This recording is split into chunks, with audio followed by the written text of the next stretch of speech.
Yeah, yeah. Boo, boo, boo. She gon' bust it. She gon' rustle. She gon' yeah. What's up, baby? Tell me how you get the one up on me. Aye. And I know you ain't playing round. You about to have me down on one knee. Aye. I got that soul. Now she done came and snatched the soul out of me. Aye. She got that gold. She close enough, she open up, you go to sleep. Aye. Now if you ever get to meet her, better keep it shouted, about to make a supersonic man out of you. She go below the belt, you better go for help, cause shouted, about to make a supersonic man out of you. I wanna be her man. Now I'm a believer. She used both hands. Now I'm a believer. Yeah. Big gun, baby, I'ma pull it out and shooting my shot. I got a feeling I can bust it, baby. Trust me, baby, I do this a lot. She do that roll. Now I'ma double tap that booty like I G. She take that pole all the way down that choking sign, gon' make me ski. I ski. Yeah, now if you ever get to meet her, better keep it shouted, about to make a supersonic man out of you. She go below the belt, you better go for help, cause shouted, about to make a supersonic man out of you. I wanna be her man. Now I'm a believer. She used both hands. Now I'm a believer.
Welcome to the Unified Grand Prix 2021. I am the coolest version of Space Ghost. I am joined here by Smacks, my analyst, my specific analyst, and we have a guest here who I am delighted to introduce to you, my friend Zoo, coach of Maryville University's League of Legends team. Zoo, how are you today? I'm good. Kind of the stars aligned for this one. Get to look at not just Maryville players, but some other collegiate players as well, and then even get to watch some Niles later. Just like Yeah, Yeah. feeling pretty good. 8 collegiate players to look through today, so gonna be yeah. fun. Normally, we don't encourage bias on broadcast, but we highly encourage you to give your boys what they are worth in this Totally. particular broadcast. So today's matchup is going to be Maryville University versus TSM Amateur. And we will later also have the matchup of Golden Guardians Academy versus OQ. Right now, I would like to focus on the TSM Amateur versus Maryville University matchup here. Smacks, will you introduce TSM Amateur for us and give us the lowdown on this team and their history? Absolutely. TSM Amateur just came into this split as a relatively new team, and now they've got their big powerhouse mid jungle duo ripped straight from the Winthrop University clutches there of Frost Forest and Doxa, and this is just such an impressive duo, and they're. The way that they've been able to play the game all throughout this entire year is so impressive. As Winthrop did performed very well in the spring of UGP with these two players, and now they are backed with an incredible bot lane talent of Gorica, who also had a great spring on Barrage. They've got newcomer Dombre on this team, and they also have Eclipse, who's been around for a while. If you remember the name Boris, that's the same guy up in the top lane. So I'm really excited to see what they've got in store for us. They've already shown some pretty great games so far in the tournament. Whew, I'm actually very excited as well. Obviously, Frost Forest is a Utah original, and I currently being located in Salt Lake City. I'm very excited to see the play that comes out of there. Zoo, we are so happy to have you. And as a result, I would love if you could just detail some of Maryville University's current players, the history behind it. Give us it all, Zoo. We're very interested. Sure. Maryville is a team that's not a stranger to any sort of like proving grounds or scouting ground circuit. We were top three for the first two iterations of this sort of tournament before it kind of became proving grounds. So we have a kind of a history of success here. This year's been a little bit of a struggle. Not really making proving grounds, not going very far. But that doesn't really say too much about the players because I think Maryville is like one of the most loaded teams in terms of like firepower, just pure raw mechanical aggression. Like just killer mindset, really. And sometimes that bites them in the butt, but really just like people like Spyrax and Odd Orange and Shady in particular, this like core, what I call the anchor of the map. These kids just come in really hot. They play really aggressive on champions, like Lee Sin and Xin Zhao and Rise and all that stuff. So I'm just really looking forward to see how they play aggressively, try to control the middle of the map, and hopefully just try to shut down their collegiate counterparts. Yeah, the big secret to their power, of course, in this tournament is also the caps buff, as many of the players did shave their heads. So Yeah. they have a lot less hair than their foes on the Rift today, but still a lot of skill there in their It's players. it's the thing they don't tell you about collegiate coaching. One random Wednesday, you're just gonna wake up in the morning and 60% of your roster is gonna be bald. So just how it goes. It's a stressful industry to be in as well. So, one thing I do want to ask about is for people who aren't necessarily aware of how the college scene is growing, especially its placing. This is pretty historic for the College League of Legends scene for you to be participating in this, like in any sort of proving grounds, in any sort of Yeah. amateur. And Maryville is basically the only school that has been able to successfully make a showing every single split. And one thing I was really curious about is, Maryville's the first team that ever fed directly into LCS. Niles never spent any time in academy or amateur. In amateur as on Maryville's roster, but he didn't spend that much time. He did scouting grounds as well, but still went straight from collegiate into LCS. And I've spoken with the Odd Orange as well about, do you want to go pro? Do you not want to go pro? And he's, on and off about, streaming's really fun and good. But from a college perspective, I think you get all of these opportunities to shine and become a star player without necessarily having to commit to LCS. And that seems really unique. Can you explain the benefits of having a college program, backed instead of being in like amateur or academy? Totally. I think one of the big things is really just iron sharpens iron, but to an extent, like we wanted the opportunity to compete against, the best competition available, but we also don't necessarily throw all of our eggs in one basket. We believe in well-roundedness, just kind of creating or just like recruiting good people in and out of the game. And we think like stability in other aspects of life just brings like general improvement in performance in the game as well. So, I'm not really totally on one side of just saying it should be super balanced and you should only practice X amount of hours a day or whatever. But, I've done the periods of like 16, 18 hours a day on the PC, and that also doesn't really get you much good long-term results either. So, we just try to find a middle ground here where, we're able to give the stability of like being able to back up onto a degree, kind of have the stability of the housing, the food, life coaches, all that stuff, but then also provide that competitive edge and, give people the opportunity to advance and really kind of put as much time as they see fit, into the team, into the program, and into themselves. That's actually incredible to hear.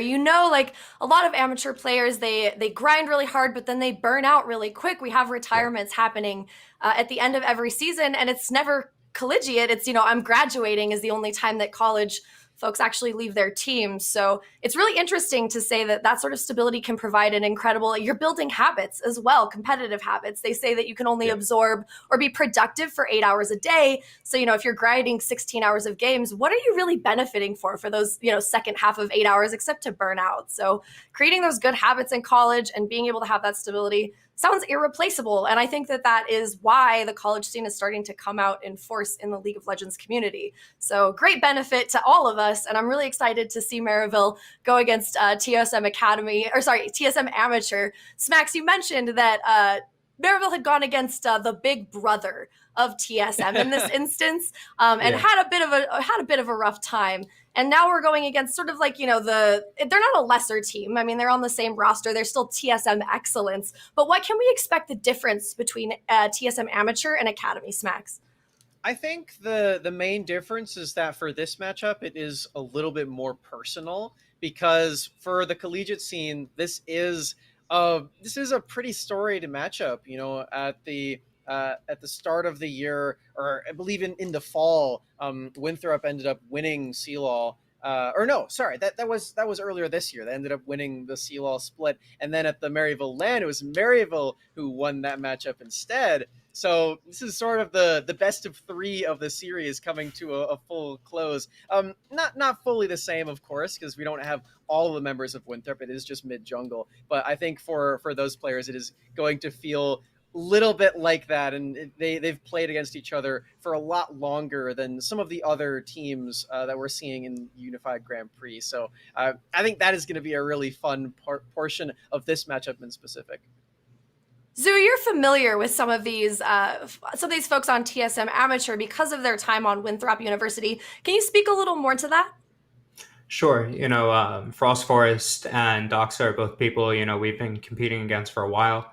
Competing against Frost Forest in amateur as well before Doxa kind of dipped his foot in amateur.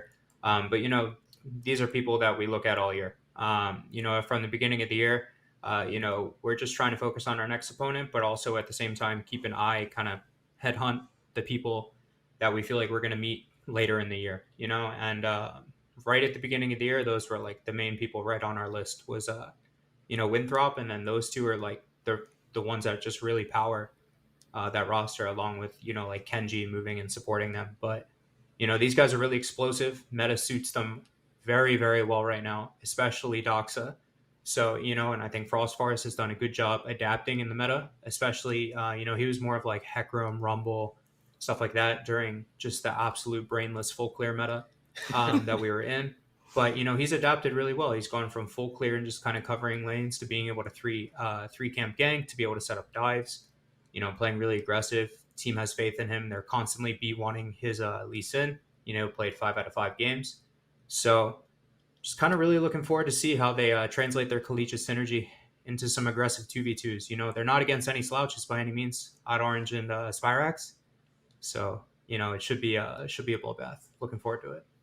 A bloodbath. I'm excited about this too. I would love if the two of you could detail what part of the map our audience could expect to focus on. So where is the action going to be? Or where do you obviously we can't predict how each team is going to play, but talk to me about what part of the map. Is it mid? Is it jungle? Is it top? Is it bot? Where you think the action will play out as the game goes on? Smacks, we'll start with you, and then Zoo, you can take off from there.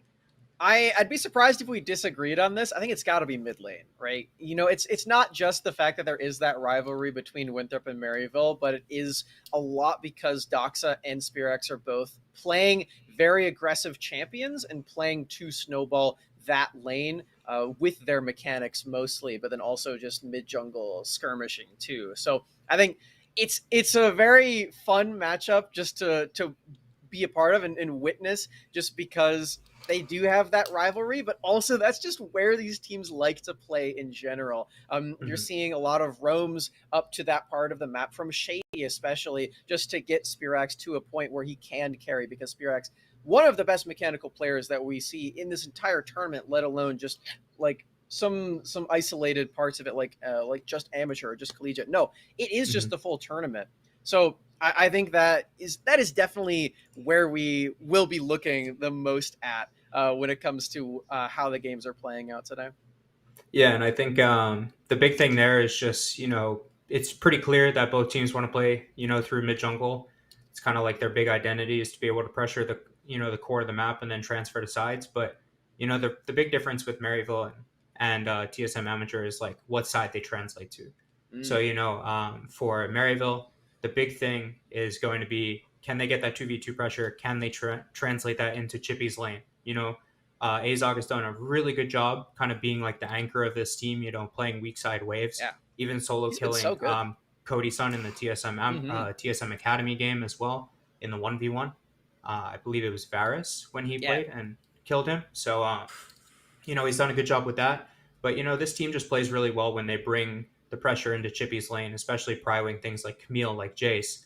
Once you break that champion out of its lane, it's able to overload other lanes. It just kind of takes over the map. Jace can siege, Camille can dive from raptors, all that sort of stuff. So the big thing for them is transferring into top sides. We're looking for vision control in the enemy's topside jungle, and we're looking for river control, herald control especially, with maybe a little bit of a less priority on first Drake, early Drake.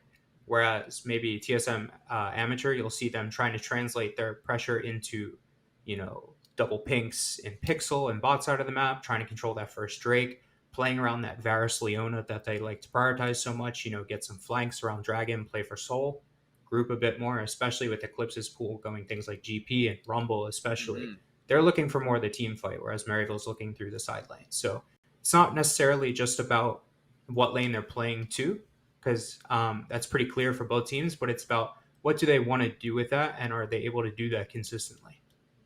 This is why we brought you in, Zoo. I really like the way that you transition that. Yeah, the understanding that you provide here is really great. And it's also, you're bringing it at a base level, so that's like very simple for people like me, small brain, smooth brain, to understand. So really excited. Yourself, Kari. You got this. No, it's host Kari today. I'm a bit smooth brain myself. But that being said, let's get into the most divisive part of the broadcast, predictions. We're going to start with caster predictions because they cannot defend themselves. So this is the prediction for the entire day's broadcast. So we've got Cubby and Mazel here. They are split on the TSM side and Maryville side. I think Mazel and I probably have a fair bit of bias towards Maryville, but we won't get into that. And then we have Mad Magical Coco the Dragon on their predictions as well. This is... Wait. Yeah, it's so fun that Garrett and Emily are getting in on I this too. know. That's amazing. I was like, Garrett, get in the mud with us, kind of roll around and have a good time. I love the Twitter is also a prediction on this side, because Twitter just sees the brand name TSM and they click the poll. So no love to you, Twitter. My prediction's MU, so I mean, may as well get to it. That being said, we are actually ready to go over to our casters and get this thing. Our predictions. Our predictions. I guess we have to talk about it too. Oh, look at that! Oh We no! got a little space for it. Here it I'm goes. pretty sure I'm going to be a Maryville bread sandwich with TSM in the middle. We shall I'm fairly see. certain that's what's going to happen. Zoo, what did you predict? Let's take a look at that. All right. Well, my heart says Maryville 2-0, but I think my brain says a Maryville 2-1. Maryville, I don't have the stats in front of me, but they have to be the team with the highest amount of throws over any team. It's a team that plays really, really well in the early game, just pure killer mindset. But that full court press 2018 IG style gets them into too much trouble. And a lot of Maryville Barons, as we call it, in the lab. God. But I still think that Shady is going to be the big difference maker in this series. The kid is an absolute killer.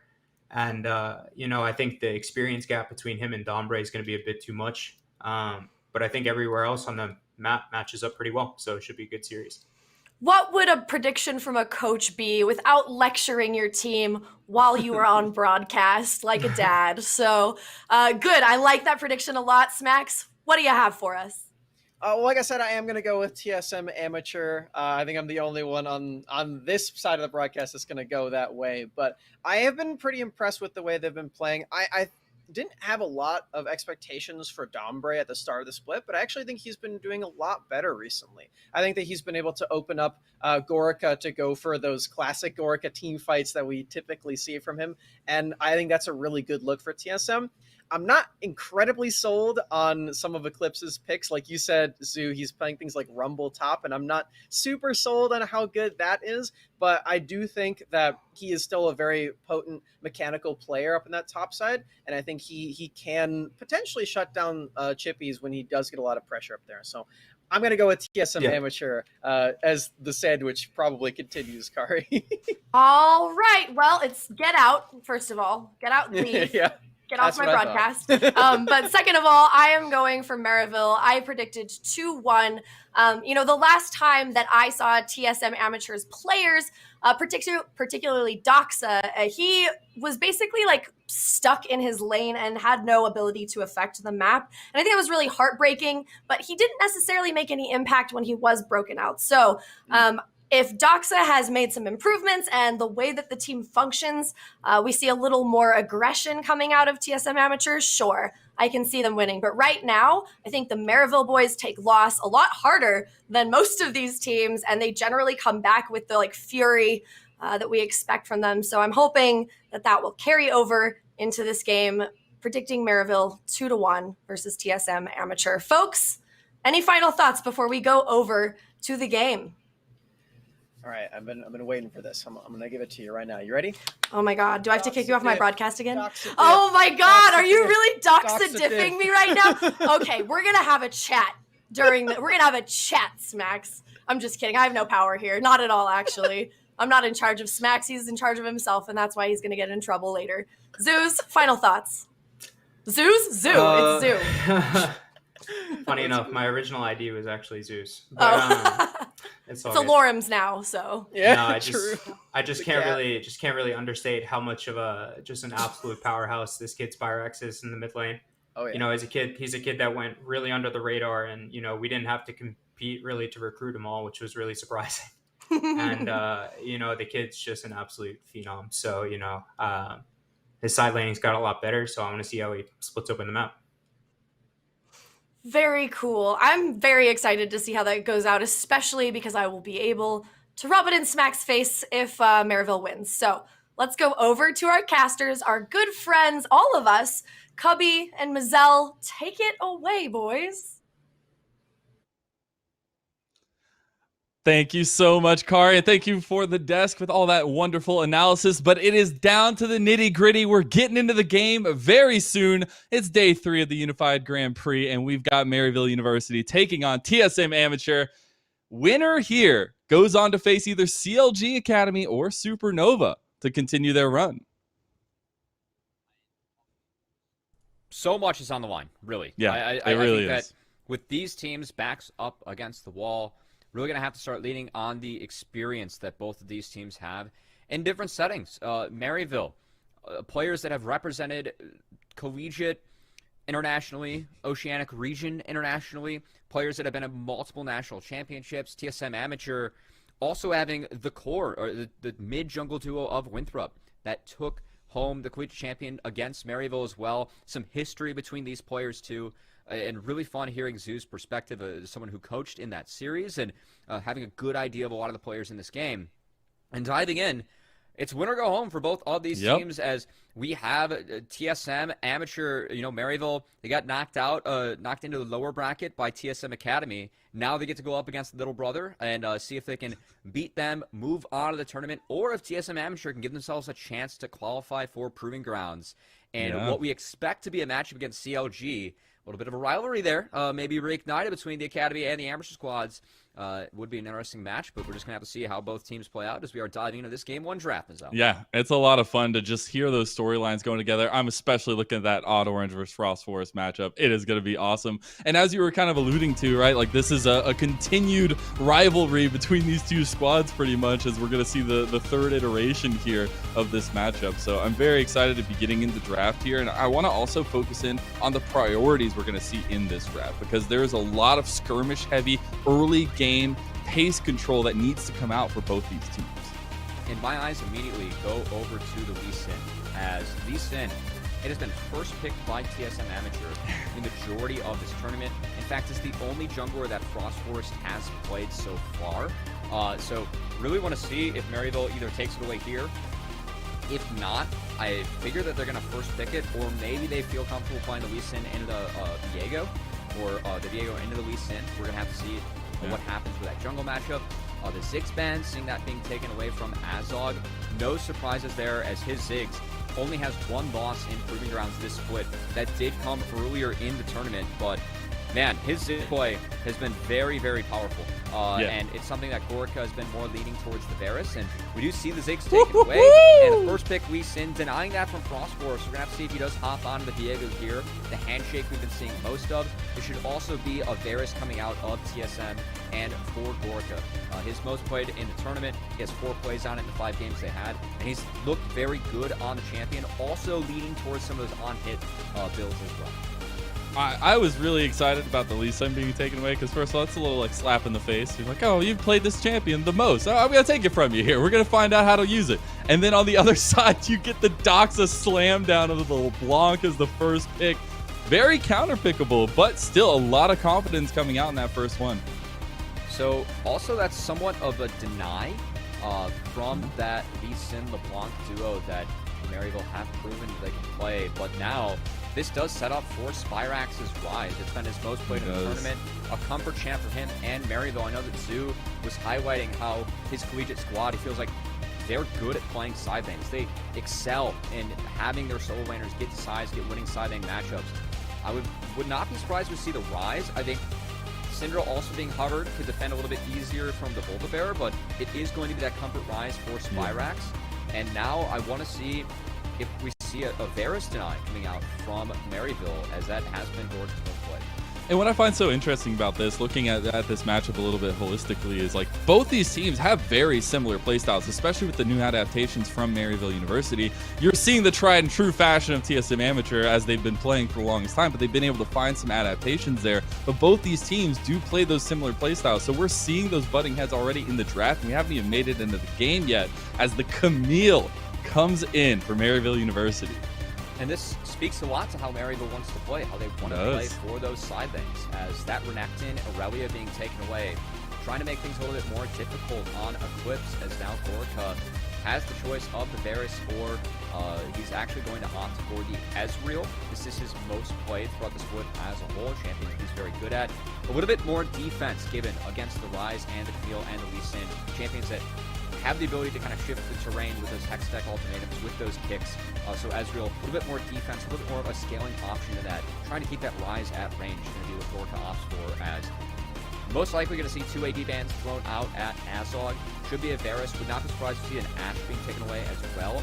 I do want to highlight the Leona, a champion very important for both these teams too. Donbray, 3 games of Leona in the 5 games they played so far this tournament. Shady, Leona is his most played throughout the split, and coming into this tournament, he was 9-1 on that champion. So want to see if TSM Amateur deny that from him as well. So what you're saying is Shady's pretty good. I mean, that's all I'm hearing here. But I want to go back to the Ezreal point, because I do think this is a really nice situation for TSM Amateur. You've got a decent amount of early game pressure with the LeBlanc, but then we've seen how strong Ezreal gets as you get further on. Those pop shots are not pop shots any longer when you get into those late game team fights, but it's all about positioning. It's all about, can you get those shots off? And with a little bit of a front forward composition from Maryville University, it's going to be a little bit dicey here. We're looking at the last couple bans coming through. That Callista joins the Varus on the side of TSM Amateur, and the Galio GP were the 2 bans by Maryville University, trying to take away some of that semi-global pressure and the global pressure. Galio's targeted at Donbray, as that is his most played, and that will be the Leona for Donbray taken immediately. Because now Azog has the choice of non-poke champions, something that may keep Shady in lane a little bit more. As flashing between the Kai'Sa, Tristana would be another option, but I think it's going to be the Kai'Sa here, just the direct counter into the Ezreal. I would not be surprised to see Shady's Nautilus respond as well, as that is a handshake from Leona. The other option, of course, would be an Alistar, but pretty difficult to get on the block, and Ezreal with that point-click depth charge would be extra valuable this game. And it's a very solid lane paired up with Kai'Sa. I am still looking at these compositions. I'm still really interested at this Volibear Lee Sin matchup that we'll more than likely see here. And I actually really like the Volibear in this one. I think that extra pressure around turrets, around these kinds of dive situations is going to be huge with the composition that TSM Amateur have set up for themselves so far. Potential that there is a backdoor flex, but I don't think we're going to see it instead. Okay, Eclipse throwing down the gauntlet, gonna play that Fiora. A champion that, looking at my notes, this actually is the first Fiora that we've seen out of Eclipse this year. So we're going to have to see, going into Chippies, he blinded Camille. Yes, they did throw 2 bans to help him out in order to blind the Camille, but still a champion that he feels comfortable on. He did get a win earlier on a blind Camille in this tournament, going into AoE randoms, where up against the Gyarados, the newer top laner that we had, didn't have the best time against Maryville, put a lot of focus on that lane. But this time, Eclipse, he's going to have his hands full, and I really want to keep our eyes early out for top dives himself. I think that both these teams really want to go A top. It's what Shady's best at. TSM and especially Donbray has improved quite a bit, covering Eclipse, making sure that he's comfortable. And I think that he's really going to be put to the test in this game. One, Donbray is if he can keep up with Shady, if he can find those roams and make sure that Eclipse is safe in this early game. Yes, it is a winning matchup early for the Fiora, but the way that Maryville is able to support Chippy, support Spyrax in these solo lanes is very unique to them, something they do very well. And that's exactly what I wanted to highlight here, is we see these bot lane matchups, but in this series, we know that's going to be a focus later on. Right now, in the beginning of part of the game, it's all about top side of the map. How do you see those focuses come down? The pathing from the junglers is going to be key, but as you said, who's looking for those early dives? Who's looking for that control over the map? Because we were talking and tiptoeing around it earlier, but we got to dive into the fact that both these teams look much different when they don't have control early on in the game.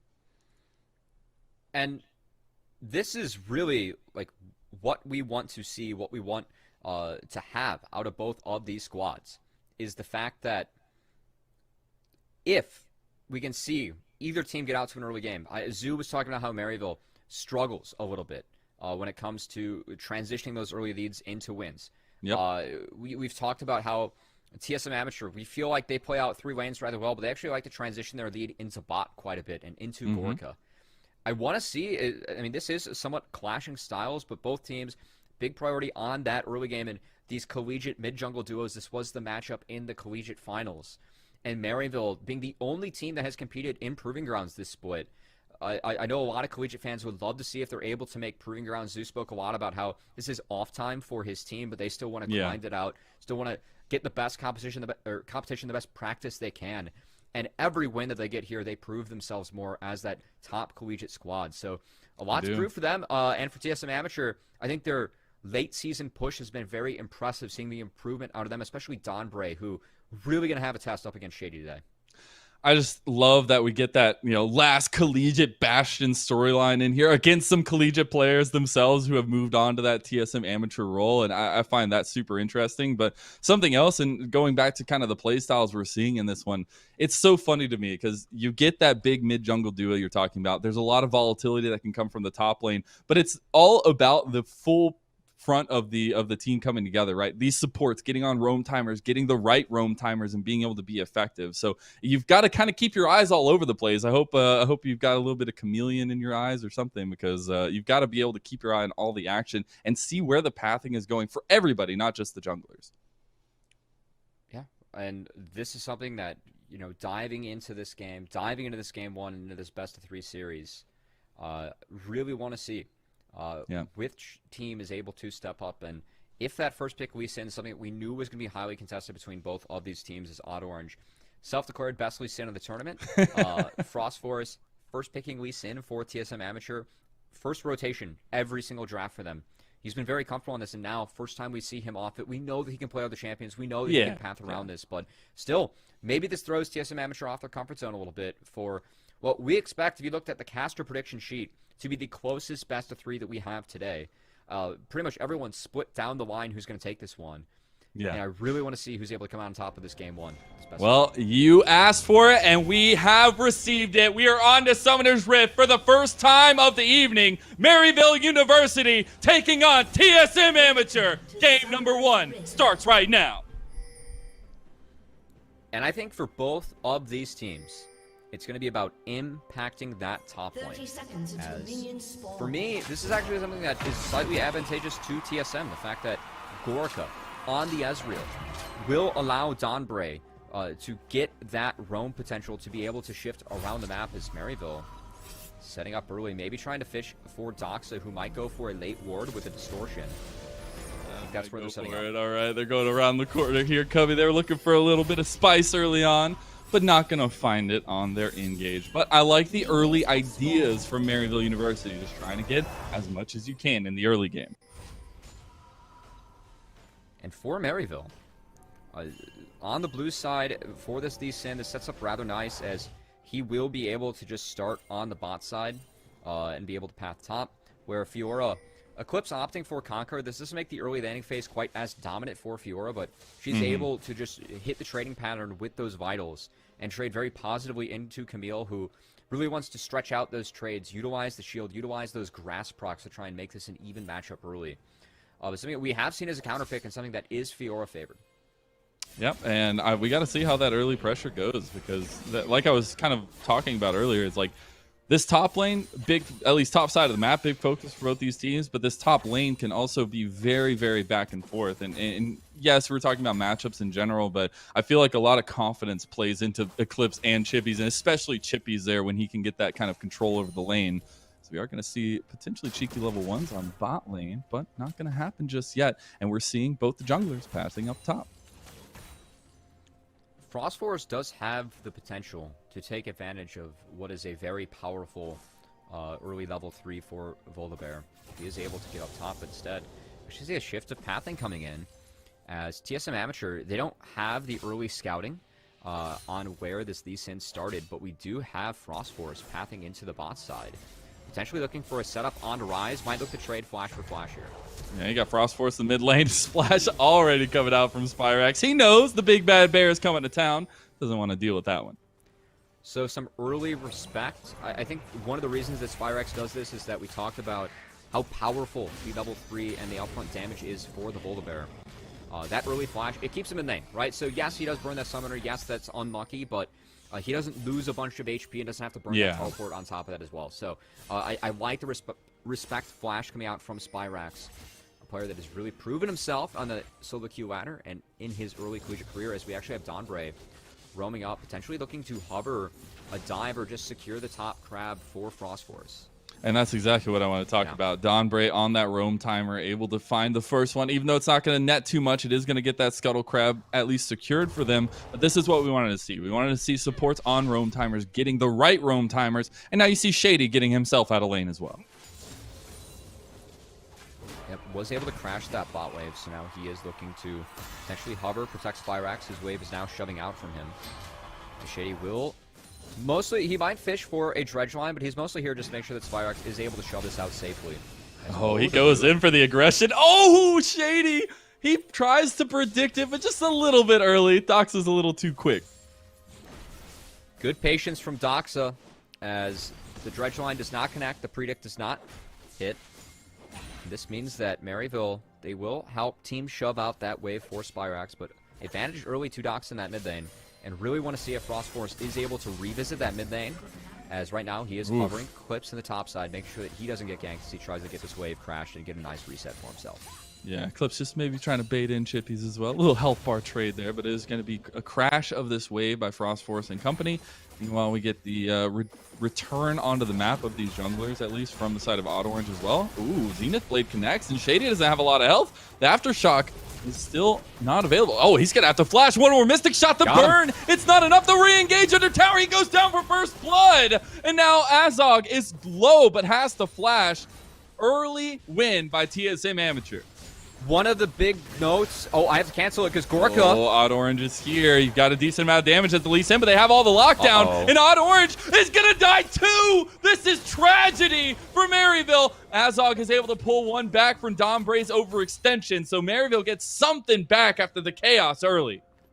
Gorka stepping up to the plate early in this matchup, Bazell, as I know in our pregame chat we talked about how both these teams rely a lot on the mid lane setup, bringing the jungler and the support into the mid lane to get an advantage, but there's a difference in how they snowball it. Maryville likes to put their advantages in the top lane, on the chippies, whereas TSM Amateur advantages over to Gorka, and we see why as Gorka creates an advantage for himself off of that Ezreal play, landing every single Mystic Shot, weaving in those autos beautifully to find a kill, 2 kills for himself and the bot lane of TSM Amateur, as important that Azog was able to trade out one, as it's not all gloom and doom, but still big win for TSM, and this does open up a window for them to take that first dragon before Herald spawns. They have a chance to contest both of the first 2 monster objectives now.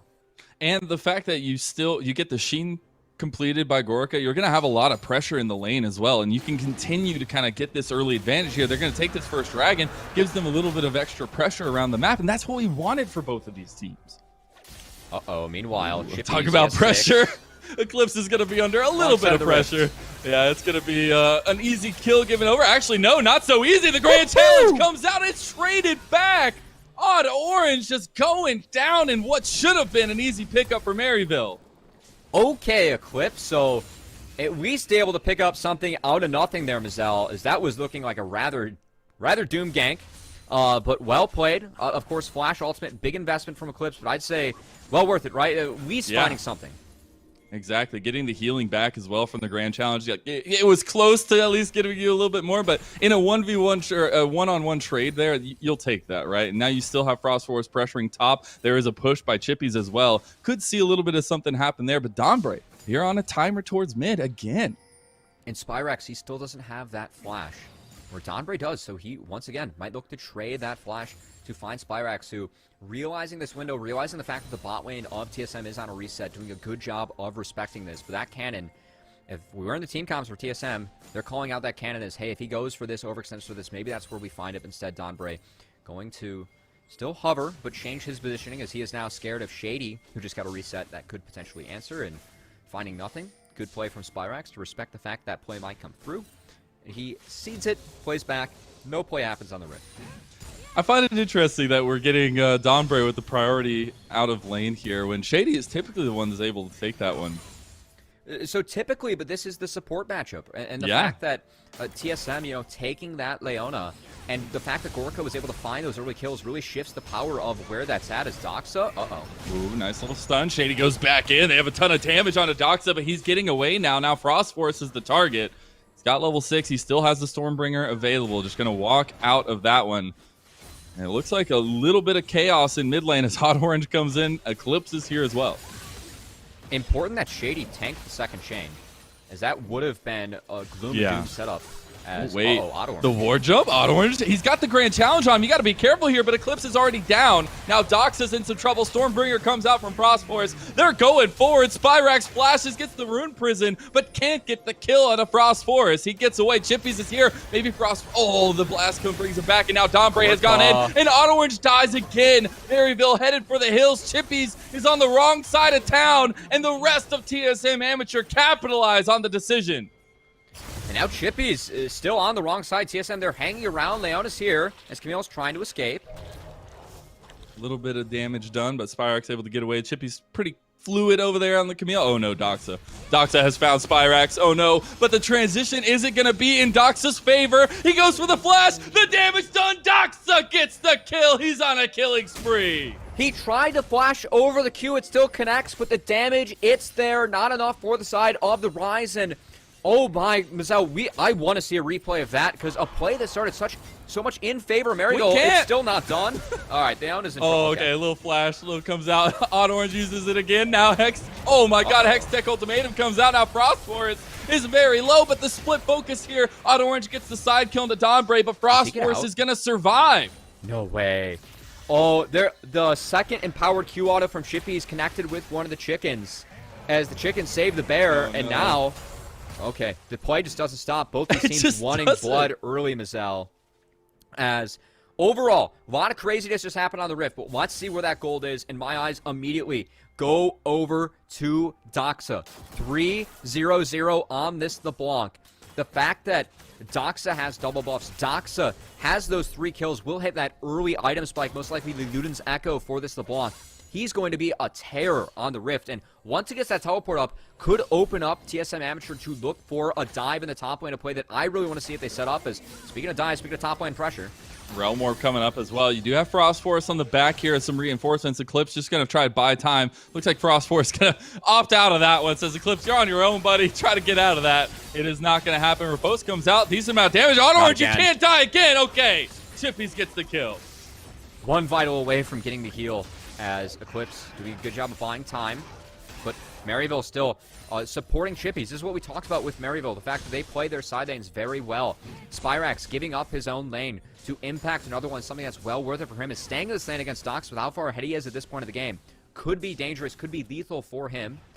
That said, does make a positive impact, but Doxa does get 2 plates in return, so still, TSM playing out those 3 lanes. Yes, Eclipse drops. Yes, that will hurt them in the long run for that side lane, but still playing out the map evenly because of the leads that they've been able to find mid and bot.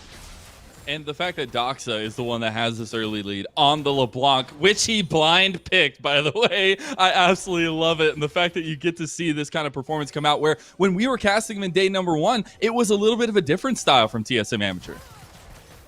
It was definitely a lot of Orianna play, a lot of zone control, playing slower, trying to punish the overaggression of Resolve. But I do like the play it's evolving on this game, on this Rift right here, Mazel, as TP was blown by Spyrax in the mid lane. They're shoving out this bot lane. This would open up a window for Maryville to go for this second dragon if they wanted it. But it seems like they're still a little bit scared at the moment of the strength of Doxa and Frostforce at this point of the game. So while they had both waves crashing, and they had a TP coming up for Chippies, they're going to seed that second dragon. They invested the TP to potentially set up, and instead reset the map, as both bot lanes will reset. And now my eyes have to go over to this Rift Herald, as we're almost approaching the point where Rift Herald doesn't grant points. It's not worth a lot at the moment. So if a team doesn't execute a play on it in the next 30 seconds, we might just see that go to the wayside. And I want to talk about that a little bit here. As we've seen objectives kind of go by the wayside, we're getting our second dragon on the Rift, but no real focus that way. Where do we see that kind of lie here? Because we talked about early control, we talked about early aggression, but I want to talk about team comps here a little bit, where you have the Rise, you have the Kai'Su, you have this Camille, a lot of strength in the late game, but as well on TSM Amateur side. So part of me is saying Maryville maybe just want to be buying their time, want to make sure that they're at a place of comfort when they actually do have to go for fights. But how long can you wait? How long can you let Doxa continuously get ahead? It's a question that we're just going to have to let game answer for us. Is Auto Orange getting chased? This is a little bit dicey. There's the Stormbringer on top of the Solar Flare. TPs are coming in, but it might be a little too late. Auto Orange goes down, but it's a trade of junglers, and now the Hex Tech Ultimatum gets blocked there, I think, as it is used, but it's not going to go off. Eclipse goes down. Nice re-engage from Shady, but he dies too, and Doxa has found a double kill now. Dawnbreak goes down to Azog, and it is just a complete trade down here. 2 for 3 in favor of Maryville. Maryville win out on the members of the trade, but now Doxa sitting at 5-0 Mazel as he continues to push better to buy get him, more Agis. fed. And there is no Rift Herald taken there. So we're going to have to take a second look at that one, as I do understand we have a replay coming up. As I think the big key in this fight is that Auto Orange trades out. He gets really good. Solifer lands from Dawnbreak, gets chained by Frost Forest, a good ultimate coming out from Gorka. But he wasn't able to join the fight quite yet, whereas Azog, because of that Kaisa ult, was already here pumping out some of that damage. The fact that Auto Orange, they were able to trade out immediately when he went down, this created the numbers advantage for Maryville for the rest of the fight. They were able to snowball that into a team fight victory. As we talked about Rift Herald now being ignored, TSM will ignore it, take the Dragon, and keep that solid bot lane footing built off the lead that Gorka built early in their favor. And you get to see the trade of objectives here. I do like this move by Maryville. It might be a little too late, though, as Eclipse is already here to help contest this, at least. And this would still be a huge moment to find a fight. And Doxa gets brought down pretty heavily. He's not going to go down just yet. As the Rift Herald resets, Maryville may be looking to continuously go for it, but I don't think that's the play at this point because TSM Amateur seems set up at the moment. And a deep breath here, Mazel, as we finally get a little bit of a reprieve on the map. Auto Orange doesn't want to 15 stop, minutes. man. He just goes out to the fight and he doesn't stop. He just doesn't give up. And he's still fighting. He's taking the Rift Herald now. Well, the reason I get to slow down, though, is that this Rift Herald, it started off the reset of TSM Amateur, so Gorka will get some free time in the bot lane, which Azog will now go to answer, but because of that reset, Auto Orange is able to secure this one for free, and now Maryville actually looking to push into the red buff. I like this a lot. More fights here. Yeah, and that's funny to me because we're talking a lot going into this about that control early on in the fighting, the skirmishing. Doxa is in some trouble now. Hextech Ultimatum, you can't get away from that one, my friend. The depth charge comes out, and Shady gets the kill. All of that money in the Nautilus's pocket. Not the member you wanted to go over to, but still a very positive play for Maryville, as Shady's going to be A-okay with that one, given the fact that depth charge does connect. And hey, I guess that's the power of the Blanc, and once again, answering that question that you posed earlier, Mazel, how do you control Doxa? Well, Hextech Ultimatum plus a depth charge. That's one way to do it, as Maryville find the shutdown, take that mid lane turret, and now give themselves a slight lead on the Rift. And I do really like the amount of CC that Maryville do have to deal with something like that. Because if you lock down the LeBlanc, you may have a lot of mobility, but if you're stunned up, you can't get anywhere. And that Hextech Ultimatum is just the icing on top there for Maryville University, who have been able to take first tower with the Rift Herald. So nice little bit of influx of gold. They've been able to separate the lead by just a smidgen, about 1,000 in the lead for Maryville. But this game is still so neck and neck. And now that you see Gorka unleashed from the bot lane as the tower falls, this is where the team composition for TSM Amateur starts to become whole. And I like the fact that you reference Gorka on himself, because sitting at the spot that he is at the moment, 105 Trinity Force completed, as there are no health stackers, true health stackers on the side of Maryville. So leaning out that extra attack speed and staying in combat to get those extra stats instead of those Sunderer procs. And I think Ezreal is actually a big difference maker in this game, because he is a second member that they really have to attack on the side of Maryville, because if Ezreal is left untouched, he is getting pretty close to that 2-item spike, as Gorka's done a great job of finding farms, staying alive, staying ahead of this Kaisa. So at level 11, Ezreal is somewhat of a caster. Levels are important for him as well. And so I think that at this game state, TSM Amateur are actually in a decent footing, and there's still a lot of weight on Maryville. And I want to see them continue to utilize this Rise, continue to utilize this Camille to find skirmishes, attack isolated members of TSM, and find advantages that way. And I want to see how that playstyle goes out. They very clearly picked this style out in the draft. It was completely obvious, but now that you've been faced with some of these things going down, how do you play it? Now Spyrax saying, I could play it just fine. Azog goes in with the killer instinct, and he is now on his own killing spree, and Maryville University have woken up and taken control of the game. I love how Zoo was crediting Maryville's side lane play. That's a great example of it right there. Playing to the Rise, sending 4 members, knocking down Doxa on this LeBlanc. As Maryville, the more skirmishes they find, the more advantages they're able to take. Let's get a second look of this one. Once Doxa goes for the trade, he's toast, and I like how Spyrax, he's playing so far up because he knows he can take these trades, right? He knows that he has the support of his teammates here. And the Gorica ult from the mid lane, it's in vain, does not connect. Yeah, he knew, but unfortunately Doxa does go down. Another shutdown for Maryville, as now we're 45 seconds away from this dragon. I think all eyes have to go on Chippies, who is in that top lane, does have access to teleport. Where does he TP, and who does he attack? Because there are two slippery members, the LeBlanc and the Ezreal, as Maryville has to execute both of them. And we've talked a lot about the Maryville University side and how they've been playing towards their side lane pressure and finding advantages in these fights. But now we got to turn back over to TSM Amateur, who did seemingly have control, had Dox at 5-0, and now need to find a way to settle and find those advantages again. Find those pick-apart team fights that you can really solo apart. I like what Maryville's doing at the moment. Good control ward placement in the bot lane. As Doxa. Doxa just can't escape. He goes golden, but isn't going to buy enough time. Shady is going to go down first to Doxa, and Doxa's out of the fight. Does TSM Amateur continue to follow? Gorka's doing so much damage, but the AoE from Maryville, the damage from Chippies, and Azog finds one. You've got Eclipse on the side, but he's all by his lonesome. That's a killing spree for Chippies. As the turtle shell is coming to life for Maryville University, they're going for their dragon.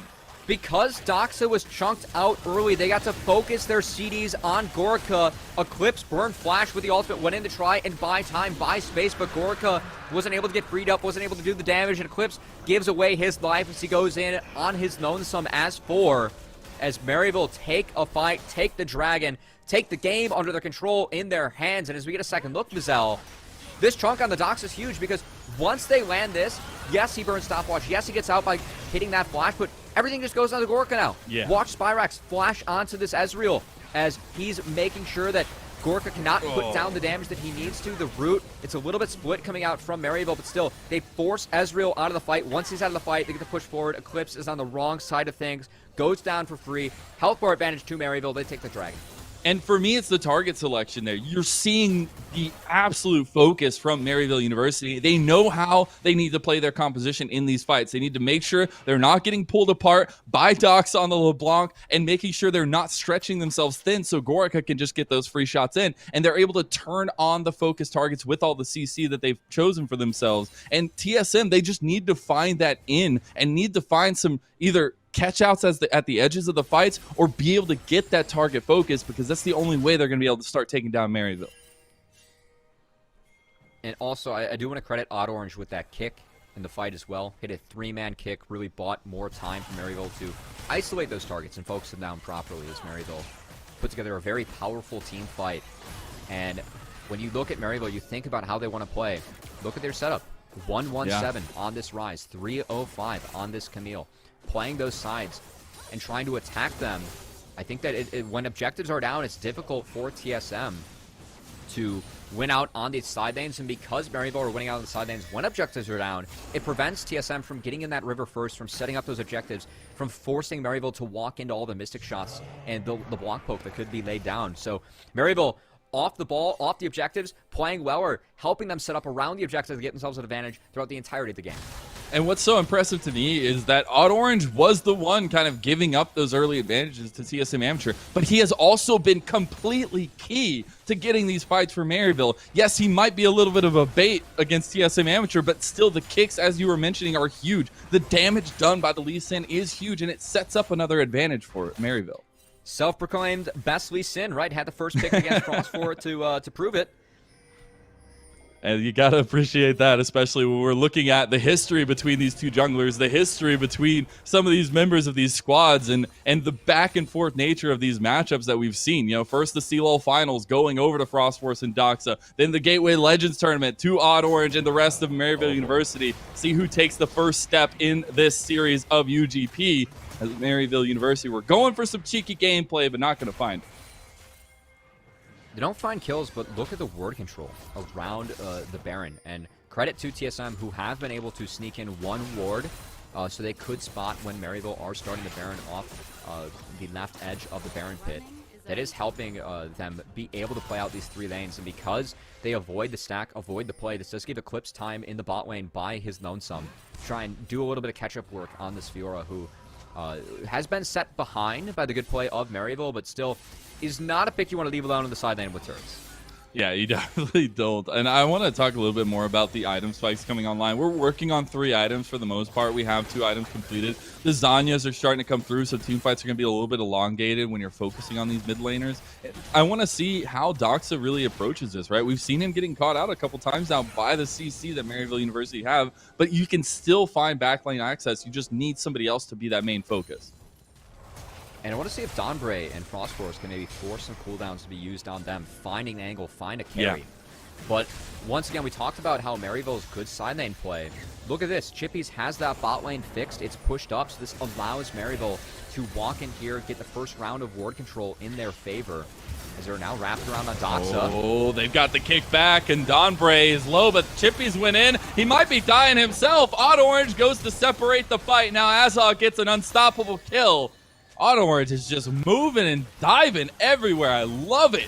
Able to provide a lot of safety for his teammates, and Doxa gets his mirror image pop. Oh, okay. TP's being burned to actually answer this Fiora. As I think it's a proper call from Eclipse to not TP to help out that play. It was a 5v3 in favor of Maryville, and a good kick from Odd Orange to make sure they just isolate Donbray and take him down on his own. This should reward them with an Ocean Dragon as well, but a TP burn from Doxa. We're trying to get a little bit of gold back that Eclipse was able to answer in that top lane, as instead we might have Gorka get set up on here. Might. Oh, the beautiful flash play over the wall. The follow-up. Odd Orange can't get it, and neither does the Prey Seeker. Gorka, too quick, too clean.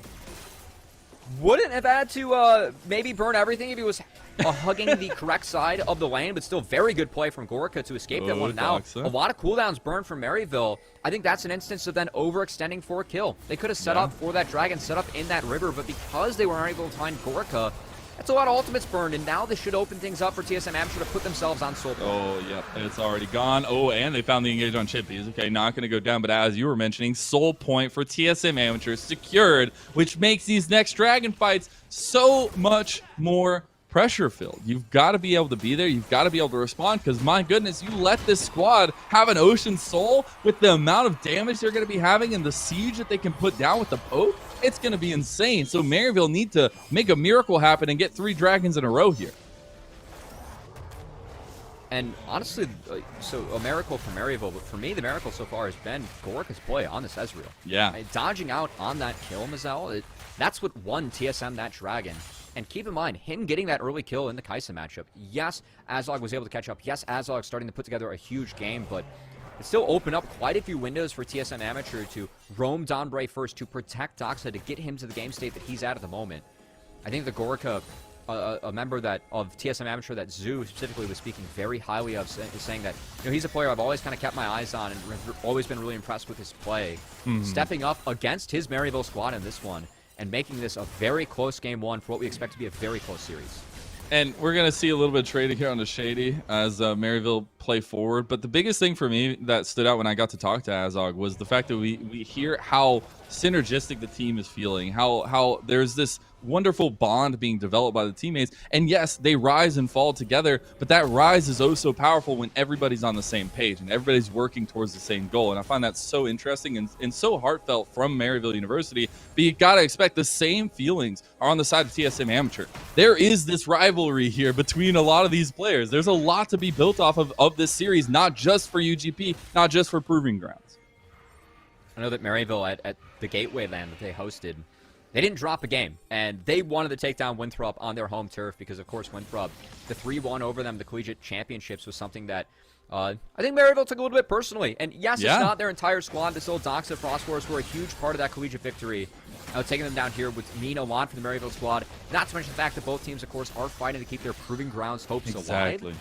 As we do have Maryville off the reset, TSM Amateur taking that top lane turret for themselves, taking away some more real estate from TSM and getting some more gold in their pockets. And I'm just going to say, this is just a side point. I'm going to have a little tangent, but the fact I'm just happy that these ADCs are sitting here deathless. I know it's probably not going to end the game like that, but we made it 28 minutes in, and the ADCs are still alive, so I appreciate it. Mizelle's been watching too much Jackie Love play. He wants to see some Deathless AD play, over in the LPL. It's a little too much. Yeah, I know your playoffs are kicking off soon. Excited to watching you and the rest of the team over there crush it, but we got some fun playoffs ourselves here in I the think so, semi-pro too. amateur circuit as Maryville, Chippy's shoving out this bot lane, committing to it, trying to set up for this dragon. I think both teams are avoiding the Baron, going for the dragon in 2 minutes. And we have 3 item spikes accomplished by both these ADCs, highlighting that a little bit, but also across the rest of the team. It's starting to come online here, and that's exactly what I want to point out. I love the Wits in Nasher double pickup from Azog here. A little bit more of the on-hit style of Kai'Sa, as Nasher's grants Kai'Sa a lot of good stats. It does and the Baron, by the way. AP ratios and magic damage, as that's a fast Baron start. You melted pretty fast with Kai'Sa's passive, but this is spotted. Is that half health? You got to be really careful here. 4,000 health. Does Auto Orange commit? No, it looks like they're committing on to Gorka. They find it. Azog is on the back. You got to be really careful with this on-hit damage, as Zonbray is now the target. Nobody has touched Azog, and Doxa has to dip out of the fight. The Realm Warp comes through. Eclipse is here to try to get something. Good stop but it's watch. going to be Spyrax finding Doxa on the side. One more hit will do it, and that's it. Maryville find yet another fight. And the reason the setup goes so in favor of Maryville is that they were playing it off of Eclipse's TP timer. Look, his TP just came off cooldown right now. He did not have it, could not get access to this fight, as Maryville with Azog do a beautiful job of isolating those targets. Now Eclipse. Eclipse is looking a little greedy here as the ace comes through. It's a little bit delayed, but Maryville University take the Baron, and they take everything on Summoner's Rift. Give me a second look at that play as fast as possible, please. Thank you, production, as Gorka, that dredge line hits. It allows the Hextech ultimatum to go on top of that. And Azog, with this Kai'Sa, something that Kai'Sa is very uniquely good at, following up on engages, taking down that Ezreal. One of the reasons that Kai'Sa is a pick that so many pro players like in Ezreal. It allows you to follow him through all the slippery tools that he offers in his kit. I also do want to highlight that stopwatch from Odd Orange. Eclipse was looking for a reset. Could have brought a lot of health, a lot of healing to the Fiora and to the team, but that stopwatch did prevent any chances of that going over. As now coming out of the replay, it is Soul Point. Maryville should be able to obtain this with a Baron buff, but still have to put focus on this Dragon since it is Soul Point for TSM Amateur. They don't want to give them any way back in this game.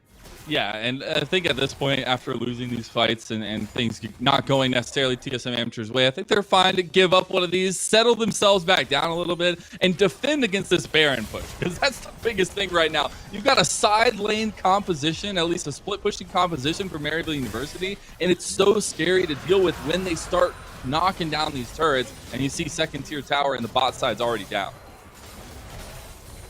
Ezreal should be able to help steady the storm of some of the sieging, especially considering the fact that Gorka does have access to level 16, and looks like he wants access to a Frozen Heart next to try and avoid the dive, avoid the damage coming out from Chippy's blind pick Camille. It has been very key to Maryville's success in this game and the game state they have for themselves at the moment.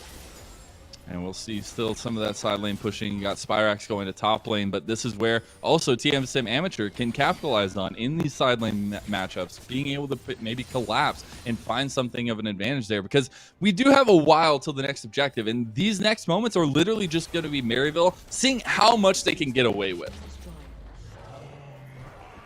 Maryville trying to push the pace, push the tempo as fast as possible in the zone.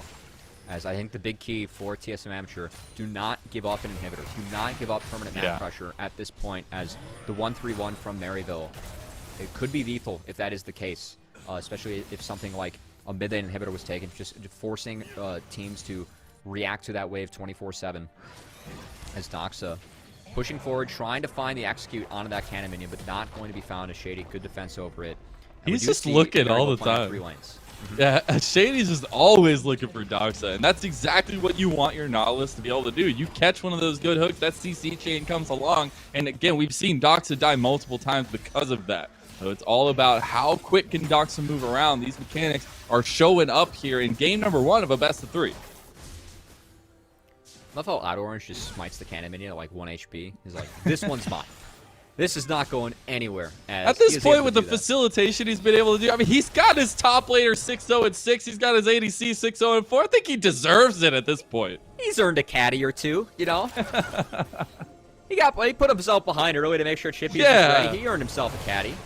Frost Force thinks he's a bear in the jungle, but there are hunters in that jungle, and they take his life. Azog goes godlike off the pick on the Frost Force. Didn't even have the time to pop the Zanyas as how Maryville has been playing with this Kaisa. I love how Azog has been there to follow up on so many plays off Maryville. I know that we were talking about how Gorka got an early lead in that lane, but Azog being in the right places, picking the right times to pop that killer instinct has been instrumental in Maryville bringing this game back. Oh, here comes the ports, here comes the fight. Doxa just now completed his back, but the inhib tower's already down. The inhib is going to be next, and that was a big no-no we didn't want from TSM Amateur. Now they're looking for Eclipse on the side as they want to take this mid inhib tower as well. A little bit of extra force being added to it. Doxa going in for a trade, a decent amount of damage back. Dawnbreak goes in for the engage and is stuck in the middle of Maryville University. Maryville can just snowball this into a win unless Chippies goes down. Big Stormbringer comes in, and now Frost Force uses the Zanyas, but it's too little too late. And Maryville have found the engages yet again. The team play is just online for this series, and they're looking like they want to take it home. One more kill goes over. Can Eclipse get anything back from this one? It's not looking likely, and TP is now being signaled. The horn has been sounded, and Maryville University, the Saints are marching as they continue to push forward in this series. This is going to be the last couple towers falling, and TSM Amateur falling game number 1 to Maryville University. And Maryville's ability with this Camille, with this Rise, something that they use specifically to win a past game, a past set for themselves. We've seen this strategy played out by them more than once now. I think it's the big difference in their comfort, their ability to blind Camille and then play out the sides, play to attack isolated members of TSM Amateur, really threw them off their game. And the ability for Rise, Camille, Kaisa to follow up on the plays that everyone else creates, something very unique to those champions, something very unique to this composition. I like what Maryville put together, but more importantly, loved how they executed upon it. Yeah, the execution was key to me because you saw early on, it was looking dicey. Odd Orange was continuously taking fights. We had in sub 10 minutes, we just had constant fighting, no setup needed. And the fact that he's able to turn around that early performance, find those crucial kicks, find those crucial moments on the Lee Sin, and everybody else coming to bear, right? Chippy's looking so darn good against that Fiora matchup in the top lane already. You've got to fear for that as TSM Amateur. And going to the next draft, you got to be careful how the compositions get lined out here because I think there are a lot of things that can be adapted. I think LeBlanc denying that, the Lee Sin LeBlanc duo, I get why. I know that that's important, but... He was 5-0.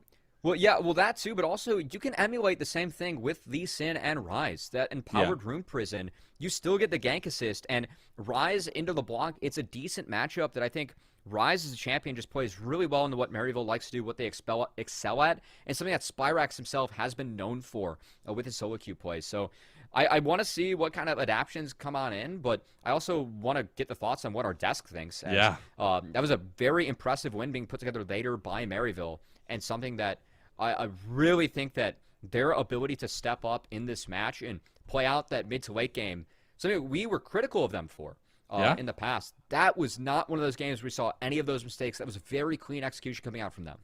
It was indeed, and we got to turn our eyes on the TSM Amateur on how they're going to bounce back in this series. As we're going to send to a little break. On the other side of it, we're going to have the analyst desk breaking down that first game. Don't go anywhere.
Welcome back to the analyst desk.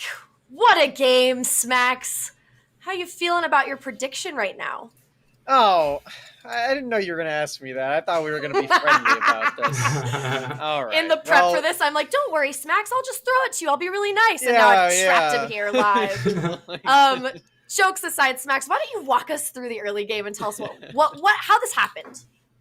Well, in the early game, I was feeling a little more confident about my prediction because we did get to see a nice opener from TSM. The bot lane had some pretty crazy shenanigans going on with all the kills that were going on there. But the part of the game that I want to focus on first is this mid gank that we got to see from the Volibear of Frost Forest, and we get to see.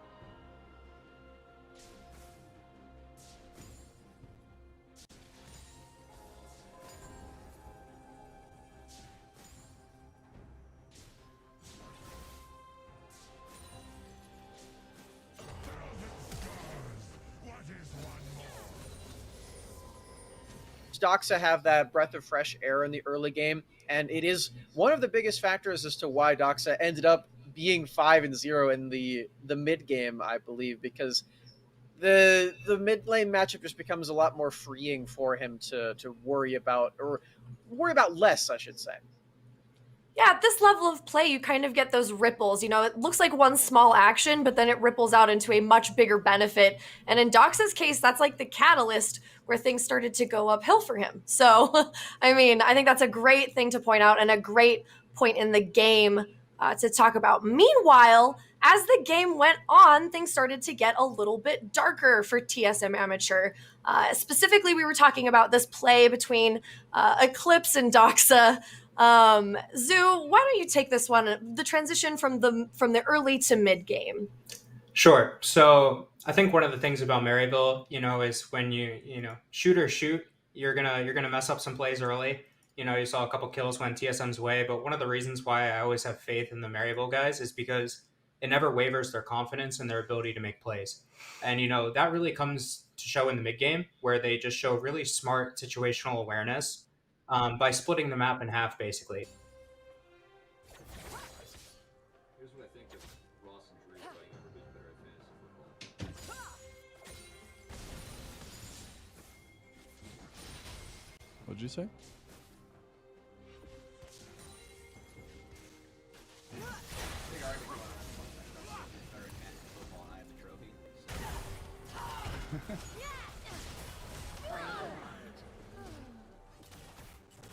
To the map. And Spyrex, being such a young player, has really great foresight, whether it was just him or a team call in general, to be able to get there early to make sure that they can get the dive off when somebody's catching the wave before Fiora is able to threaten the other side of the map. And, it just kind of shows that just really heads up thinking that you need to be able to do in these sorts of games when early game doesn't necessarily go your way. When you're the one that has to respond to the other team, how do you respond? You just try to counter their play heads up? Do you try to trade sides of the map, get some sort of tempo advantage?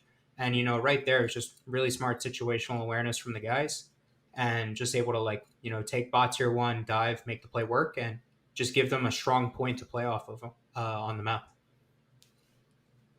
Smacks, anything to add there? Are you still writhing in bitterness? Bitterness, I can leave aside my bitterness just to hear Zoo call Maryville the guys. I think that is just very heartwarming. Yeah, same. I felt boys. That. I really love that heads up thinking. And before we actually got onto the broadcast, one of the things that you mentioned, Zoo, is one of the biggest strengths of Maryville is the way that they do play around the side lane. And I think they were set up very well to do that in this game with things like that Camille and the Rise. And it comes to a head when you see plays like that. So I was really enjoying hearing your side of it and being like, oh yeah, I'm so excited they have this draft. This is exactly what I want to see from Maryville. It's just playing to their strengths. I felt very, very happy hearing all of that as we watched that game. Yeah, I was really excited to see that. Just being able to pivot, being able to make those dives in the side lane. And I think most importantly, just the big thing to highlight from Maryville in that mid-game situation is the fact that they're never scared to get back into the game. They'll don't make, 9 mistakes in a row, and the 10th they're going in with the same confidence they had in their first decision. So it really just like the confidence gets them back in that game, and I'm just happy to see it. Speaking of confidence, I do believe we have one last replay of that Baron fight. Basically the clincher for MU here. Mm-hmm. Smacks, lead us into this one.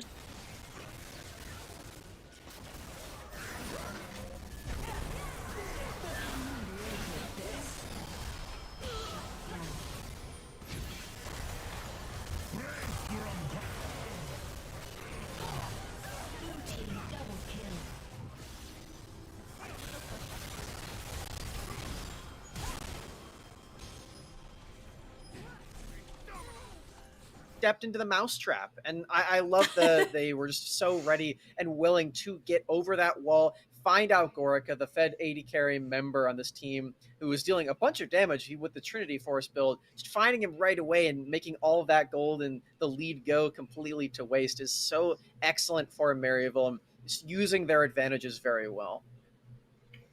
Yeah, Smacks. and I really like how they use space to create options, and it's, some people see river control as a way to just secure the Baron. They see it as a way to take fight, get even more. Sometimes it bites them in the butt like it did on one of those Ocean Drakes, but sometimes it wins them the game too. And that's what happened there.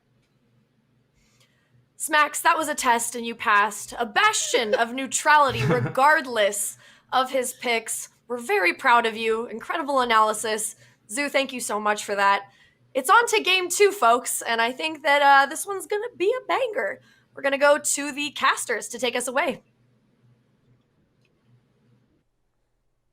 Thank you so much, Kari. And I'm just going to correct you now. It's going to be a bongo. We got to be real here. No, but we're here on the caster desk, Mazel and Covey, and we're about to get ready and raring to go for game number 2 off the back of a very back and forth early part of game number 1, but then Maryville dominance the whole way through.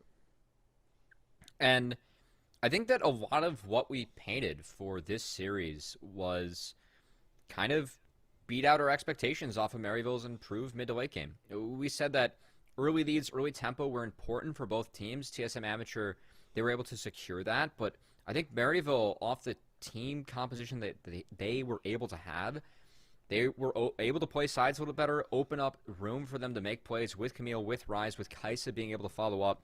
Something very unique to that champion in that role. And TSM didn't have an answer for it. So I want to see what changes are made here in the draft and if they're able to get a better answer and if we are able to get that close 3-game series that we were expecting coming into this game.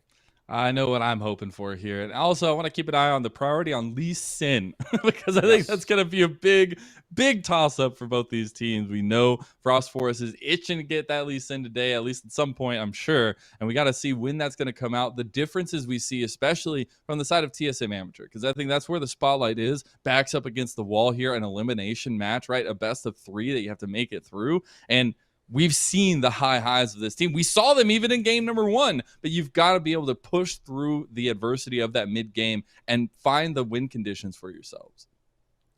And that's something where TSM, they've been able to bring themselves back from the brink of elimination beforehand. And looking at other tournaments in Proving Grounds, yes, this is a younger team, but a player, like Gorica that has been on the academy stage, has competed with Barrage, a team that made upsets, made waves in Proving Grounds last split.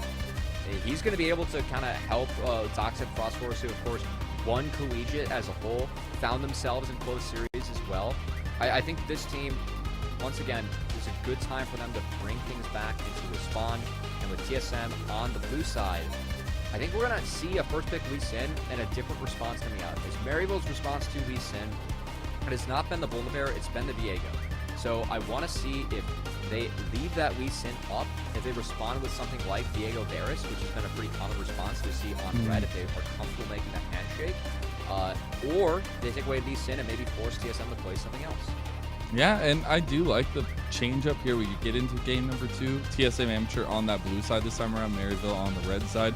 We see those typical bans come out. You cannot give Shady this Thresh. I know Maryville banned it last game, but as well as you cannot give Shady this Thresh, we get the typical ban of the Ziggs, the Zinzao joining in, but the Lee Sin is banned away by Maryville this time. No first pick in it for Frost Forest. And some respect where respect is due.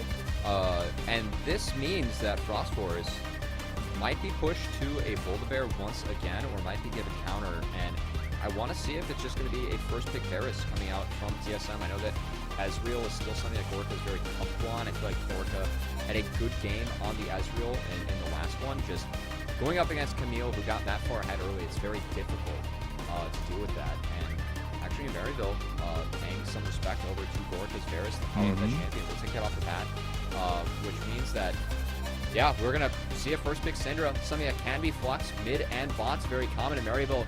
Quick responses coming out of them, and with all the junglers taken off the table, I wonder if we see a Viego, or if we potentially see something like a Sejuani, or even a Renekton here, denying one of those counter matchups from Aurelia early.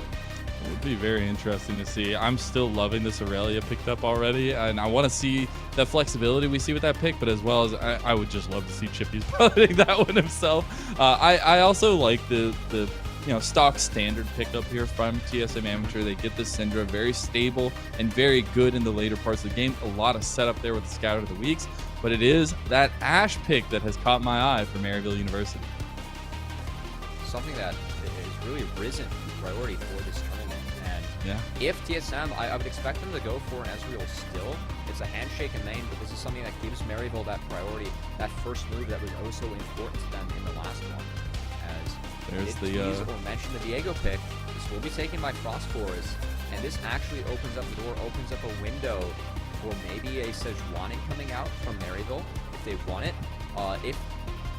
If Leona is locked in here, this could force an early Nautilus coming out from Maryville if they want to secure that match they were comfortable with in the last one. Shady does have more champions that he can play. Of course, Nautilus. They're all up. The Nautilus, I think, was a big part of the success that Maryville were able to put together in the last game. You talk about the Braum, and now look at this composition. It seems pretty stacked to get the Braum. I mean, you have the full commit from the Ashe, you have the setup for the Aurelia, and just the passive stacks from the Braum to just give Aurelia even more onus in those fights, and it's locked in now. I love that pick, and thank you, Covey, for highlighting that one. But we have our first three pieces set up for both teams. You have a little bit of a different focus, but some similarities coming through from both of them. I do like that we finally see the priority on the Viego here in game number 2. I think it was very interesting not to see that in game number 1 there, but now we're getting to the second phase of bans. We got to start whittling down some of these options for either team.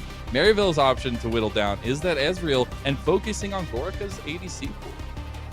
I think we're going to see junglers taking away that Sejuani I was mentioning. Very intelligent ban, in my opinion, against Odd Orange, who, looking at Odd Orange's champion pool, he still does always have that Rumble up or in Olaf that could be available. Both could be decent picks here, as you can really break the game with Olaf. But also, magic damage is required for the side of Maryville. And I think that with these bans being thrown out with that Ezreal taken away, I think that this Syndra more likely to go in the hands of Gorka in the bot lane. Yeah, that's what I was thinking. That's part of the reason why the Braum was set up there too. But with this Olaf, this gives Maryville all the priority, all the options in the world to pull off a level 1 strategy, and gives them jungle priority, and on red side should give them that priority into the dragon. So really focusing on that early play. We'll need to find magic damage though with that last pick. They do, and I really like the last ban from TSM Amateur. They were able to get the Camille off from game number 1. I feel like Chippy's just had such a monstrous performance on that in the fights and in the side lane. So you got to be careful of that one. But now with that Olaf picked in, you have the core group. You're still looking for that magic damage, but you know the direction at least. And now, for the first time, and I feel like forever, we're getting a Misfortune drawn up by TSM Amateur. So we actually saw this from Conviction. Playing lethality MF. I'm curious that it's coming out into Ashe Braum. It's pretty difficult. Backs against the wall. Yeah, it's pretty difficult to pilot that into the Unbreakable, and whenever you press that ult, there are a lot of tools that Maryville has to try and deal with it, but is this something that does secure priority? I teased the Renekton being denied, as that is a counter into Aurelia. And yeah, we need magic damage. There's your magic damage. I would not be surprised if it is a Kennen, as this would put Aurelia mid, where it is Aurelia Olaf that would be able to pressure the Syndra and get priority and roam prio, whereas Kennen, it's a handshake lane for the Kennen. You get that magic damage, and it's really going to be on Donbray and Doxson on these two champions to mark Kennen, find those flanks, and prevent any of those big plays from going down in these team fights. And the fact that we get Spyrax Aurelia here, we've seen what this man can do on these control mages, on damage carries, and now he gets one of the best of them all going against Doxa in an elimination match for TSM Amateur if they do not win here. This is such a big moment, and it's so interesting to see the differentiation of style coming out from TSM Amateur. I'm actually very excited for it because I think there's some differences from game number one, some things that they can capitalize on from game number one and to build off of as well. Just the MF is going to be very interesting to me. How can Gorica get this pick to come online? It's something that it's going to try and rival that bot lane priority that Ashe Braum can lay down, but that's still a rather weak lane. And the fact that, like, it's going to go even. It's going to bring you all the utility in the world later. And those Braum Winter's Bites really could do some damage as Viego has to jump in, Leona has to jump in, Renekton has to jump in as well as Winter's Bite. You know, it's a very powerful, appealing tool, a very powerful tool to play around those team fights. And I really want to see, I think my eyes go on who can mark this Kennen, because Kennen is that solo magic damage threat. There are some tools on the side of TSM to keep Kennen out of those fights, to try and prevent those flanks. But if Chippies is able to execute upon that, could make things very difficult for a Syndra and Misfortune, who are rather immobile and are the carries for TSM in this one. I know it's just a little bit of a mess up, but I love the fact that Ivern is mid on the screen right now. I think that would be hilarious. Ivern, Aurelia, kind of the same thing. Don't wish the for Spyrax's Aurelia is nowhere near what you would see from the Ivern in the mid lane. And don't do it. Ivern top was a thing. Let's keep this in mind. Yeah, we don't talk about that, all right? Why are you even bringing it up, Cubby? No. You brought it up first, man. You don't know. No, I don't know what you're talking about. Somebody, don't clip that so you can't call me wrong.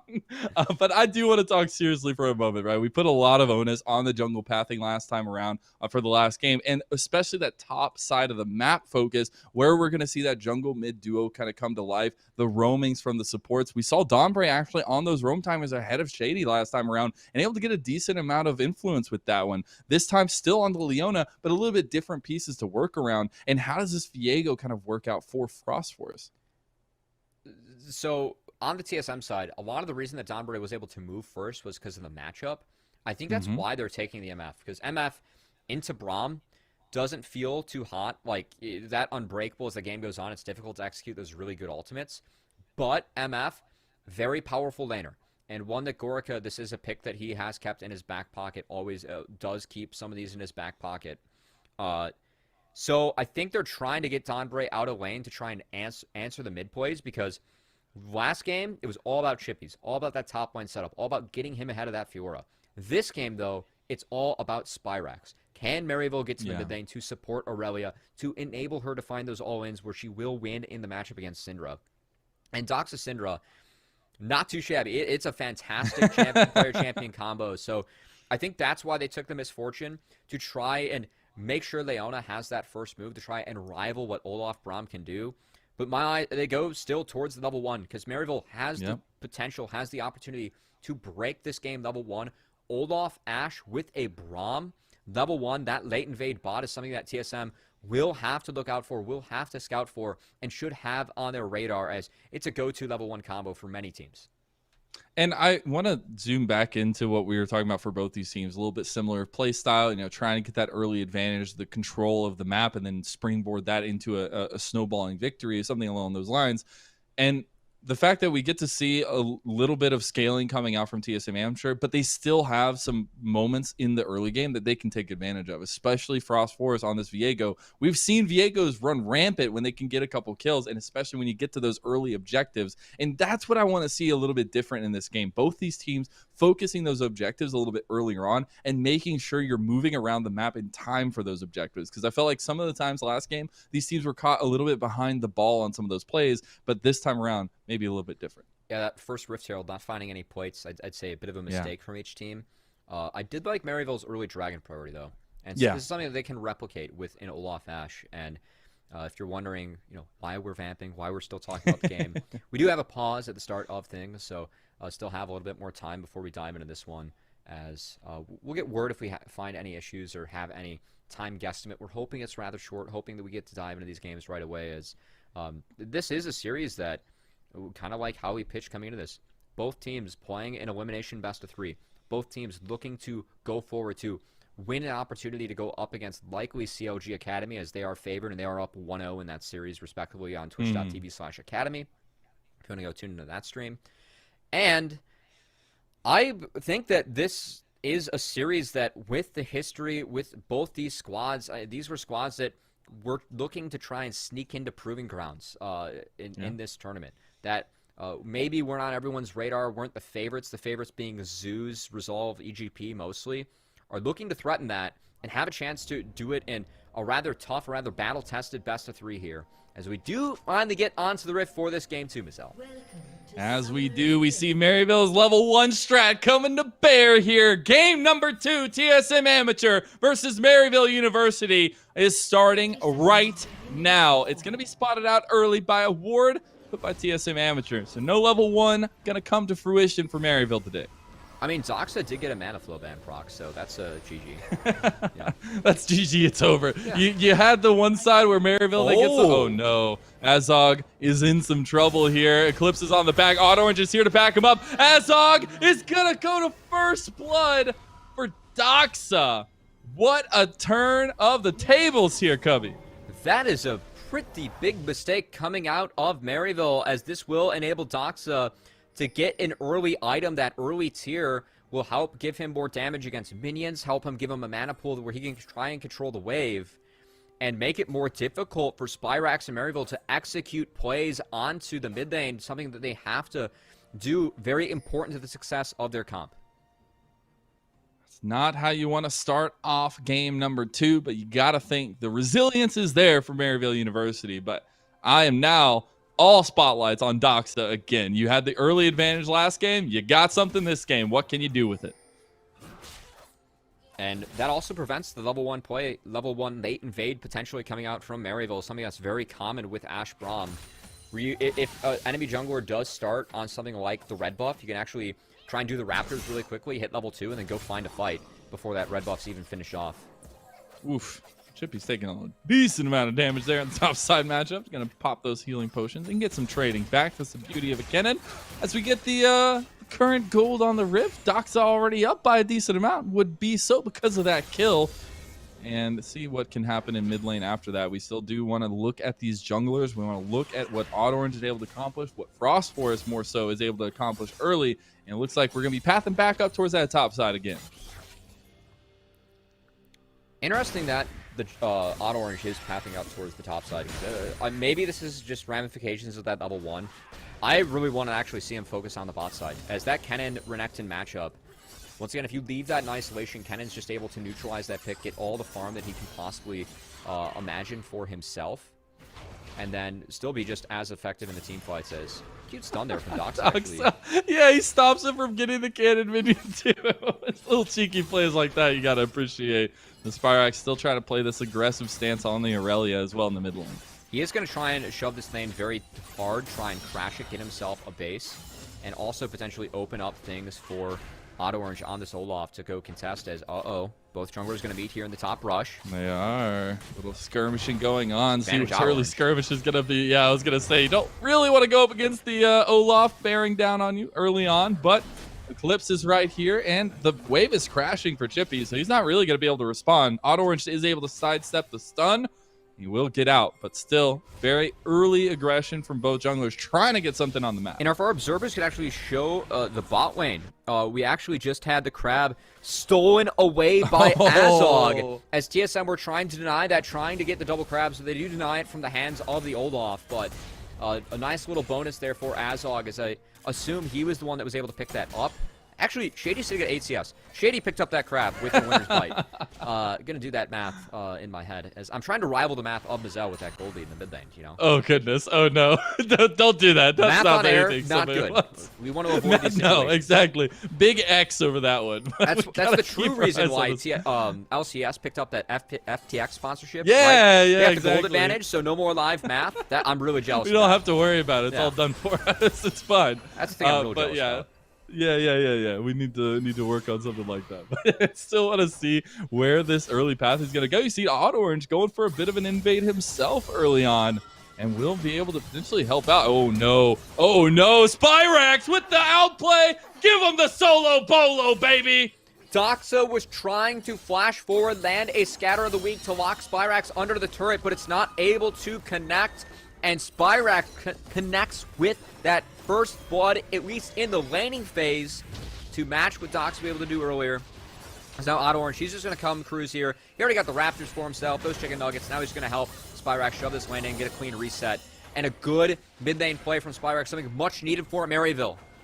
And the fact that you get this early advantage on the Aurelia is absolutely huge. We already spotlighted how Spyrax on this Aurelia can just dominate, and he's able to get this 1v1 under the tower against Doxa, who has been lauded as an incredible player and has shown us that time and time again. But this time around, Spyrax is just too clean. So Doxa, that Scatter of the Week, went the wrong direction. He was trying to flash backwards and stun Spyrax under the turret. A play that might have ended up working out, but because that doesn't connect, because it does go the way to Spyrax, that makes mid lane life very difficult for them in the mid lane as top. 2v2. Oh my god, Chippies is already dead. You're so squishy early on. And now Otto is going to get stunned up by Frost Force.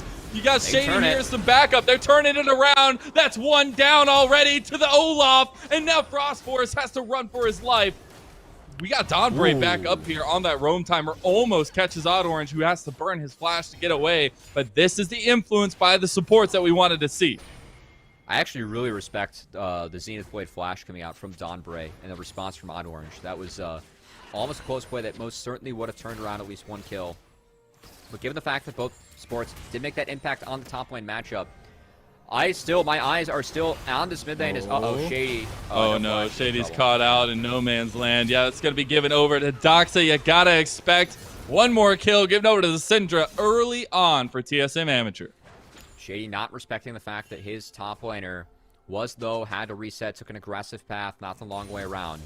And good play from TSM supporting Doxa. I know that Doxa went down in the 1v1, but this is a matchup where Aurelia needs help in the mid lane. She needs to have teammates around to ensure that she can step up, find 1v1s, play aggressive, utilize those trading patterns with her passive. And the fact that TSM have been able to funnel 2 kills over to Doxa is going to really help steady the storm, steady what could be a huge snowball lead for Aurelia if this matchup is left untouched. As oh, that's what you got to start being careful here with the snipes coming out from Azog just to set up Spyrax. And that's what we talked a little bit about in the draft is like you are literally setting up this Aurelia to just do massive things in the team fights, in the setups for Maryville University. And it's working out so well so far, but TSM Amateur got to find a response, got to find lockdown of their own, and that can come from this top trio. Speaking of top lane, Eclipse actually has utilized that crash to walk mid to try and support the Syndra, as it will at least force Spyrax this wave in. So now the wave will bounce out from Aurelia. She needs to crash it to get the ideal wave state in this matchup for Aurelia, which is a freeze on her side of the map. So Eclipse showing his face here. Yes, he's going to bleed out some resources, but I think good identification of TSM Amateur, just given the fact that if you're able to crash that wave in for Doxa, it does give him a window to base, and he will be able to now catch the wave coming back. So I think good utilization of the priority that Eclipse has been able to get early on the Renekton, just given the fact that he did get ahead thanks to the early plays from Frost Force. And something else here for me is we've seen the roam timers from both these supports be very, very good. And now we're getting to that level 6 mark. We're getting to that lockdown potential for both of these supports. How does that affect the next roam timer? How do we see that influence the next little skirmish that we're going to get? We got to keep our eyes out on those timers. And both teams going through a little bit of a reset right now. I also, importantly, I just want to kind of bring our eyes to the scoreboard. Usually I like to talk about CS differentials early, and this one actually isn't a differential, but the fact that Frost Force is even in this matchup critical for Viego into the Olaf, as he does lose out on that early clear speed, and Olaf does has the opportunity to bully him. Frost Force, now that he has access to level 6, has steadied that storm a little bit, and that will really aid TSM in this mid game as they do find themselves at a small gold lead.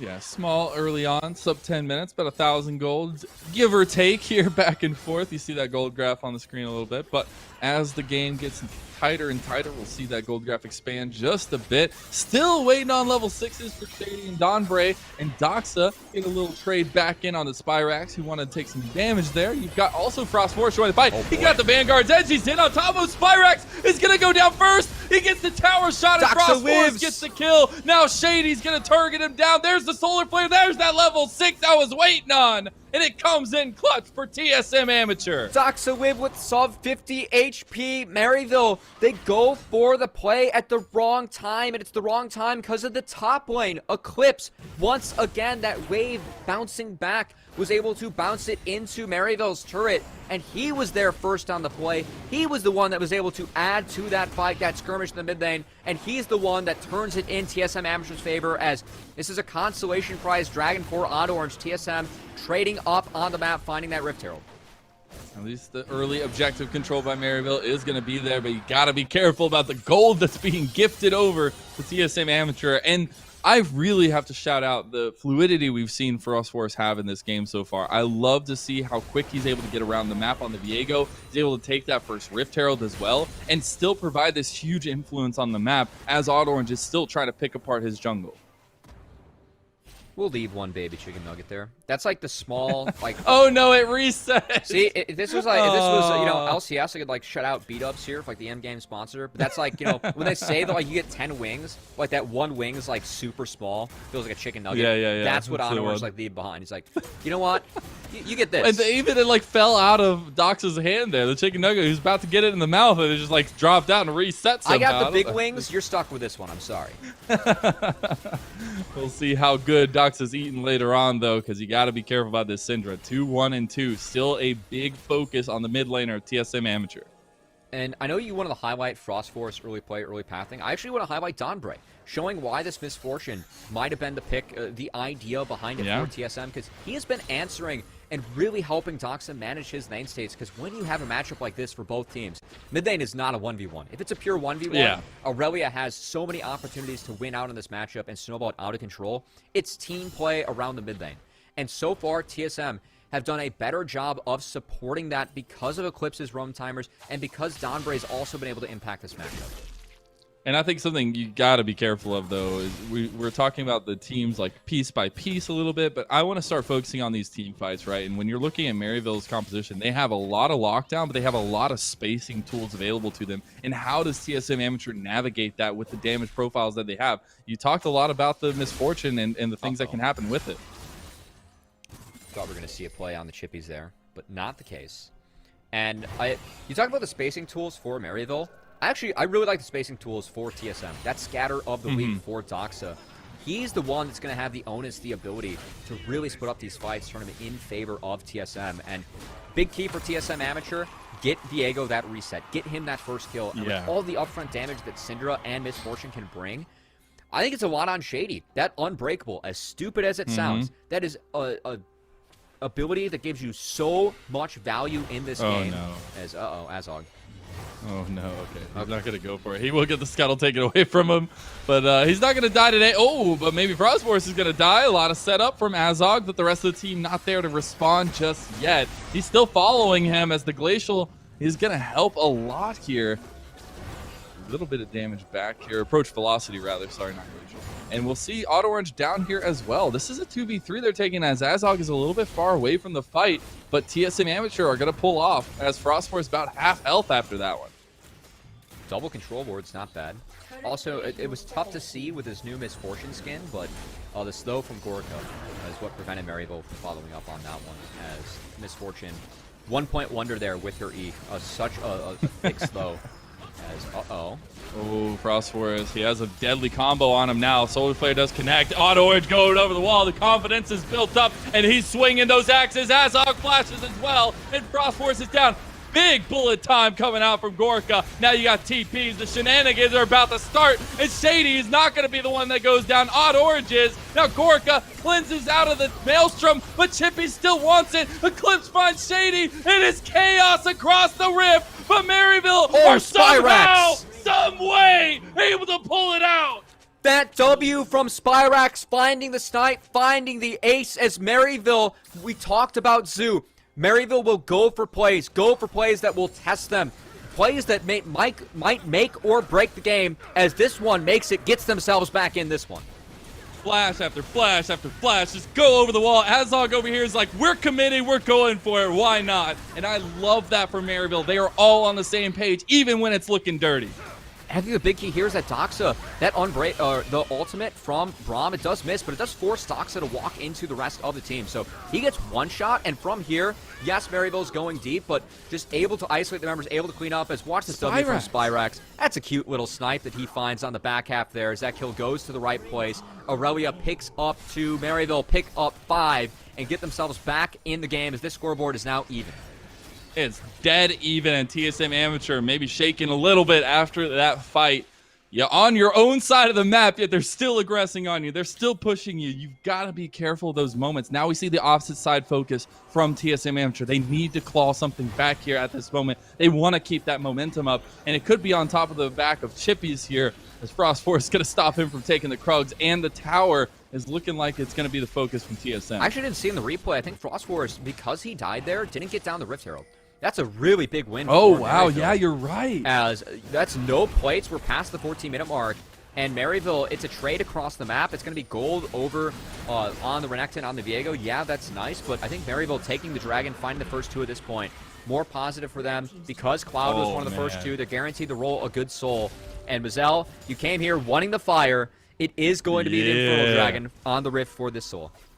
Yeah, you got to be ready for the flames that are going to be coming out of this game. I cannot wait, and especially with how important these objectives, this control has been for both these teams. Maryville are set up here to get an early Dragon Soul if they continue to pound that side of the map, and it's very scary when you're going up against TSM Amateur. And while we have some downtime, I actually do want to utilize some of the tools we have from MacroHard on this broadcast, as our wonderful producer, Hyper. You could actually queue up the gold for each member on the left frame.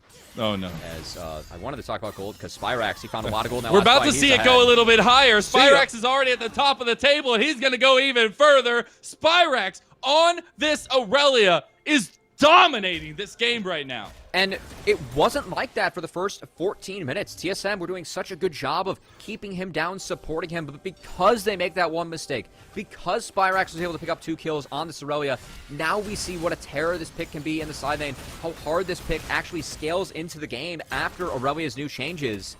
And we're at a point that with all the gold that's been funneled into Spyrax and where Doxa and Eclipse are at the moment, I really don't think anyone can answer this Aurelia. And for a team that loves to play out side lanes and one that did it to such great success in the last game, this is going to make things very difficult for TSM Amateur moving forward. And at this point for Maryville University, it's the Spyrax carry show. Like we talked about it in the draft, where this setup is beautiful for an Aurelia play, for a carry performance out of the mid lane. And all of this comes down to bear when you get into the team fights. We still haven't seen the full 5v5, and Spyrax can navigate those beautifully. And you've got to find ways to pick Spyrax out, to take care of him before things get too bad. And Eclipse might be on the brunt of that, as he's also got Shady coming down to him. The Enchanted Crystal Arrow was just added on top, as the slice and dice is not going to be enough to get you away from this one. Eclipse just going to go down into the pit and go down himself. Spyrax on a rampage at 5-1. Another reason that they picked that Braum R3, right? The fact that you have those autos, can find those stuns. As Braum, because Syndra and MF ended up being taken, Braum actually ends up being a very powerful pick as this game goes on, and feeds really well into what Maryville wants to do, which is skirmish, which is play around this Aurelia, something that Braum does very well, very underrated when it comes to his skills, as that kill over on the solo laner for TSM does allow Maryville to crash a wave in the mid lane. They will not stick around for the turret, but instead they're going to invade the jungle, keep that turret up, and just deny more resources over against Frost Force, against this Viego. Something else that's very important for Maryville in this game. They can keep that Viego down, keep him from getting resets. That's a big key for themselves if they want to win this one. And speaking of the Viego, you've got the second Rift Herald chosen out and gotten. Now, I got to see the use of that. Where you're going to find it. It looks like bot lane is going to be the focus of that one. Most healthy turret, right? You could go towards mid lane, but at this point, it's very hard to find those advantages because you've always got to keep your eye out for Spyrax. I think throwing it mid, just knocking that down before the dragon is the big key for TSM. And this is a dragon that I think TSM want to fight. Yes, Spyrax is out of control, but team fighting, where you have a Leona, where you have this Renekton, that will help keep down this pick, help you control the champion that has gotten a little bit too big for Maryville, and for TSM Amateur to deal with inside lane. So I think taking this bot turret, crashing this, will help set up the Dragon, as Spyrax instead gonna walk top, does have TP, and has that lane to himself, so might be able to take a solo turret. Chippy's out here with the Rift Herald, just wants to be able to stop that charge from going off. Won't be able to, so second charge will be completed. Nice utilization of the Rift Herald here. Dominus is popped. Maelstrom on top of it. Look at that wombo combo from TSM Amateur as they find out Chippies, but now the commit for Maryville. You've got everybody coming down, and Spyrax is looking hungry. He wants to feed, and he's feeding on TSM Amateur. Diego. But the backside of the fight, Frostforce is able to find those resets, and Azog is completely by himself. You can't have that happen when it's the Spyrax show, and Eclipse shuts that one down. TSM Amateur breathing themselves back to life. Good find for TSM. We talked about how this is what they want to do, and that fight being so split, it did allow Frostforce on the top half to find an isolated member, to get that reset and pursue Azog. Very important TSM were able to pick that up, as they will take this mid lane turret. TP is coming in to guarantee it. A little bit of extra damage done, but that tower will go down. It means all outer towers for Maryville University are gone. Chippies doesn't have ult, but he does have TP in the bot lane.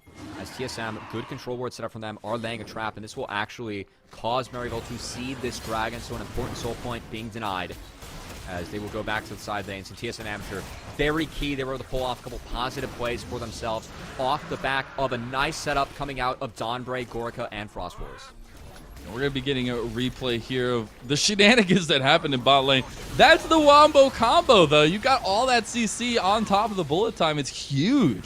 But the follow-up here is what is beautiful from TSM Amateur. The fact that they are able to take advantage of the confidence that was highlighted on the desk in this fight to take it to Maryville. And Odd Orange, like Spyrax, he's trying to support him, but ends up abandoning his backline, and Azog's positioning was just never able to get involved in this fight. He was by that wolf pit the entire time. Once he steps up, false flag as Viego with the reset, with the Braum, with that increased move speed that he gets pursuing champions when he does possess another soul.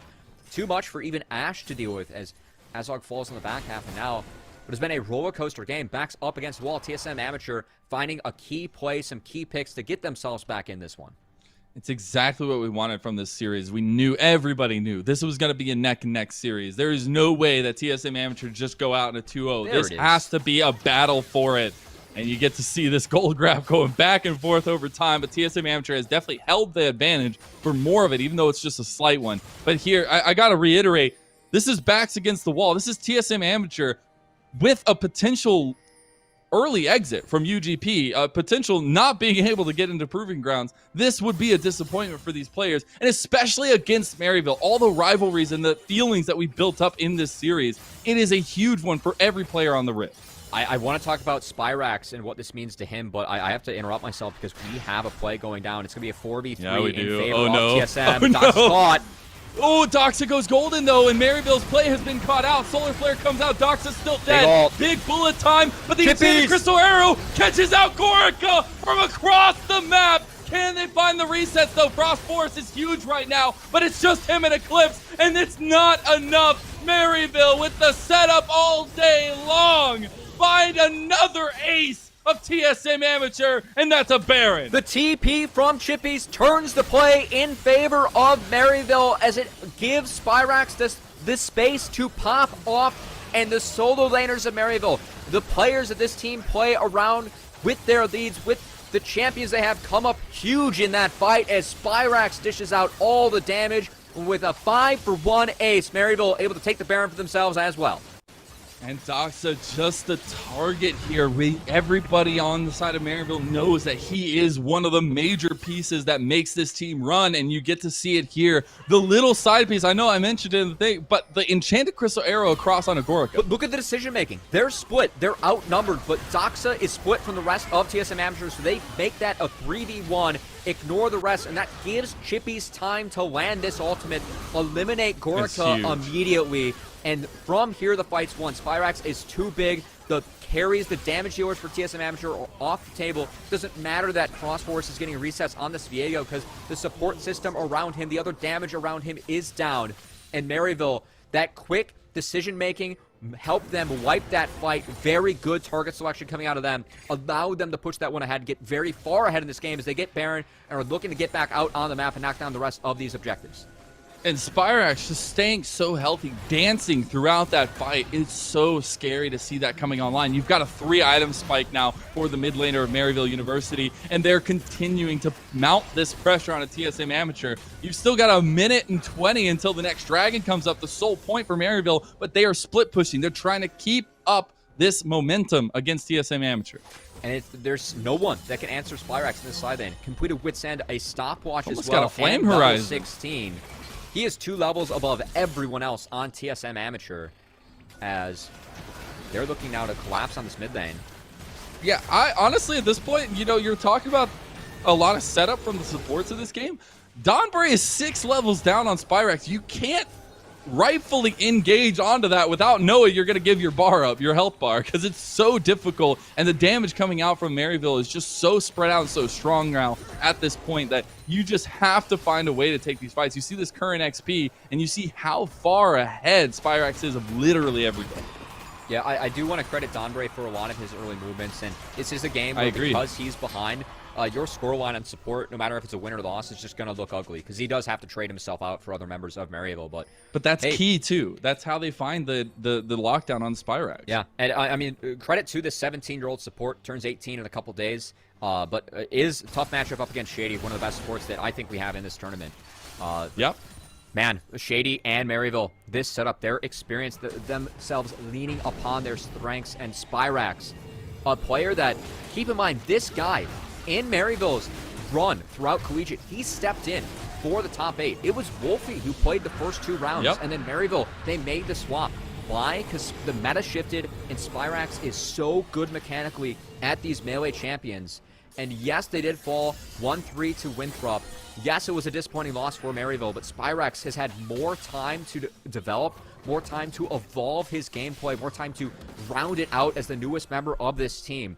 And for him stepping up in this game, someone that has 2 accounts in the top 30 of Challenger, huge for Spyrax, getting revenge against that mid-jungle duo that gave him a 2nd place trophy in Collegiate, now beating them and their Proving Grounds team, stepping up as a Collegiate squad, Maryville. This is a huge opportunity, a huge moment for them to try and take advantage of. And you come off that 3-0 win in the Gateway Legends as well against this mid-jungle duo. It's huge to continue that pressure up as Spyrax and to come in as a complete change-up to the style that Maryville was able to approach with before when they had Wolfie. Now you get this primary carry out of the mid lane. And to go up against Doxa, who everybody lauds, Doxa diff. You even heard it on the desk today from Smacks, but it's the Spyrax show here now. Doxidif versus Spyrax. I like that. Someone should coin that.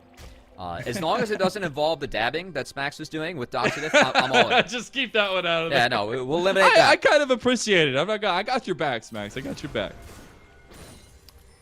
That said, Maryville, they don't have a Baron now setting up. Oh, no. They get the long range yet again. Look at it. It's too much CC. They just can't do anything. They're playing exactly how they need to. It's cookie cutter execution, and the execution has TSM That's Amateur's name on it.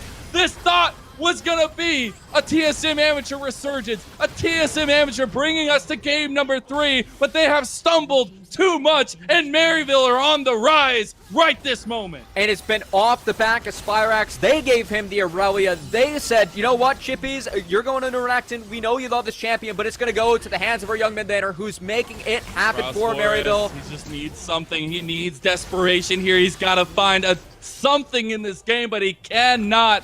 The well-playeds come up, the Soraka, this is fine, and Maryville are banging on the door of TSM Amateur as they continue their revenge tour on Frostforce and Doxa and the rest of TSM Amateur. There is the game, and Maryville will advance on in UGP. Man, Zoo's got to have a big smile on the desk as he should have followed his heart. It's a 2-0 for Maryville, playing to the diagnosis that we gave him coming into this series, playing towards those solo lanes, taking advantage of the fact that they can create space on the map and attack those side lanes, which they did so well throughout this series. And Maryville also taking risks, gunning for play, something we talk about so much when it comes to the development of this region. We want to see teams take those risks at this level. Maryville, man, they were not scared. They were up to the task, taking down TSM. I know they lost to the big brothers, TSM Academy, but beating up on the little brother here as TSM Amateur. Props to them. The road comes to an end as we'll spend some time talking about both teams. But man, props to Maryville. An amazing series, a great 2 games for them. And what a bounce back after that pretty abysmal early game start. That's and even yesterday, right? Like to come off the back of that and get to one of the best teams, I feel like, at least developmentally in the semi-pro area with TSM Amateur, and to go up against players that you have that rivalry with, you have that kind of extra motivation in it, and to come out smashing, even in game number 2 when things felt dicey, things felt like TSM Amateur were going to be able to take it. They had a lot of things going for them, but it's the resilience that showed through from Maryville University that was so huge to me. Man, that was an exciting series. I know that the casters, we were split in predictions, split across ourselves on the desk, ourselves across both broadcasts that we have between this and twitch.tv/academy. But Maryville stepping up, proving us all wrong, and earning a likely date against CLG Academy to see if the 10th place Academy team is going to be representing at Proving Grounds, or if Collegiate's Last Hope can actually push into the top 16, push into that tournament. That would be a massive statement coming out of Maryville. I know they were disappointed that they didn't take home that first place trophy, the only organization that we have where it feels like almost an expectation that they're at least in the finals. What a statement that would be from them over the summer as well, where these guys don't have classes, where they're looking to push to be a top 16 team that we have outside the LCS. That's insane. And you got to appreciate the growth, the journey that Maryville University has had. But I also got to say for just a moment, TSM Amateur, my hearts go out, right? This is not the way you want to go out, especially against Maryville University. And I just have to give it up to players. They've shown so much growth. It's no longer just the Doxas show. It's everybody showing up on the day. And I look forward to bright futures for every single one of them. But now we're going to send it over to a little break while we get ready for an interview. And we'll see you on the other side.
Hi, guys. I was muted for a second. I apologize about that. We've got with us, though, the winner's interview for Maryville, and I've got Tej here with me. Tej, how are you feeling after that win, man?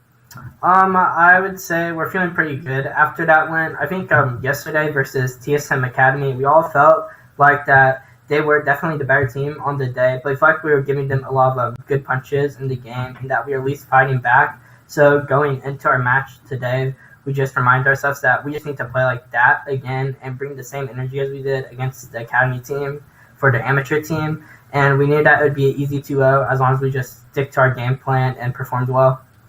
Yeah, Absolutely. I could feel it. It was sort of like night and day. You guys really turned it on and stepped it up for today. And one player who did that in specific was Spirax, the rookie mid laner on your squad.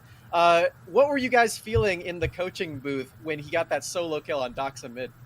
Well, I'd say we were definitely very excited. Sparks as well was. I guess us and Doxa and Frost Force, I guess they have a little bit of a rivalry going on with them being on Winthrop. So whenever we come up against them, we always want to try and get revenge for losing to them during nationals this year. So the team's always Sparks always very energized to perform well against Doxa. Yeah, absolutely. Does it feel like that vengeance has been secured with this win today, Teach? I'd say there'll always be some pain losing nationals this year, but I guess a little bit of it, especially since we keep our proving grounds chances alive and we have taken them away from TSM Amateur. So for sure. Yeah, absolutely. Speaking of that proving grounds chance, you've got one more series to go through. I believe CLG Academy is currently up in that series. What are you feeling going into potentially that matchup next week, and how are you feeling going into the preparation aspect of that? Yeah, I'm pretty excited to verse up against CLG Academy since their coach is Benji, and Benji used to work at Maryville for a little bit of time. Oh, wow. So it's nice to get another chance to go up against them again. So it'll be fun fighting for the last spot for Proving Grounds against Academy team and seeing how we stand. But I'd say we're definitely pretty confident going in. Yeah, absolutely. It's fun. You get another rivalry matchup next week. That's going to be great. I've got one more question for you, Teach. Did you guys feel like you performed even better because you knew that Zoo was going to be on the stream today, or is this just pure coincidence? Or were you wanting to perform for the big man in the coaching spot? Oh yeah, I would definitely say the Zoo buff definitely did help for sure, and having someone on our side to help us. Absolutely. All right, that's awesome. Do you have any final words or shout outs you'd like to give before we take it to a break? I'll just shout out my dad and my brother. All right. Awesome. Got to shout out that family. Thank you so much for the interview, Teach. Congratulations Thank you very on much, the win. Max. Yeah, looking forward to seeing what you guys can bring to the table in that series next week. But for now, everyone, we're going to send it to a quick break before we get right back to things with the analyst desk.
Welcome back to the analyst desk. I am Kari, and I am joined by Smacks, Ivern expert, who won't be able to flex that knowledge on this broadcast, unfortunately. We also Don't have say Zoo. never, Kari. I will do it right now if you'd like. I'll tell you all the story of the time that I first picked Ivern in ranked, and I proceeded to win 21 games in a row on it. This was on Ivern's release. He was very broken, and I am Mastery 7 Ivern and proud.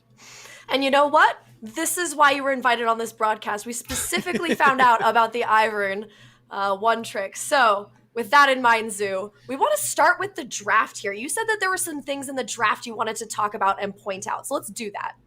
Yeah, I think the first thing, just kind of coming out on Maryville's side is how much, they need to split up their resources in the early game.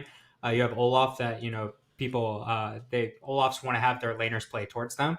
And then you have an Aurelia in a melee versus range matchup. And usually in melee versus range, the melee will need some help, either crashing waves, or you want to create freezes where you're able to create a long lane versus the ranged, and then bring your jungler or bring your support to the lane and be able to skirmish. But then you also have the Ashe Braum, where it's like Braum, Ashe want to be, playing for hard bot prio, maybe a strong level 1, controlling that early Drake. So they're very, very, very bot focused, which I think is a good approach in this situation from Maryville, especially with how good Spyrax is. But the big thing here is that they kind of create a bit of a trap for TSM. They find themselves in a position where they have a flex in the Aurelia that could go top, but if you look at Spyrax's solo queue, you see that it's his most played champ right now.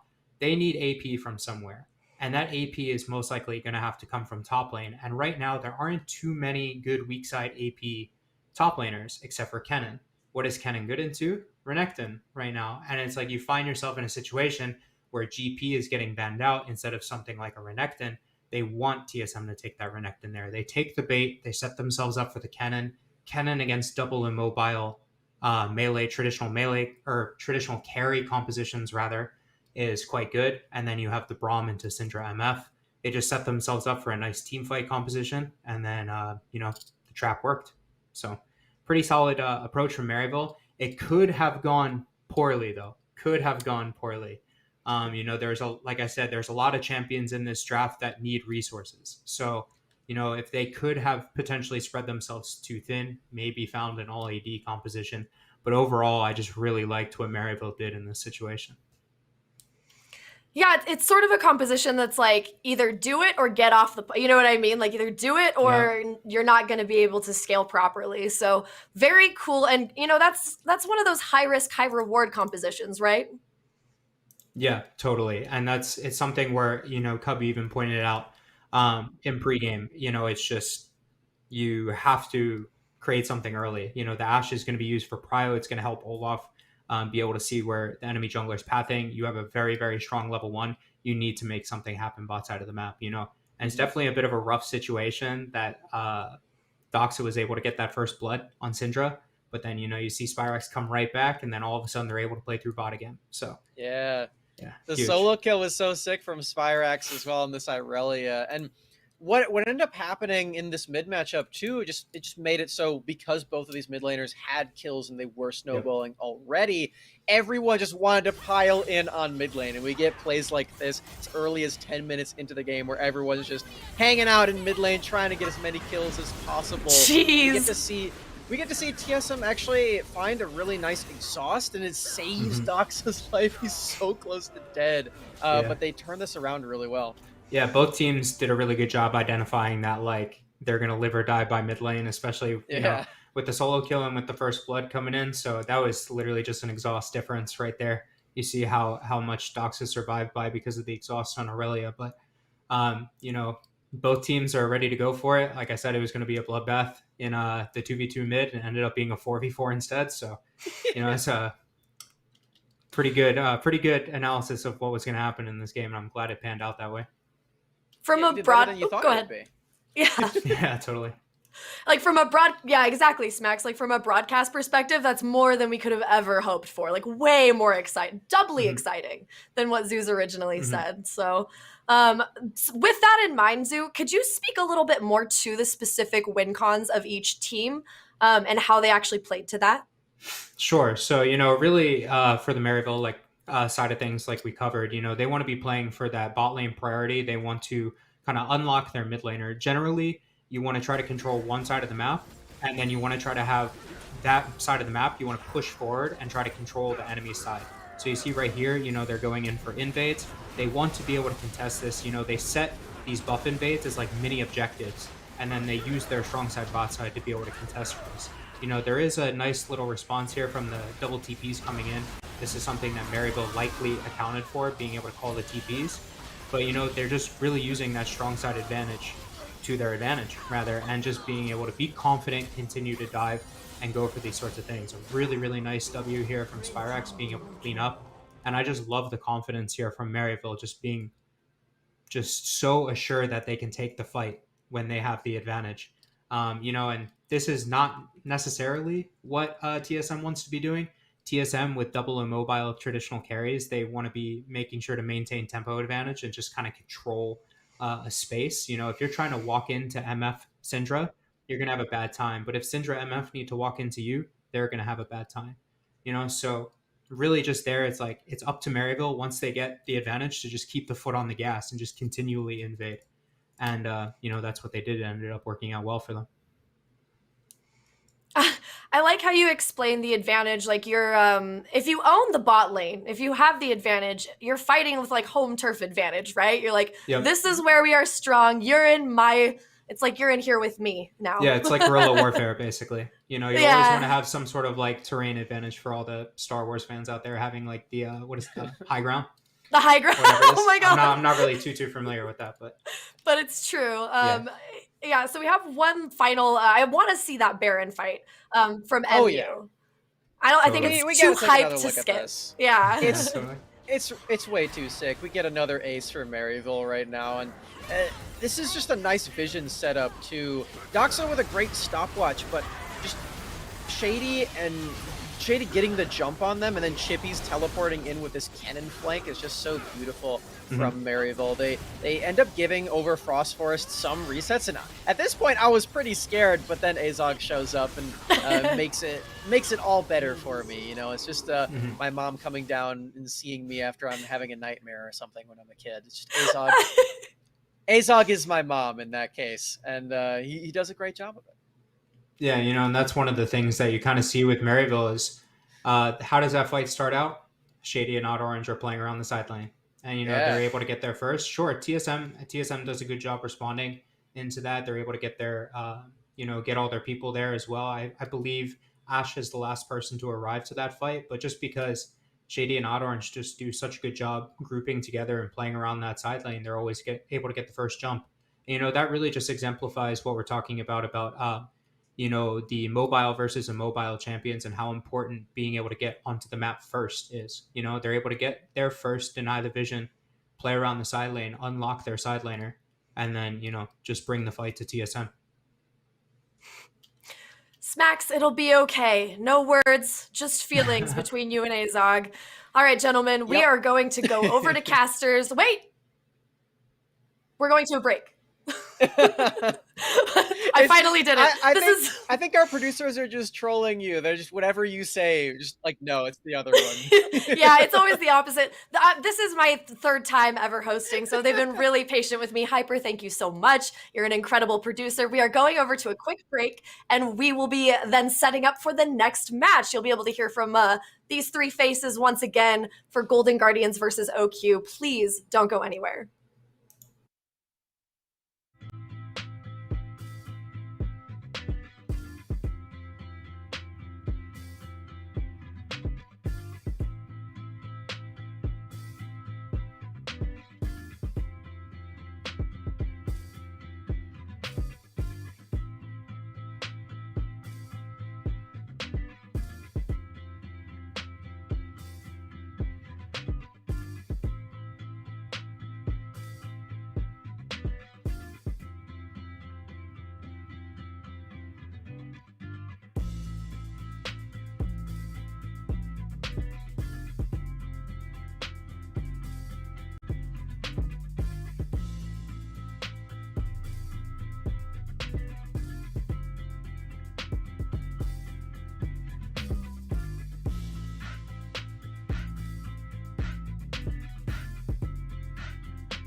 Welcome back to the analyst desk. We are going on to Golden Guardians versus OQ.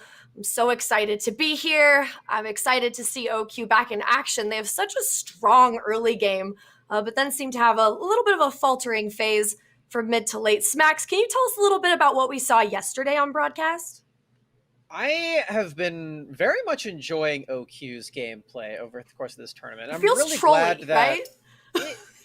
I don't know. It's really interesting because their team is literally just called Open Qualifier, so there is that sort of like jokey style to it. But at the same time, we got to see them play against TSM Academy in their first game, and that's just the nature of being 16th seed. You have to play against the best team on paper. So rough early start, but even saying that, I'm really glad that we got to see a really strong side of them, and I'm glad we got to hype it up for that first game too, because OQ's early game is really good, very proactive, and I'm really enjoying the way that Panda and Colin are able to find a lot of picks in that early stage. And I think a lot of that comes down to Colin just being very open, just moving around the map whenever and however he possibly can on the most aggressive champion he can find. I think this team is really entertaining in that early game. And just yesterday as well, on one of the other streams, we did get to see them actually transition that into a series win, which is really exciting for these guys. Colin is absolutely unhinged. I'm not going to pull any punches here. Just really literally so unhinged. And I think that that's really endearing, and I think it's fun. So Smacks, great analysis on the other team. Now, Zoo, do you want to speak to TSM Amateur for us? Oh my God. Wow. I'm so sorry, guys. Zoo's like, wait a minute, lady. Yeah, it's Golden Guardians Academy. Wowie wow. Thanks, guys. It's all good. I thought I was living in the simulation there for a second. This water ball is full of water, for sure. I'm a big Matrix fan. So, it's really nice being able to just continue like covering collegiate folk, and like one of my favorite players ever, Niles. Just really getting to focus on Golden Guardians here. Yeah, and just I'm really interested to see how Golden Guardians responds, not in terms of their preparation, but in terms of their execution to OQ's early game. So, when OQ was playing versus TSM Academy, your son Academy support is known for just roaming around the map really, really heavily, especially early in the game. Colin was able to match that. Well, Golden Guardians Academy usually drafts these jungle mid utility setup situations, Zin Karma and TF and that sort of stuff. So, I'm pretty interested to see, especially here, you see Prismal on the bot side, how they transfer those kind of 2v2 plans into, their side lanes. They have Niles, a big playmaker, but then Prismal is one of the better team fighting AD carries. And, him and Newbie can create a lot of pressure down there. So I think if they're able to kind of just keep OQ just kind of contained for the first 5 minutes of the game, and then use some of their champion priority to transfer their pressure to sides, you can see Niles and Prismal really pop off. And I think they're the two main carries on this team. I'm picturing Golden Guardians Academy trying to find a cat that has the zoomies and put them in a cage. I feel like that's what's going to have to happen for them to get this win here, and not just completely get snowballed on. Just grab Colin and put him in a cage, okay? That's all you need to do. And or Niles if you're on the other side. I do think that the mysteriousness of OQ does lend in their benefit. I mean, Golden Guardians Academy now has a track record, especially with this team, and so now OQ has the potential to kind of invest in that mysteriousness and bring out something really unique. So we let's talk about predictions for a minute here, because we had a lot Smacks had a lot to answer for on the last one. I think that we are more aligned as a family on these next predictions. So Zoo, what you looking at? Yeah, true. So I'm going with Golden Guardians on this one. I think it's going to be maybe a 2-0. I'm hoping for a 2-0. Again, like I said, my heart hopes for a 2-0. I think my brain says a bit of a 2-1. Mm-hmm. I like the approach to draft these utility tools in the 2v2 in the mid lane, but I really dislike how Golden Guardians has been allocating their pressure. I feel like Niles, like I said, Niles and Prismal are just such big carries on this team, but but it feels like Niles is always using his 1v1 priority to transfer into his team as opposed to his team transferring to him. So, I'm hoping that goes well today. I don't expect them to switch up their drafting philosophy like anytime soon. I think it's fine just in terms of the ideas, but the execution needs to be cleaned up a bit. So, maybe a little bit of a falter here, there, when comps like Karma and stuff get behind, sometimes it can be hard to get back. So, maybe they find themselves dropping a quick game, but overall, I think Golden Guardians will have control of the series. And that's why go ahead, Smacks. I'm a little bit less confident in Golden Guardians. I think that they can do it, but I think the conditions of this match are far more dire for Golden Guardians in this position because they did just have a pretty bad day yesterday against Resolve. One of the weaker showings that we've seen from Golden Guardians Academy. And as this Academy team, they now have to win 2 series in a row just to get to that proving ground spot. Mm-hmm. And I think the pressure is just really big for them. So I think that they are going to do it. I do have Golden Guardians Academy as my prediction here, but just based on the momentum and the stakes of this, I could see them falling a bit to the very aggressive team with no holds barred in OQ. Fair enough. That's why we pay you the big bucks, Smacks. I also am on the side of Golden Guardians. I predicted a 2-0 despite a sort of less than exciting showing yesterday. And that's merely based on the unknown parts of OQ. We don't necessarily know exactly how they play. We're starting to see a trend, but they can flip that on its head at any moment, too. You know what I mean? Like, maybe Colin will be hinged. I'm not sure. But I think that he's a napping cat today. Yeah. I honestly think that us putting our faith in like the established team is a great narrative if they come out on top. So, it's a win-win for everybody. And I'm excited to see how this one shakes out. Any final thoughts before we go over to the casters? I mean, it just sounds really simple, but just play around your carries, more. Like, I think Niles can... he's found himself in some weird situations where, he doesn't have the best matchup or, maybe his wave's pushing out and he's not necessarily getting the cover. But it's like whenever he's getting those advantages, he's always transferring into his team. I just want to see like more resources being put into his lane, because I think like he is the leader on that team to an extent. Like I want to see him being put in the position to carry. I am going to just go with a 2-word answer. Don't panic. Because if you do, the opposing team will take advantage of that chaos immediately, it seems like. True. All right, gentlemen, let's see how this one shakes out. We're going to be guided by Mazel and Cubby on this journey to see OQ versus Golden Guardians Academy. Welcome back to the caster desk. I hope every single one of you analysts has a towel ready to go after that Don't Panic moniker. Got to give a huge shout out to Hitchhiker's Guide to the Galaxy. But we have arrived at our second series of the night. It's Golden Guardians Academy going up against Open Qualifiers, and it is going to be a fun one.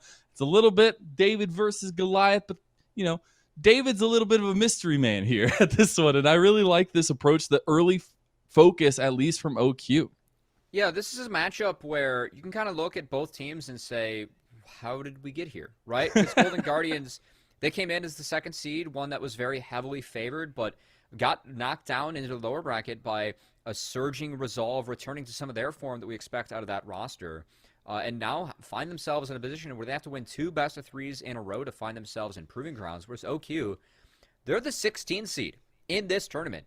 And OQ, for me, leaning off the experience that players like Panda have, former Echo Fox jungler, players like Colin have, spent 2019 with CLG Academy as their support. Their first 5 minutes, they actually have a really good idea of how to play out these early games and even netted 2 early game leads against a team like TSM Academy. Now, they did make mistakes in the mid game, but those early game leads are something that netting that against the strong, like the number 1 seed of the tournament, that's pretty impressive. And if OQ are able to replicate that, have cleaner mid games, GGA might have their hands full today, as they do feel calm, they do feel collected, and they feel like they can move on throughout this. Catching up with Crystal, he said, that game, it happened, but we just went back to the drawing board. We're going to play our game. We feel like we're still favored. We feel like we're still the stronger team. But OQ is no pushover. They proved that so far in this tournament.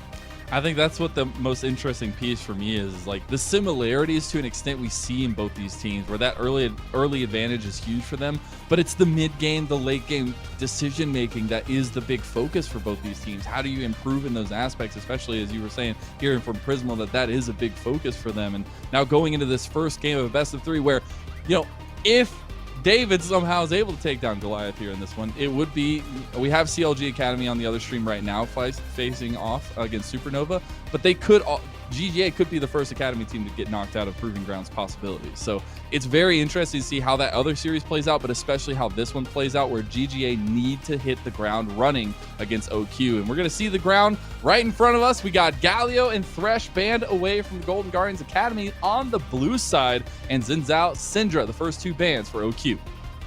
And that Syndra ban, we saw a Syndra first pick not pan out for TSM, but that is something that's flexible. Prismal has proven that he can play mages, especially his Ziggs. 8 plays, 4-4 on the champion, mostly throughout Academy. Very good on that one. But it also sets up an important pick for the side of OQ, and that has been Ariendel's Rise, one that will potentially be contested in this matchup as it's a favorite of Yunbi as well. But Ariendel, a player that used to go by the likes of Descraton, has won tournaments like the ones that Unified Live hosted back when they went by Upsurge, and has been a collegiate standout mid laner. Now, a new tag, a new look for this team, but someone that has been a big part of OQ looking good and stepping up when needed, and a big part of the reason they find themselves here in this matchup against GGA after their win yesterday against AoE Randoms.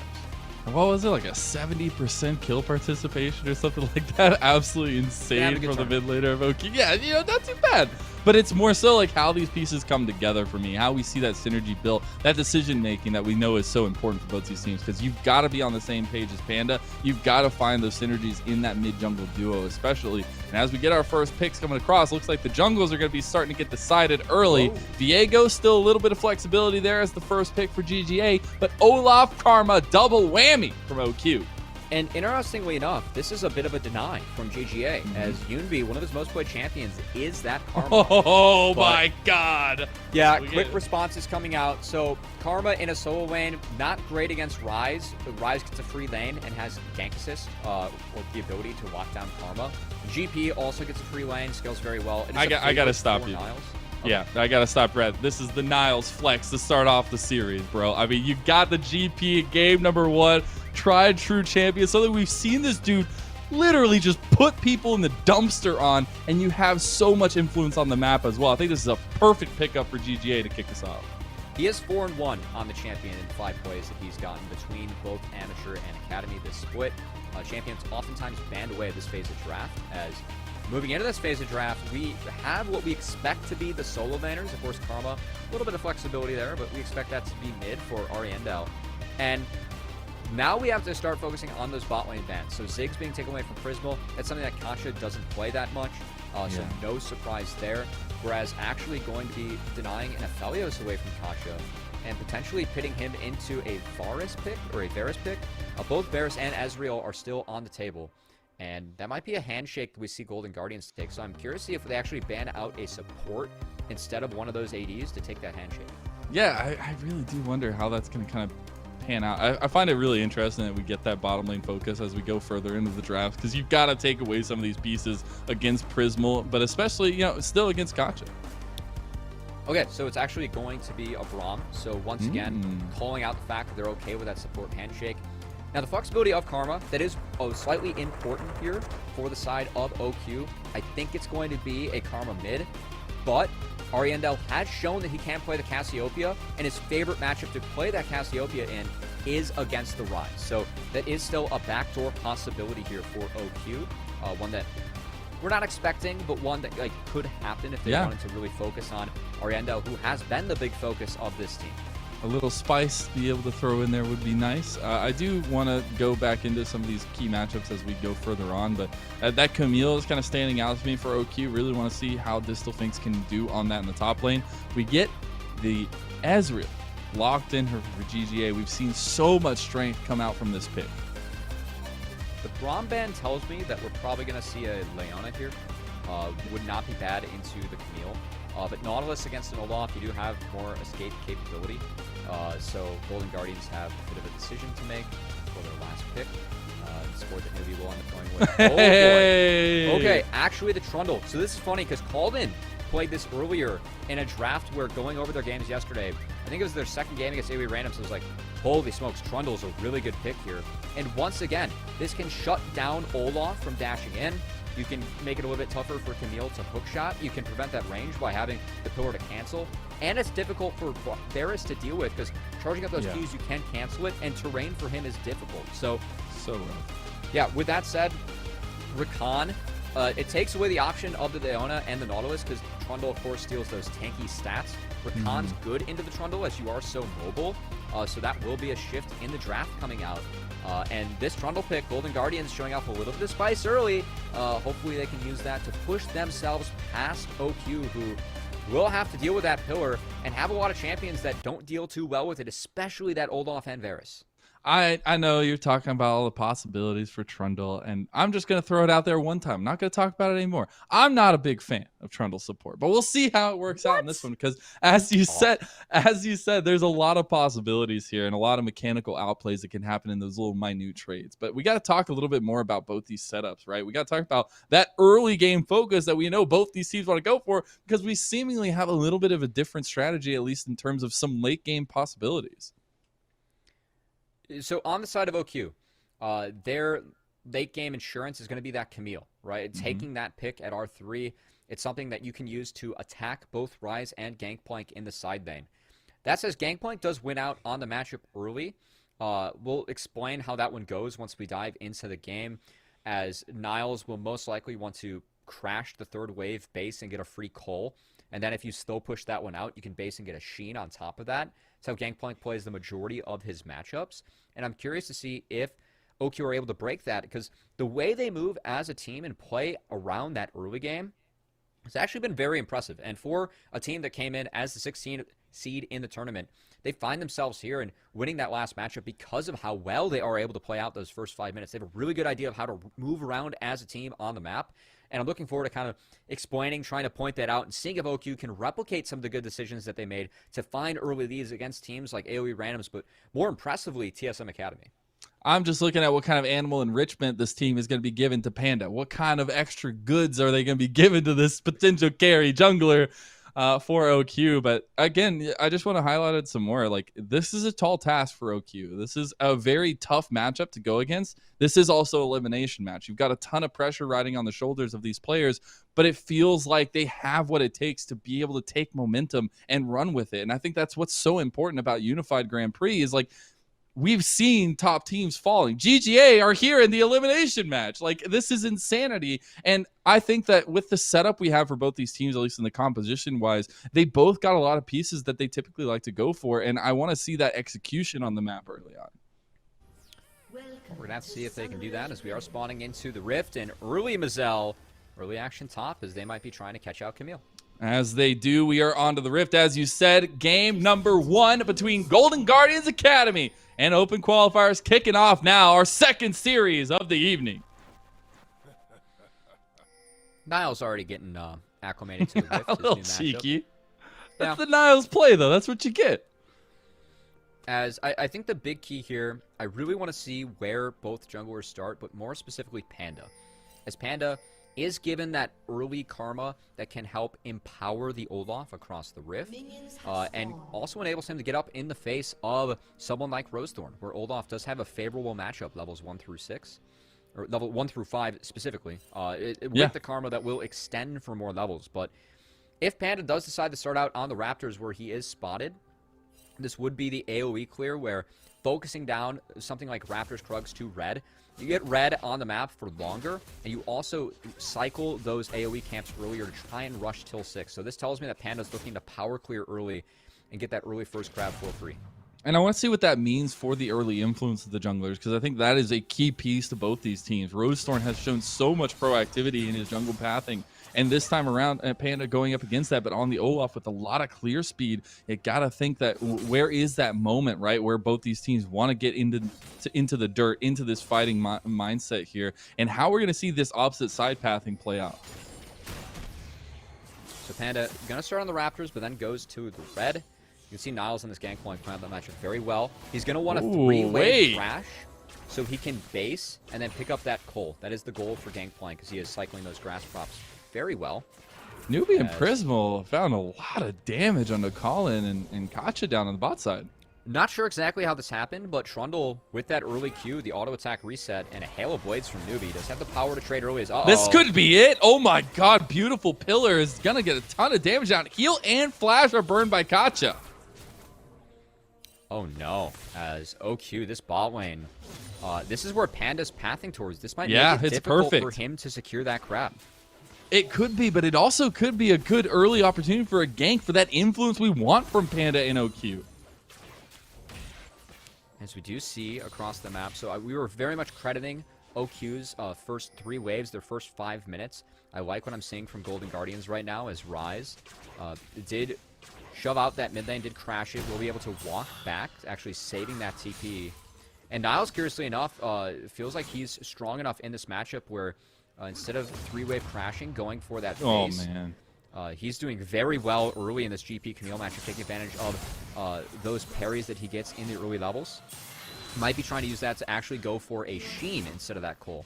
Now, you do have to be careful in these kind of moments, because the burst damage that comes out for Camille can be very hefty. So I like that Niles is playing aggressive. You see some of that trading coming back from Distal Phoenix. But Rosethorn is up here just in case that aggression turns into more. And you see the back now coming in from Niles. More than likely going to use that TP down. And the reset coming out from Panda means that Rosethorn is going to look for a little aggression here. Doesn't find anything in the topside jungle and will just reset himself. Like how Prismal and Newbie are pulling this wave too, just trying to keep the mage creeps there, try and deny more golden XP. They're making this so difficult. Yeah, and because of that, Kacha does have to stop that recall, so tempo lost there. As instead of recalling on a cannon wave, we'll have to find something that's a little bit more disadvantageous for himself, as Prismal does have a base under his belt, so now has access to that tier. And only biscuits available for Kacha. This will allow Newbie to threaten. Look at Rosethorn this. Here to help. Love the early plan from Gold Guardians. Yep, you got to punish them where they are punishable, and looks like they're going to step up here. The vision toggle is extra beautiful. Newbie going to show himself first, but Rosethorn's right behind. The pillar is just waiting to come out. They focused on Kacha. Prismal's here as well. This is first blood. Got to go over to GGA, and guess who gets it? Prismal himself.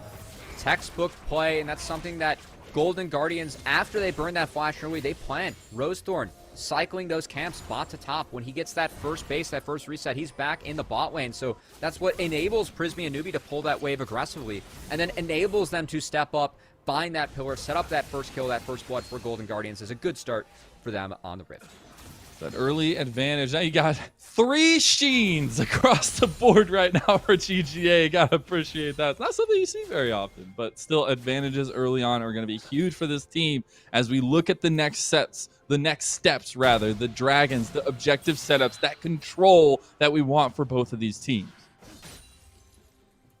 So we see Niles still continuing to take advantage of this matchup to get the TP out of Camille.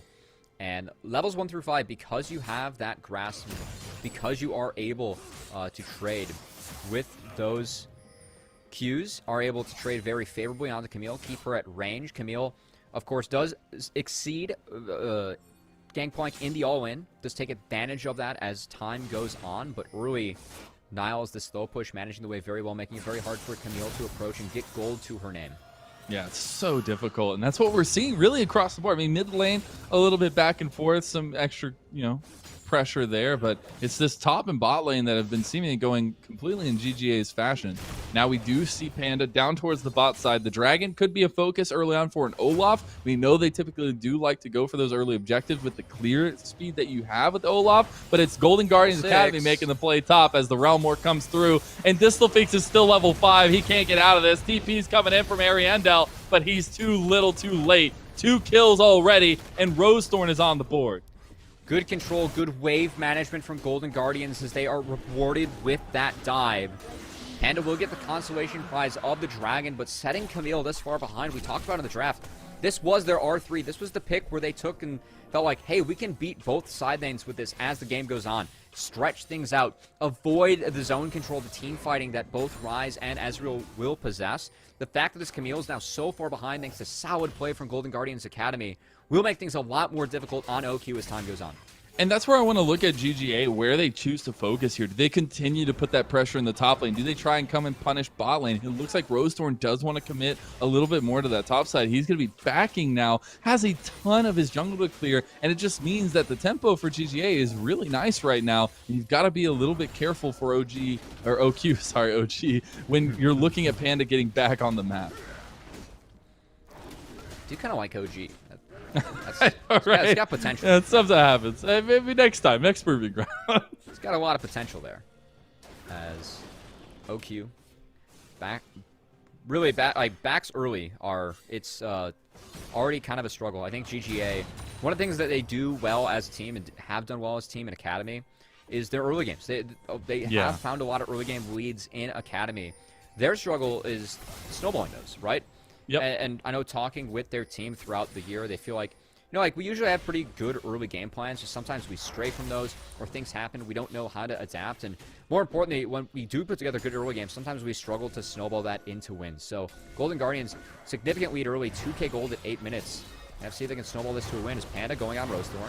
He is, and it's the communication for Golden Guardians here, but the communication's on the side of OQ as Rosethorn is down to Panda as they find a redemption kill. But Yunbi, he's flashing over the wall. He's getting confident here. Newbie's here. Niles is here, and this is turning to shambles for OQ. Niles comes in. Another kill goes down. Chains of Corruption actually used, and Newbie a little bit low here, but Kacha overextending, and Niles is still full health in the middle of everybody. You've got now Distal Finks joining the fight. Hextech Ultimatum comes out. He's able to clean house here, and Niles is the one that's overextended. OQ after everything. No, they're going to get it turned back.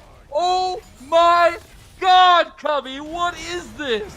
Brisbane saved the day, the heal. It got Niles out and managed to at least make this not a disastrous trade for Golden Guardians Academy, as it was a good initial play, but Golden Guardians Academy pushing that advantage a little bit too hard, playing on the edge, fortunately for them, able to escape that one, and now because OQ are setting up on the map late, because they recalled second, this does enable Golden Guardians to take this Rift Herald for free, something that could be critical for them, and keeping Camille down in that side lane as the Stealthfinks almost turned that fight around. It was so close, but the thing I want to highlight here is this just gives GGA so much more to work with. You've got 2 minutes for a Dragon, you've got time to spend, and decisions to make with the Rift Herald, and that's just going to queue you up to try and even up the Dragon game here if that's the focus they want to go with. But you've got to watch where the pathing of Rosethorn is going to lead them. And you look at that gold graph on the left side, there's a lot of blue on there. There's a lot of Golden Guardians members. And the important thing is how they've kept down to Stealthfinks. And this has just been Niles landing very well, but also playing around his team. That slow push into the dive. That's textbook Academy play that sometimes a lot of the amateur teams will struggle with, but what we expect to see out of these Academy squads, as good setup from them, enables them to find a lead and keep down the important member for OQ in this game is Newbie. Newbie's in some trouble. He space checks the bush, has to flash away. Newbie does get out with his life here, though, and Prism was able to put some pop shots back onto Panda. He's going forward. The Arcane Shift Colin is getting a little bit low as Rosethorn was right here to back him up just in case. And every time OQ go for something, they get a little bit, but then GGA are able to respond immediately. And with all those members showing bot, this still enables Niles to play this matchup very aggressively. As, that dive really bit OQ in the butt as Boy ults on the He's Panda. getting a little bit low. You have a lot of damage here. The execution, the Heartbreaker comes out. Now the resets are there. Prismal gets a kill. Now TP is from Distal Finks. Ariandel on the side. Can they get this turn back? Newbie getting a little bit low, but Distal Finks dies. And it's tragedy right now for OQ as they are just going to get wiped under the tower. The resets for Rosethorn are key and there as Rosethorn finds yet another kill, a triple there for the side of GGA. Maybe they'll find the fourth here. One last tick, one last damage, one last smack from Newbie. And that's a huge pickup for Golden Guardians. Rosethorn, GGA showing why they first picked this Viego, as Rosethorn in 7 plays this is his 7th play in the first 6. He's 5-1 on this champion. It's and insane. My goodness, what work does Rosethorn do in this fight? As the big key for GG in all of this is the fact that Distel thinks this E doesn't connect. It misses the wall, not able to find any stun, not able to find any combo. And Rosethorn and GGA separate the members, isolate them, take them down one by one. What a great unstoppable to get over that knockup as well. Yeah. That's what truly enables Rosethorn to pick up the rest of these kills in this fight. And a big fight off the back of the young jungler from Golden Guardians Academy. Gets Golden Guardians Academy a 6K gold lead at their 15-minute mark. Monumental for them. You need to put the carry pants on in a game like this, in a match, in a series like this. And Rosethorn, he's got them already. He got the tags off already. He's got them on. They fit nicely. 2,700 damage dealt in that last fight. The highest on the other side was Ariandel on the Karma with 1,000. Usually when Karma's doing the most damage, that's it's not the goal. You'd say. I mean, yeah. Usually that's when you kind of look sideways and go like, all right, maybe that didn't go our way. And for OQ, nothing this game has gone their way as Golden Guardians Academy. I know that yesterday's loss, something that wasn't expected in their boat, something that they definitely did not feel great about. But that said, they know that they're capable of playing well. Prismal was just talking about how, they're still a good team. They just have to communicate as a team and problem solve in-game better than yesterday, where they felt like they were off. They were trying to replicate, how they play in practice, but sometimes that breaks in a match. And Golden Guardians have done a much better job of playing to their set plays, helping Niles get ahead in this matchup, but then adapting well as Kasha. Good no. Oh, Chains of Corruption goes the other way. They did get out because of the quickness from Colin. Now the TP from Ariandel. This is a really scary combo to have when OQ are able to get their full team comp to bear here, but it's still very scary as the gold lead is circling around like 8,000-9,000 right now in favor of GGA, and it's not even 15 minutes. And for OQ, scaling is not in their favor either, Michelle.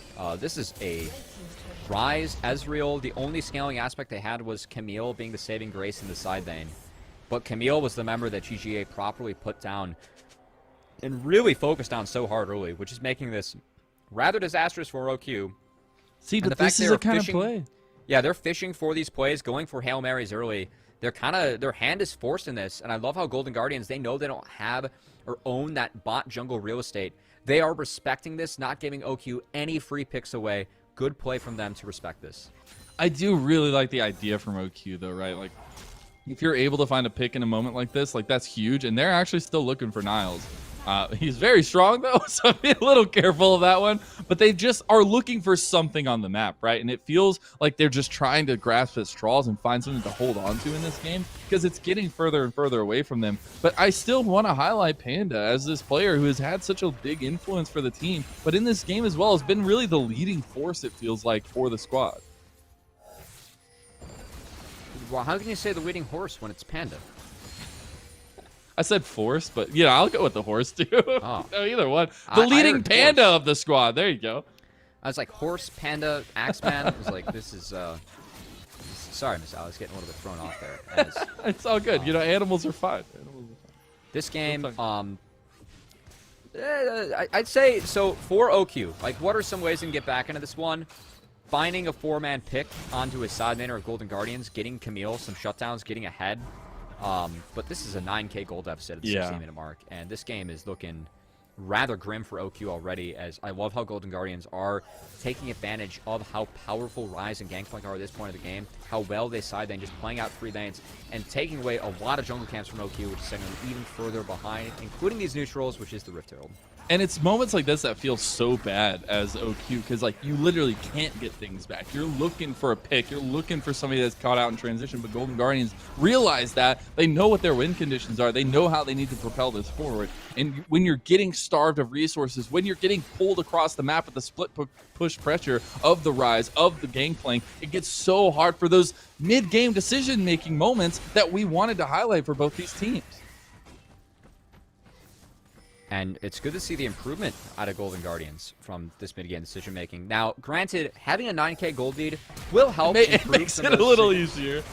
Oh, wait, they're going for the dive here. This is the play of the turnaround. OQ want to go for it. Have they found the damage on the Rose Thorn? No, Niles gets the kill on the Panda, and it's all for naught. My God, it just doesn't stop. OQ getting beat down into the dirt here as another fight goes the way of Golden Guardians Academy. And this is just a gold lead that is so hard to come back from. Rift Herald has popped up in mid. Colin goes down to the ace of Niles, and Golden Guardians are trudging forward. I respect the play. I respect the attempt, but OQ, they got to start talking about the next game here, Mazel. Golden Guardians Academy making a statement after yesterday's mistake, after their blunder, not making any of the same mistakes again in this one, Mazel, as I respect the call, but look at that pillar. That once again, it cancels the E from Camille on the back half. That's rather critical in making sure that Rosethorn is able to survive the pick, survive the initial burst. No shutdown, no kills go over to OQ, as it's a complete wipe for GGA once they aren't able to execute that first member. It's really rough when that spacing comes down. They were so close. They committed so many bodies to trying to get Rosethorn, but he's just too slippery. And when you lose all of that map pressure, again, the renewed force of GGA, the constant pressure that they have on the map, and now the fact that they're stacking up these Infernal Dragons is just rough. And deep breath for OQ here, as, wow, that gold graph, it's looking like anyone from the Chicagoland area, looking like the American Eagle at our local Six Flags, as if OQ wants to turn it in their way, they're going to have to go off that jump soon, but it feels like GG are just going to keep on climbing up this one, as this is a impressive gold lead, 12.5K gold at the 18-minute mark. That's a pretty high one. The stats are going to be a little bit skewed now for GGA, I feel like. Yeah. And now OQ being chased off of anything and everything. 3 people spotted here, so this enables Niles to push up very far in the bot lane, the side lane. God, that's one Mystic shot plus the combo of the W. That's really rough. This Panda is like the main front line here. And you see OQ just trying to roam around as a group, trying to find something. You got to find an avenue forward. As Niles going for the under tower. Oh, no, this could be it. Cannon Barrage comes out. He's stuck. Niles gets outplayed. No, he gets the trade back at least. But that's a bit of an aggressive play. And a shutdown goes to Distal Things. All right, Niles. You know, we're, it's... I flexed at the beginning, so maybe, like, you know, it just carried over. He's just feeling strong. He's feeling confident. They're seeing if it can happen. Oh no, they were caught out. Oh no, this is looking like another kill going over to GGA. Chains of Corruption is huge to stop Newbie from getting a pillar in there, and the speed up for Ariandel is going to get Panda out after the flash. So Ariandel is able to support his jungler for at least a moment while the siege is continued by GGA. Rosethorn going to get out as resets coming in. And Mazel, this is a rather slow game. So I do want to give an update from another stream. CLG Academy has just lost game 3 Oh against my Supernova. God! No way! Supernova and Maryville will be playing for the last Proving Grounds, or one of the 2 remaining Proving Ground spots. The CLG Academy will not be a part of Proving Grounds. Rather critical for the stage of the event. That's tragic. Hearts go out to CLG Academy. I think that they're going to take the brunt of a community that will not be fair to them and any of the players, and my heart does go out to them in advance. It really does. Big congrats to Supernova on a very impressive upset, as usually when I bring up state of other games going on in the streams, but this game's going... Hey, you don't got to call it out, all right? Yeah, it's only going one way. Panda goes down here to the combo, and Distal Finks is going to join him shortly. You got to expect the tunnel's looking a little dark here for OQ, at least in game number 1. But as you said, it's very interesting to see the developments across the stream. CLG Academy being the first Academy team to drop out of UTP. So GGA, you know, they're starting themselves off good here. They were potentially going to be that team, but CLGA going to take the brunt of that, as you said. Now GGA just need to put together these strong performances that we're seeing them do right now. We're going to get a second look. Oh my God, Kacha just almost gets one shot by True Shot Barrage. Yeah, I also love how Golden Guardians, I mean, this Trundle, OQ was down 0-1 to AoE randoms, and the Trundle pick was instrumental in turning around that second game, turning around that series for them. And Golden Guardians kind of using it against them. As you can see, the power of the pillar. Or I should say the MVP Sluggers trophy, as I guess while we're making Chicago references, might as well. Might as shout well, out Sluggers, yeah.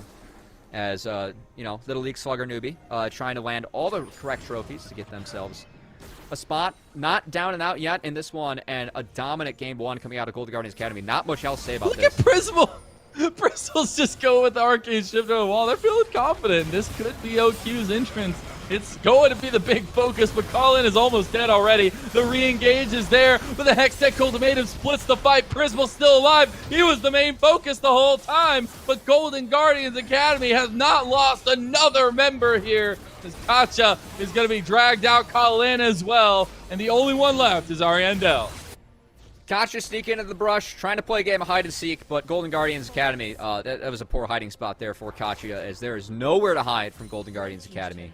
I admire the playmaking. Like, I understand, like, this is, you've already labeled it. This is such a hard game to come back from. But the fact that we're seeing them all still commit as a team to these kinds of plays, like, that gives me hope for what team play we'll see in game number 2. Because when you're set behind this far, you can't pull off those plays. You can't pull off those decisions as well. The things we were really wanting to focus for OQ. So it's going to be a rinse and forget about game number 1 for OQ, as they're going to be taken down one last time by Golden Guardians Academy. They're trying their darndest, but the health bars, the damage, it's just too dang much. And Golden Guardians Academy will take game number 1 after a dominant performance all throughout. Wow. 20K, by the way, Cubby. Yeah, 20,000. not much else to say about that one. 20K in 23 minutes with 23 kills on the side of Golden Guardians Academy.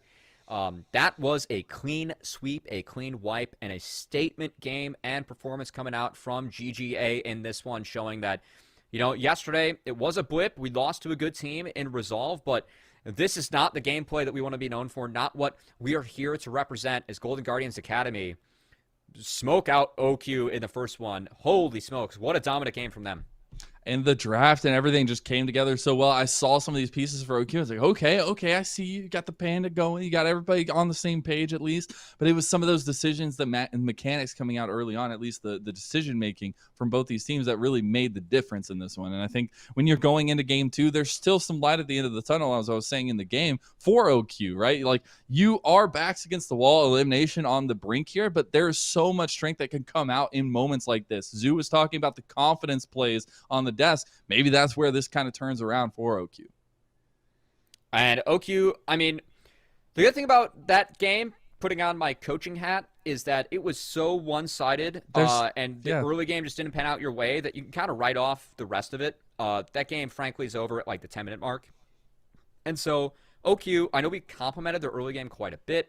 I think that playing towards that is something that can help them get wins. But just going back to the drawing board, thinking about, how are we going to manipulate our wave states? How are we going to play around our jungler? That's the kind of stuff that we expect these academy teams to have really mastered compared to the amateur squads. And that game, I think GGA did a really good job of representing, we know how to play the map as a team. That's something that OQ didn't do, and because of that, they got blasted as a team, as GGA. They did. Wiped game 1 pretty hard. They did, and we'll see what happens in game number 2, what that bounce back looks like from OQ. We're going to sit into a little break. On the other side, we hear what the analyst desk thinks about that game number 1.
Welcome back to the analyst desk. Let's get right into it.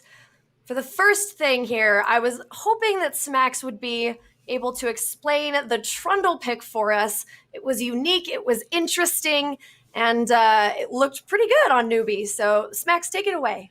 Yeah, there are a lot of things that look really good about this draft as a whole. I think Zoo and I have been talking about this for a good chunk of the game, but the pick that I personally feel the most strongly about is this Trundle. And I think this pick is just a very creative option for Golden Guardians to go for in a spot like this, because you can see they are up against this Varus that was picked fourth, so they can abuse the fact that he is very immobile in the early game, which they did very well. And not only that, it also provides the pillar as a form of displacement that actually can affect Olaf, which is something that's very difficult to come by. You either have to go for Trundle Pillar or like a Nivea wall or something, but she's really not seen in the meta at all. So I think it provides Golden Guardians composition with a lot of really unique things, and all of that does come from this Trundle Pillar. So I'm really excited that they actually did get to pull it out. And even with things like the Hail of Blades, the creativity is still very much there, because you're getting a lot of extra damage just from that rune alone in a build where you're not really very high econ. So I think this is a very creative pick that we got to see from Nibby. Really like your enthusiasm there. It makes me excited. Trundle.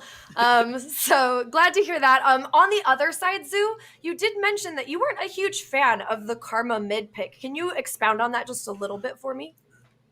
Yeah, so I think Karma is like one of those champions that there's a bit of a misconception on like her ease of execution, really. I think it's just really conditional. Karma is like one of those champions that can sit back, let their traditional carries farm till 3 items. It can be more of like a low skill champion that can kind of be like commanded around by teammates. But in situations like this, where you have an Olaf and you have a lethality Varus, and then you lack like a traditional front line, you have the Rakan Olaf. Like this requires a lot of finesse, and I actually think this is a pretty high execution champ for the situation coming in. And we were praising OQ for their ability to play aggressive in the early game, but this setup from them doesn't really give them any sort of fallback if they're to make mistakes. And the other thing that we pointed out about OQ is the fact that they trip up in the mid game. They're not very good about playing around TPs, and then they usually get pinched on as well in mid game situations. They usually only play one wave, so kind of they have to come out and smurf that first 5 minutes and really make that work. Otherwise, it's going to be pretty hard. And once you see Olaf as like a 0-0-0 and it's just full clearing, and like the Karma's even with the Rise, like that Rise is just going to take over the game. So it's just, I like the idea, I guess, but for a team that's a bit more polished, I think for them, just try to give themselves a bit more comfort. Allow them to make a couple mistakes and not be completely out of the game. I like that. I like that take as well. It's once again the high risk, high reward execution compositions, and at this level of play may not aid to the dub. So let's talk about how this composition maybe experienced a few heavy bumps here. We do have a replay of a river skirmish that both of you were fairly insistent about talking about. Yeah, I think it's for good reason. This is one of the really big plays where we finally got to see Golden Guardians just take the game by storm. It's very scrappy. There's a lot of things that you could go back and look at and be like, oh, this player could have done this specific thing better. But I think all in all, we do get to see Golden Guardians mechanics specifically in full force. And it all starts out with the Trundle Pillar. Look at that. Big brain analysis coming up from me right there. I will say the fight may be won by the Trundle Pillar, but it was definitely started because Brosthorn is walking into topside river without mid priority, and the enemy support is moving first. Granted, his support is on the way, but they're going to be able to send people there first. And you see him kind of get killed at the beginning, and that's kind of an unfortunate habit that we see out of Golden Guardians Academy, is the fact that they don't necessarily wait for prio before moving in a river. But you see that strong agency from the Rise and the GP that I'm so happy about. Like, they're able to create their own agency, and then they're able to collapse and respond. And that's really the strength in their solo lanes, and the strength in their champions is really what got them through this early game, because systematically they were making similar mistakes, and but they covered up pretty well. I just get so excited. It's so nice for you to also be like, yes, and be able to give the players, what they're due. It's really fun to have such an in-depth analysis on this show. So our very last replay here, we're actually going to try to do something a little different. So bear with us here. Zeus, Max, I believe. Sure. So, I mean, I think the biggest thing on the map state that you're seeing right now is like one of the biggest baits in the mid game that you could fall into. Many teams in NA have done this, but going for this mid tier 1 when both of your side lanes are pushed in is a recipe to get engaged on, to get pinched, triangle, choked, like whatever way you want to call it. There's a bunch of different terminology. This is a death trap waiting to happen. What you need to do when you're behind in the game is you need to push out one of these sides and try to keep the game in front of you.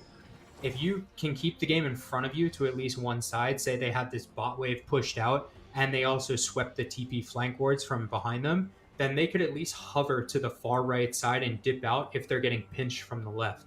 But if you're going to be able to get pinched from both sides and you're going to overcommit like this, you're always going to lose out. And then the biggest thing with this is not only are you going to lose out in this fight because you have poor positioning, but you're also going to get hard punished on the map.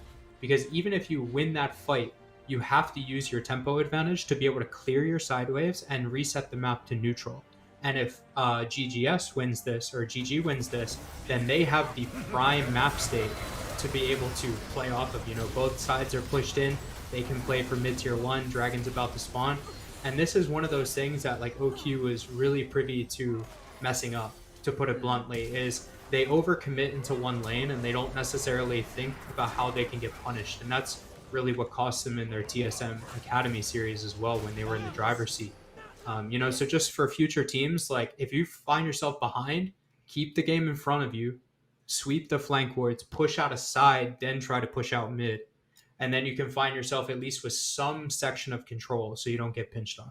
Yeah, if I were to be optimistic about OQ, I think it's always a good thing when you are at a major deficit and you know that your composition needs to find skirmishes and you do try to go for it. It's a lot better than just sitting back and just having this defeated little just sadness on your face like, oh man, guys, we didn't win in 5 minutes. I guess we're just going to have to lose and go to game 2. I like that they did try this, but you are seeing that there is that lack of polish and that lack of preparedness even in plays like this that we're definitely hoping OQ to be able to shape up, because we have seen them take good games. We have seen them take good early games, but they're already super far down behind in a play like this, and then they don't do themselves any favors.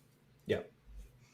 Yeah, it's about the punishment as well. Golden Guardians is able to create maximum punishment out of this situation as well. And that's, another skill that Academy teams are always working on and working towards. So, just do your due diligence, especially if you're going to make proactive plays. But I do think, Smacks, that having forward gameplay and being proactive is one of the harder things to teach people. And so, I don't think that it is too optimistic to say. I think that that is an appropriate thing to point out, especially for a budding team like OQ. They have so much to learn, but the hands are good, and that's one thing that I do like. So any final words before we move over to the next game, gentlemen? Yeah, I think this is still showing us some good looks from OQ. This has probably been their roughest opening to a series so far, especially considering that they did have a really strong early game set against TSM Academy. So we know that they can do this. We know that they can pull off these early games. I just want to see it happen. Even if they lose out in this next game and they do go 0-2, I just want to see another one of those explosive games because I know they can do it.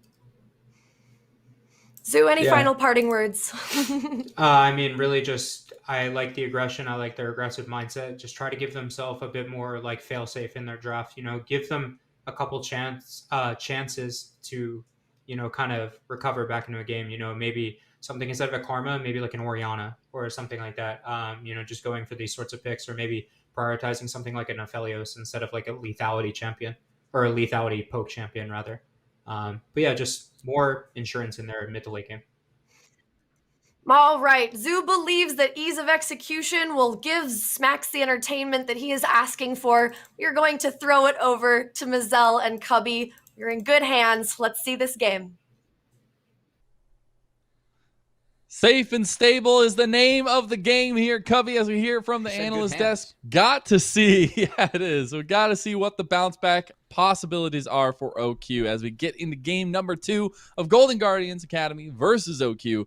And we got to take stock of what we saw in game number 1, the things that worked well and the things that didn't work well. Golden Guardians Academy able to take tempo early and continue to press that up. We saw those moments of brightness from OQ, that flashy play style that they do have to go for and typically find success with in those aggressive plays they were finding even though they were so far behind. Now at an even game state to start us off, maybe things change up a little bit. Yeah, I mean, if you're going into review for that game, it's like, all right, guys, like, we maybe could have set up this fight better, or maybe we take this play instead, and then after that, it's like, we're down 5K gold to 10 minutes, like all kind of out the window, right? And so it's like, you just try your best to send the Hail Mary plays. So yeah, it didn't look great. It was rather ugly, but that said, I mean, OQ can bounce back and fixing those. We've seen this team put together good early games. There's a reason that we were talking about the first 5 minutes, how they move around the map. I think that individually, though, a couple of those lane states didn't play out how we're used to seeing them. I think a lot of that was Niles is just a fantastic gangplank. We've seen him play that at the highest level of play and really gave that Camille a tough time. And also, Newbie and Prismal piloting that Trundle lane. That was Trundle's so not dirty. the greatest pick in lane. They made it look rather easy, getting up in the face of the Varus early, really bowling and pushing him around. So, want to see some adaptations, maybe a little bit more comfort for OQ to make sure they can get out of those lane states okay and fight on more even footing, because they were never able to get their footing in that match. Yeah, and that's the biggest sticking point, and that we'll probably touch on a couple more times, is like you're just not able to get to a point that you feel comfortable. I will highlight the early trading we saw in Bali, and I felt like that gave a lot of pressure over to Golden Guardians Academy. We looked down there like a couple minutes into the game, and the bottom lane for OQ was already like half health, burning summoner spells and things along those lines. So I would like to see maybe a little bit more focus and attention put towards this bot lane potentially, depending on how the picks go. But we got to talk about those picks as well. Where do we see those changes come through for OQ? Where do we see some of those meta bans still come through in this game number 2, Kevin? So OQ on the blue side, this is a swap. I want to see what happens with Gangplank. Blue side does open up a couple more bans. 'Cause it's in, and yeah, good. Just get rid of Gangplank. Niles is really good at that champion, and he proved that in the last one. Also, Golden Guardians showing how much priority they actually put on this Viego. And I want to see what happens with Lee Sin now, because this is something that Panda can play with both these junglers off the table. One that we've seen really rise to the occasion. We could see a Diana ban here to try and force out a Lee Sin ban and really narrow the jungle pool. And that's the biggest thing for me is the jungle pool. We got to see some very skirmish-heavy junglers last time around, but Rosethorn just able to get through with that Viego. This time around, not going to be available. That Volibear ban is going to be a big one, though, I feel like, against the side of Golden Guardians Academy. And this last ban is going to be crucial because it's going to dictate where OQ want to go with their first pick. It's the Lee Sin that gets banned away, just like in first game by GGA. So that, the reasoning behind this, and partly because of if OQ have done their homework, Rosethorn doesn't really play Diana. He's only played it once, all split throughout Academy and Amateur, as of course Golden Guardians did compete in the first amateur event, Challengers Uprising, before their season started. And now we talked about the Rise, the importance of it in this matchup, how Yoonbi is a legacy Rise player and how important it's been for Ariendel. It's going to be first picks for OQ, so really putting a lot of priority on this pick. I fully expect Aurelia to be selected here. As Niles, or we could also see a Thresh combo. Could easily be Thresh with Helios blinded by GG. It's something they're very comfortable on, as Newbie has played a lot of Thresh this split. Yeah, that's the surprising factor for me, is that Thresh gets through. Like, we've seen it completely banned away in every single game with the strengths that it brings, the pull and give that it gives. And it is the first pick for Golden Guardians Academy. They're going to be able to pick up their second piece here. Do they just double lock in the combo and bot lane? I would think there's a little bit more priority put in other pieces of the map at least. If they want to hide the bot lane, they could select a jungler here. If not, then just slam. You can just slam with Helios and it's A-okay. Right? This is very Nope, it's the Aurelia. Instead, Aurelia, something that Niles is known for, but Yoonbi does play as well, so is flexible for Golden Guardians. And OQ want to see how they respond. I think that Ophelia is a champion that is not really in the champion pool of Kasha. We expect Marksman to be able to play that. He's been leaning more towards the Varus, the Ezreal, and potentially a Ziggs. think we're going to see a trade of supports and probably AD, a marksman locked in, expecting that Aphelios is answered here for Golden Guardians. The Leona pickup there is nice for OQ. I just want, like, the first pick Rise is interesting for me here because it's a weird way to set yourself up for the rest of the pieces. And I want to see how the last pick in this first phase goes down, at least, and what they kind of prioritize here. I would expect a little bit of jungle priority from that, especially getting Panda something that he feels good on is important for this team and those early game advantages that we said we wanted. Looks like they're going to go away from that one, though, and they're going to pick up the Aphelios. So an extra piece to the puzzle here, Cubby.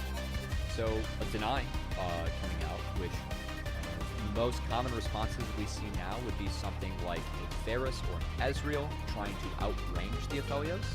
And something that Prismal's Ezreal was fantastic in the last game, something that he is known for. The other option, if you wanted to switch things up, would be a Kalista.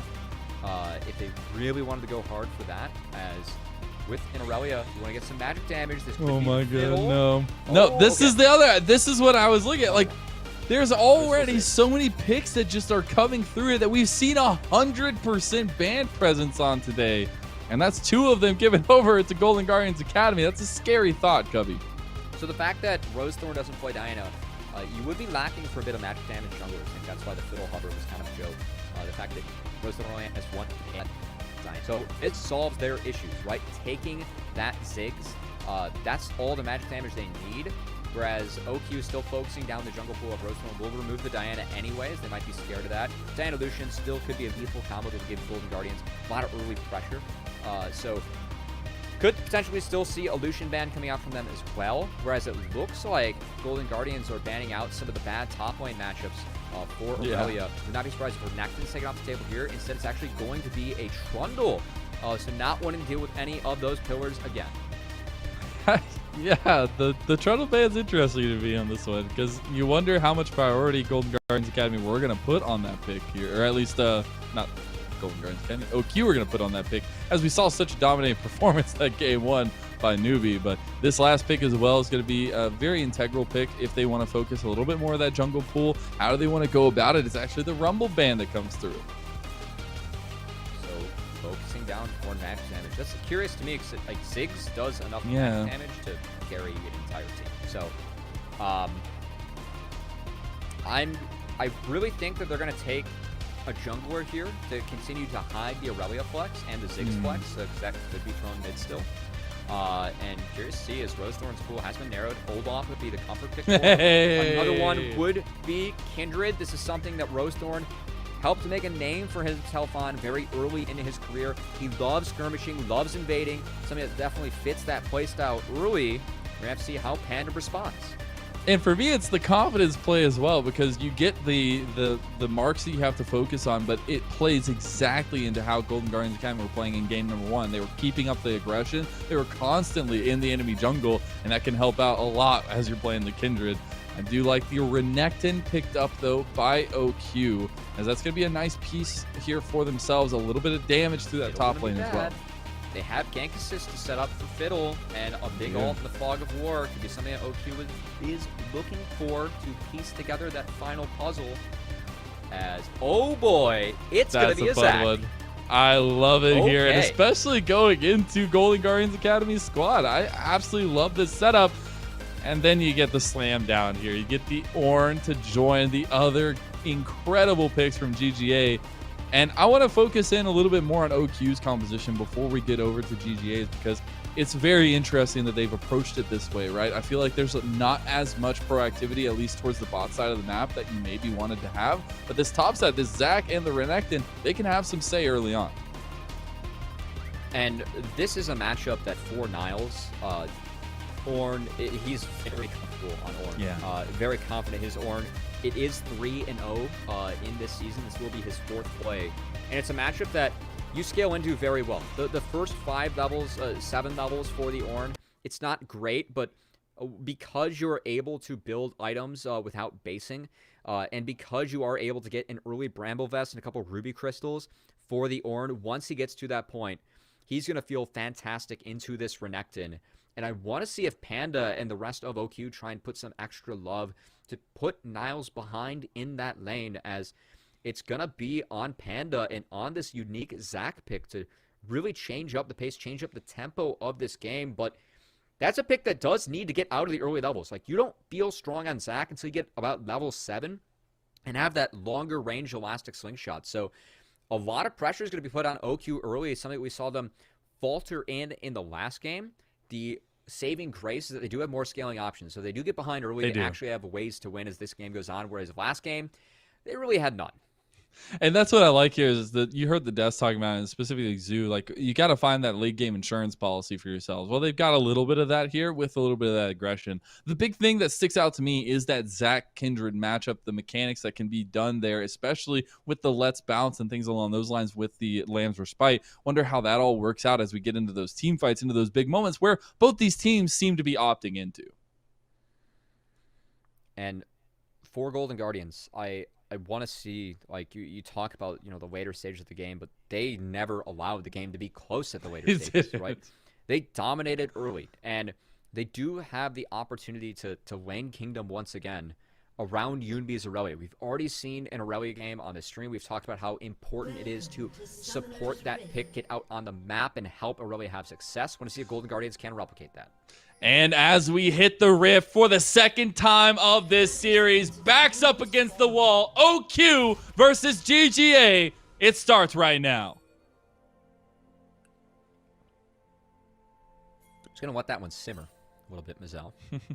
It's a huge moment here for OQ, right? Like, we set up this storyline of Golden Guardians Academy. This should be a pickup for the squad. This should be a good performance, a confidence builder moving forward. OQ are the ones that we put our eyes on. Can you upset this Goliath? Can you take down another Academy team here in UGP? And they've got to start that run right now.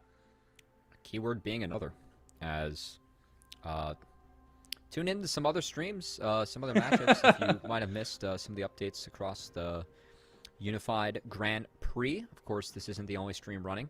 If you find us, you probably know about twitch.tv/academy, so I'm not that worried about it, but if you didn't tune into the results of that first matchup, you might want to check that out.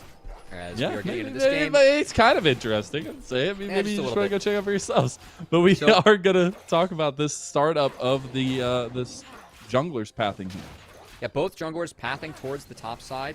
Zac did get a big leash. Rosethorn not quite as much, and I want to see if Rosethorn does opt to get up in the face of Panda in this matchup, because Kindred with red buff, very scary for a Zac. And if Rosethorn is able to find Panda, could actually help Niles be able to get out of that matchup a little bit more safely in the early levels, where Renekton does get the best of that Ornn. But of course, Ornn just does scale into Oblivion, and as he gets some levels under his belt, that matchup gets significantly better for him. And one of the scariest points is when a Kindred gets rolling, right? When you're feeling good about the stack pickups and you're just having a lot of control around the map. Kindred gets so scary. I will point out we got a little cheeky part of the matchup we'll see more of in bot lane, where the Flay just being able to pull away the Zenith Blade of Call In. We'll see how that kind of works out. Prismal and Newbie able to provide a lot of strength from that bottom lane as the game goes on. Okay, here we go. Rosethorn got the red buff. He wants to get out onto the map. Oh, a smart man. ward from Distel thinks it actually will spot Kindred sneaking into the... Oh, it did it. They don't no. see it. He They thinks don't he's safe, see but he's it. not. And Niles has the knock up there. Distel thinks is going to go down. Is he going to give it over? And there's first blood for Rosethorn and Golden Guardians Academy. That ward placement, it needs to be on the other side of the wall. He dropped it too close to that tri-brush. It needs to border the river to spot Kindred sneaking into that brush. And now Rosethorn are going to use that to try and steal the red buff of Panda. Okay, so it is going to go over to Rosethorn. That's unfortunate, but Distel Finks is here, and the rest of the squad is here as well. Ariandel is going to help Panda get a kill, a redemption play from OQ as he gets his blue buff back. Oh, I missed the TP coming in on the ward, but they are able to punish Rosethorn, not respecting the TPs on the map. As Summoner's burn, but I'd say well worth it for the side of OQ. As Ariandel is going to reset, get back out onto the map.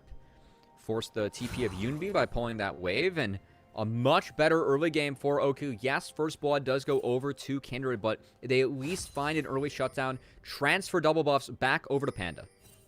And you see on the reset after the death, Rosethorn is going to that bottom side. He does have a mark available on the Scuttle Crab. Niles has found Panda out here as the smite comes down to get some health back, but Niles is going to take some of those Krugs away from him. He's going to throw up the Pengu dab, the thumbs up. I love the emo flare we're getting, but Panda and Niles are neck and neck right here over this Krug camp. I feel like I should add some more energy to this. This is kind of breakneck here, but Panda is going to finally pull away from that one. Honestly, Niles getting that camp for free is actually pretty significant. Panda's trying to bully him away, trying to get him off that double wave. Go back top.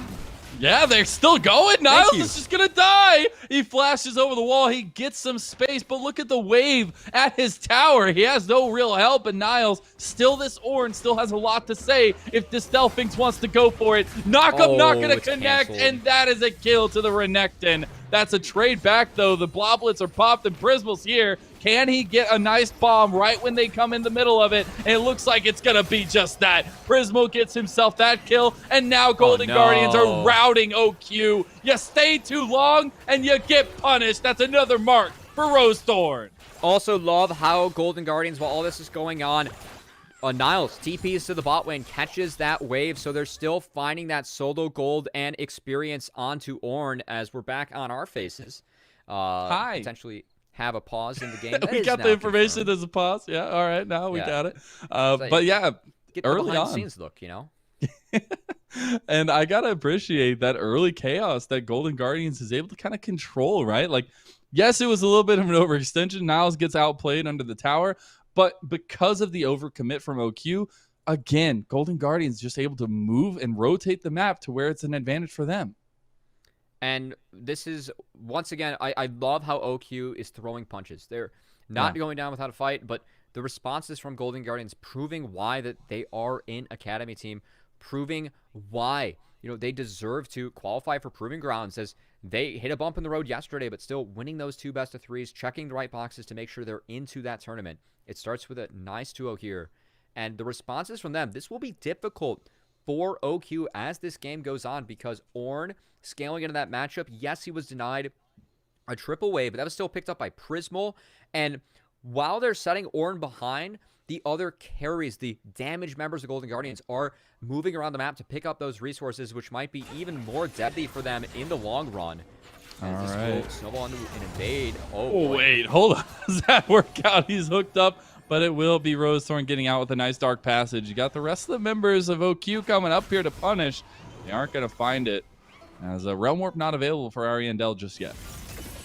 Oh, wait, he's getting Vanguard's edge in the mid. You got call in here. Yunbi just goes for the fight. He has no help, but it doesn't matter. You've already killed the damage dealer as Ariandel falls. Now you have Panda coming in to make something happen. Yunbi with a beautiful flash away, and now Newbie able to set the pace here in the mid lane. And that's the first pick Rise that's getting punished, getting set behind something that we saw OQ off of their success, a very important pick for them, for Ariandel. They just don't give him a moment. Give him a moment, man. He just wants some chicken nuggets, dude. OQ just getting oppressed right now on the map. Rosethorn's here as well. Panda's forced out. Ariandel made a false move, and he dies for it. Rosethorn on the board yet again. This is why they took the Kindred into the Zac, and why we were a little bit nervous for the Zac early, because if you don't defend it, if you get behind, it's so lethal as, they get one back. Yeah, they get one back at least. Oh my god, okay. He finally gets it. Kacha also gets the kills. That's a pretty big moment. That is nice. Despite that member being removed, this will still be a dragon start for Golden Guardian. Okay. I saw him Q over the wall. Thought he was going to pull that Cloud Dragon. I was like, that's bold. Instead, just going to take crash the bot wave. And now we finally find a little bit of a reprieve on the map. Resets coming in. Camps being farmed. But Golden Guardians up 1k gold. And look at the jungle camps in the moment, Mazel. Everything on the table for Rosethorn, whereas he has starved out Panda, forced him to keep on stepping up and trying to deny camps, which he is intelligently doing now with some support from his team. A good response from OQ. And I really like OQ's decisions here, moving Kacha to this mid lane, getting a little bit more flexibility here in the wave states and having Ariandel on bot. But you see no TP on Ariandel. He's starting to walk up here as OQ are trying to make a play on top side onto Niles yet again. Niles, knowing something's up, is just going to go under tower, has the Orn Horn available to him. It's going to be a nice knock-up. The tower is doing some serious work here, and Niles is going to pull one back for himself. Again, GGA right on the flank. Do they commit for this? Yunbi not able to find the damage onto Panda just yet, but you've got Rosethorn on the back of it. Kacha stepping up again. Looks like they want to go for the dive here, actually, or just catch Panda in the camps here as he's going for it. Rosethorn does have him marked here. This would be another pickup as Ariandel's here, though. Oh, boy. Rune Prison comes out. You've got the Lambs of Spite, but what's it going to do? Rosethorn is going to flash away, and he has Yunbi right behind him. Moonlight Vigil goes wide. And while all this is going on, Mizzell, Prismal playing a little bit of AFK farmer on the Ziggs. He's gotten a couple plates for himself. Almost got this turret down to about one more plate before it gets into satchel charge range. And at least OQ, at least they're punching back. At least they're starting to make the right map movements to give themselves a fighting chance to keep Zach in the game. As getting a replay of this dive. The big thing for the Stealthinx is that he takes aggro first because he pops the ult, but that auto on the turret and then moving around it wasn't able to find the stun, wasn't able to properly be able to get out of that turret because, once again, he burned the dash early. So someone else on OQ needs to take that tower aggro to trade out evenly. Preferably someone that does have access to flash. Because of that, Niles is able to at least get a trade. And we will find ourselves back to live where, oh boy, more action.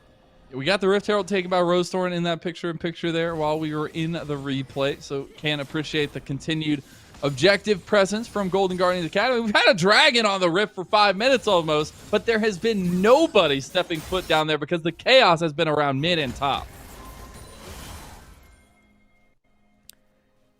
I'm just taking a deep breath while we can, Mizzell, because it's been nothing but chaos in this early game.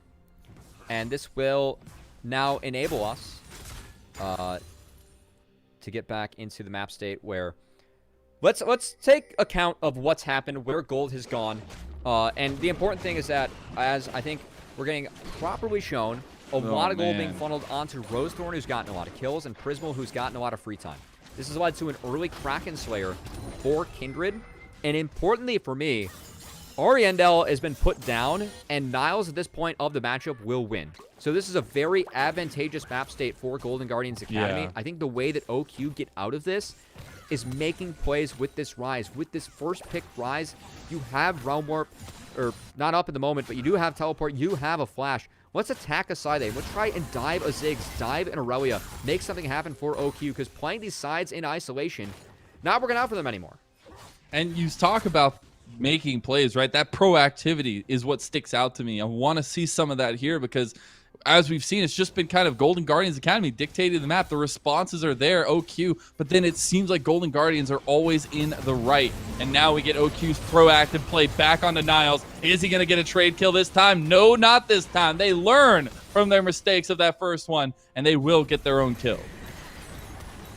That's going to come at a big cost, though. Niles going down, once again attacking Ornn. He's still going to do the same thing as this game goes on, whereas all this gold, the first mid-lane outer turret going over to Golden Guardians should open up a window for them to take this dragon. And while all this is going on, Aurelia, solo gold XP, free time in the bot lane. As OQ, they do have a TP from Rise available if they want to answer, but Panda instead taking away the top lane camps. And this is a trade down for OQ. Big trade up for Golden Guardians. They knock down 2 turrets to 1, take a dragon for themselves, and extend that gold lead to 2.5K.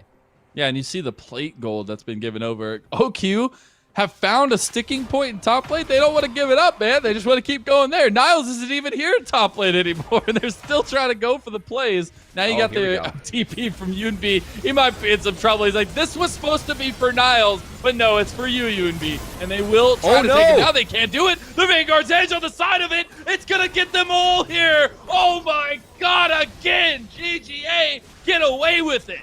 The double TP. GGA are able to answer back, punch back as Prismal. Oh boy. Prismal, he's going for it. Niles is there too, and they're going to wipe him. There's another ace on the board. It's Golden Guardians Academy. OQ bite off too much bang for their buck is Golden Guardians Academy with these double TPs, Mazel.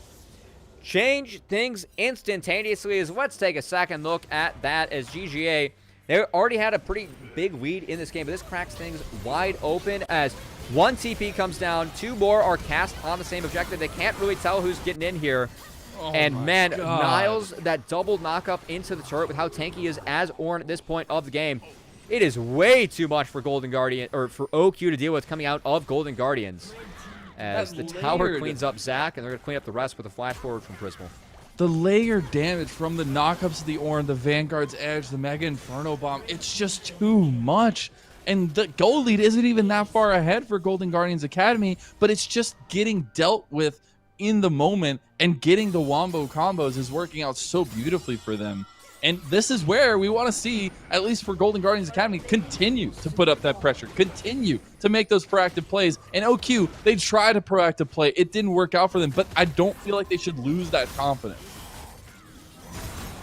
And Talk about confidence. They're going to get triple knockups again. Mega Inferno. Oh my God, this is OQ just getting routed again. This is unfortunate, as another ace could potentially come through. Nope, not an ace because Koch is in mid. So it's fine. They don't get aced again. They do get 4 members taken down, and Golden Guardians Academy are ballooning this league. We were literally talking a few moments ago, Cubby, how it was so close, only a couple thousand gold. Well, now you're 6,000 gold in the hole.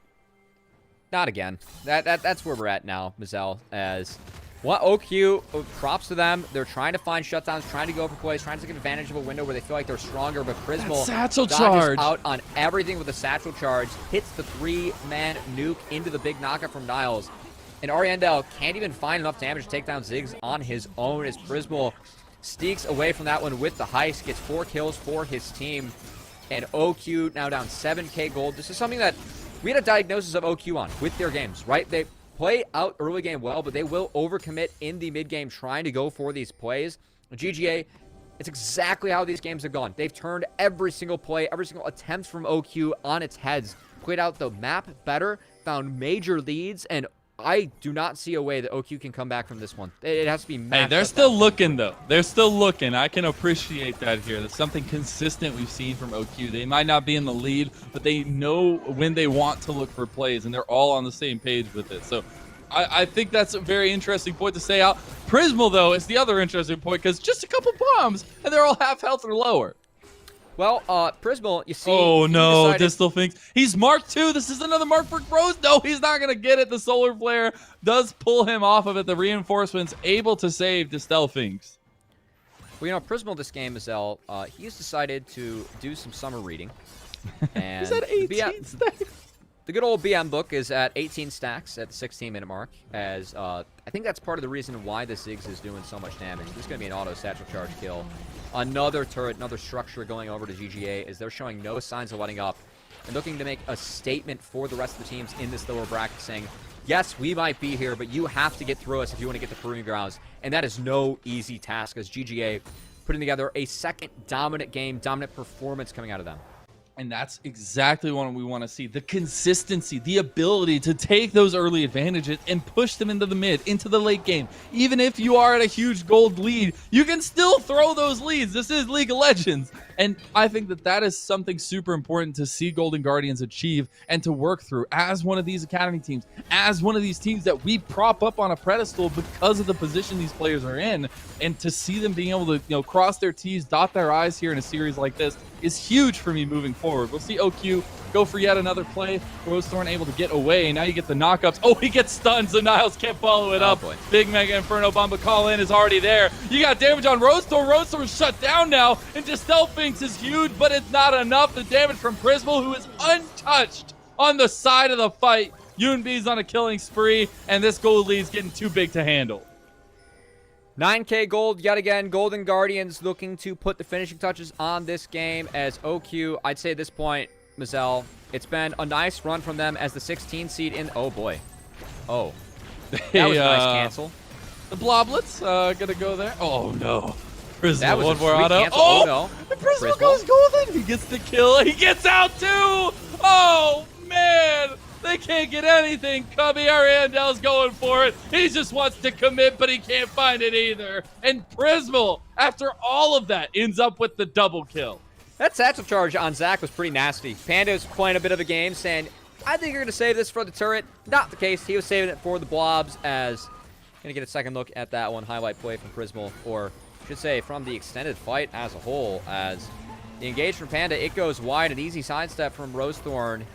And from here, the terrain and how far ahead Golden Guardians are in this game. The fact they got the kill on Rosethorn is great, but you need to get out at this point, because guess what? Yeah. You used all your cooldowns to do that, and Yunbi is here. He's still fed. And then we get to see some magic on the back half from Prismal. And this man, he's just on the rift with his Zig skin. Looks like he's baking cookies as he's throwing out everything to get the cancels. Oh, we got to stop it. Look at the damage. That's pretty fat. Oh, my God. That's a lot. I'd love the 582 for Rosethorn as he got taken down. Now Panda is getting low. Mega Probo almost just kills Colin, but the Oran Horn will make sure it does. That's big damage from Golden Guardians Academy, and Rosethorn's going to chase him down here. One auto, and that's it. Another rout of OQ, and they're just running. They're just trying to find safety, but is there any on the map? I don't think so, as Yunbi is going to find the stun here. Kacha going down on the side of it, and another Rift Herald spawned up by GGA. They could be going the distance. It could be end of the game here. Quite honestly, Mazel, as they have Rift, they have Ziggs, they have a wave. And Prismal on this Ziggs pick. 8 plays, it's his most played this split, and he was playing it before Ziggs got the big buffs that made him really meta. Made him like B1, R1, R2 material. Prismal got a head start on playing this champion, and watching him pilot the Ziggs, yes, I know the Golden Guardians are absurdly ahead in this game, but still, we're seeing the mechanics out of this player. Oh my seeing God. The moments. Oh my God. Colin's just dead. The big Everfrost. Nice Oh, the flay on the Panda stops the elastic slingshot. That's it. This is over. OQ are out. OQ are dusted. And Golden Guardians Academy don't care one bit. They see them on the ground and they continue to beat them into the dirt. Golden Guardians Academy show us exactly what it takes to be a top Academy team here in the semi-pro area. And that is Golden Guardians Academy moving on and keeping their Proving Grounds hopes alive. Oh my goodness, a 20k gold lead and then a sub 20-minute win from Golden Guardians Academy as, whew, oh boy, that was a series from them. And Mazel, you got any plans tonight? I guess we have time to make plans now after that one, as Golden Guardians Academy, man, that was quick. And I know we're kind of joking about the game. That game wasn't that close, series wasn't that close, but props to OQ. This was a team that they failed to qualify for the first 2 Proving Grounds events, and then the third one they qualified and actually were taking games off of teams like really challenging teams that in their bracket. They took 3rd in their group even though they failed to make it. That stuck them in as the last seed for Proving Grounds, and no one was giving this team the light of day. And winning 2 early games against TSM Academy, beating up on AoE randoms for a game, or turning around that series in their favor to make it here. No one had them getting this far. I know that it was not the prettiest loss from them, but props to them on their run. I know their season comes to an end now, but good to see kind of a team crop up late and at least give TSM Academy a test in the early game. But that said, whatever Golden Guardians mistakes were making yesterday, whatever game they had yesterday, it was a different team today, man. Holy smokes, what a series from them. Absolutely insane. That series was a smash and a half, and it was from the entire team. It wasn't just one area. Everybody was popping off and able to find advantages. I mean, that is absolutely incredible as they go forward, right? Because there's still the tall task of getting out of this lower bracket as you're trying to make your way forward. You've already lost your co-compatriot in CLG Academy. Now all that pressure rests on your shoulders, and they're able to show up here today. Yeah, and they will be facing the winner of EGP versus Dignitas Mirage going on twitch.tv/academy right now. But I know that we still have an interview booked with GGA and some words from the desk. So we're going to be stalling out from there. But, I mean, for GGA, I know that catching up with Prismal before, it was interesting because, you know, this is a pretty high-pressure moment for an Academy team. You do not want to be the Academy team that gets knocked out of Proving Grounds. And Prismal was pretty nonchalant about it. He's like, you know what? We just didn't play our game yesterday. If we communicate, focus up better today, and play the way that we know we can play, we know that we can win. We know that we can take down these teams. And man, do they prove that today. Really well played from GGA, and a statement victory coming out from them. Statement indeed. Well, that is it for our statements, Cubby. We're going to send it away to a break. On the other side, though, we have an interview with Golden Guardians Academy. You're not going to want to miss it.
Hey everyone, we're back with the winners interview here with the victorious top laner, Niles. You're here after that 2-0 victory over OQ. Congratulations on the win. It's got to feel good, and you got to play that Ornn pick as well. How did the Ornn feel up in that top lane that game? Yeah, no, Ornn's always actually one of my favorite champions to play, because he's actually he can trade really well in the early game, and if you're good at laning, then you can scale freely on Ornn. He's actually similar to GP, so I actually enjoy playing Ornn a lot. There were a lot of people in my lane for some reason that game. I don't know why, but so yeah, so it was fun though. It was good.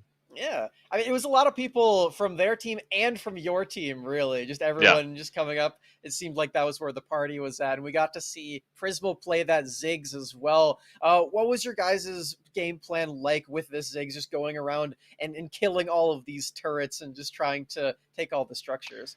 Yeah, so we ended up putting the Ziggs bot because Orange just looked good with our comp, and so the Irelia we just ended up going mid, But the thing about Ziggs is that whenever you're trading, he's actually similar to Aphelios or Tristana, where he takes turrets really fast. So whenever they're sending a lot of people to one lane, they're going to be way slower on the play, right? So whenever they are sending people to my lane and diving me, we're going to be trading up turrets, So that's pretty much just how you play with Ziggs, right? He runs TP so he can join plays on the map, and whenever they're trading, he's always going to like one shot the towers. So you can always trade up whenever they're sending too many people to one lane.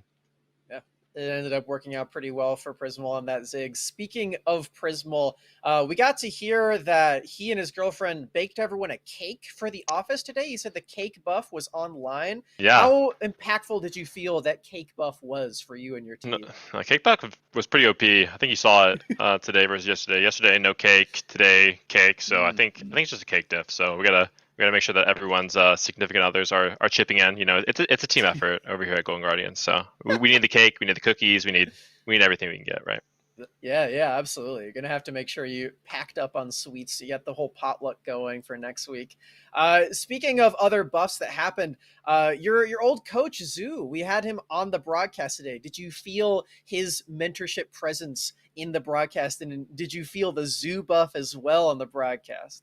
Yeah, I think you'd especially see in the first game when I was super patient on the bot wave. I was like, oh, if Zoo saw me die right here, then he'd be very upset me dying inside lane when no one's on the map. So yeah, it's cool that people who were in my past coaches that they get to watch me play. I'm sure it feels like a father watching their son or whatever, right? So. Yeah, he was definitely very happy to see you guys take the win today, and Maryville did as well. So just an overall very happy day from Zoo. I'm glad you got to make his day for that. But yeah, huge congratulations on the win. How are you guys feeling moving forward into this tournament now that you have just one more series to play to qualify into Proving Grounds next week? Yeah, so I think we're feeling confident, but I mean, me personally, I'm still very angry and upset, especially with what happened yesterday. Just a lot, yeah, just anger because when you have so much like success in scrims for weeks and then like you don't play well or play like that at all on stage, especially when I know that we're way better than Resolve and we just played like absolute trash yesterday. So those feelings still linger, and so we just know that we have to play normally and we'll easily qualify for PG. Absolutely. Well, we'll see if you can do that next week. I wish you the best of luck, you and your team. Any final shout outs you'd like to give before we close it out? Just all my supporters and God, and yeah, I think that covers all the bases. So love you guys. Absolutely. All right. Thank you so much, Niles, for that interview. Stay tuned, everyone. After this quick break, we'll be going right back over to the analyst desk.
Welcome back to the analyst desk. I am here with my two handy partners, Smacks and Zoo. Smacks, what did you think of Golden Guardians draft on that one?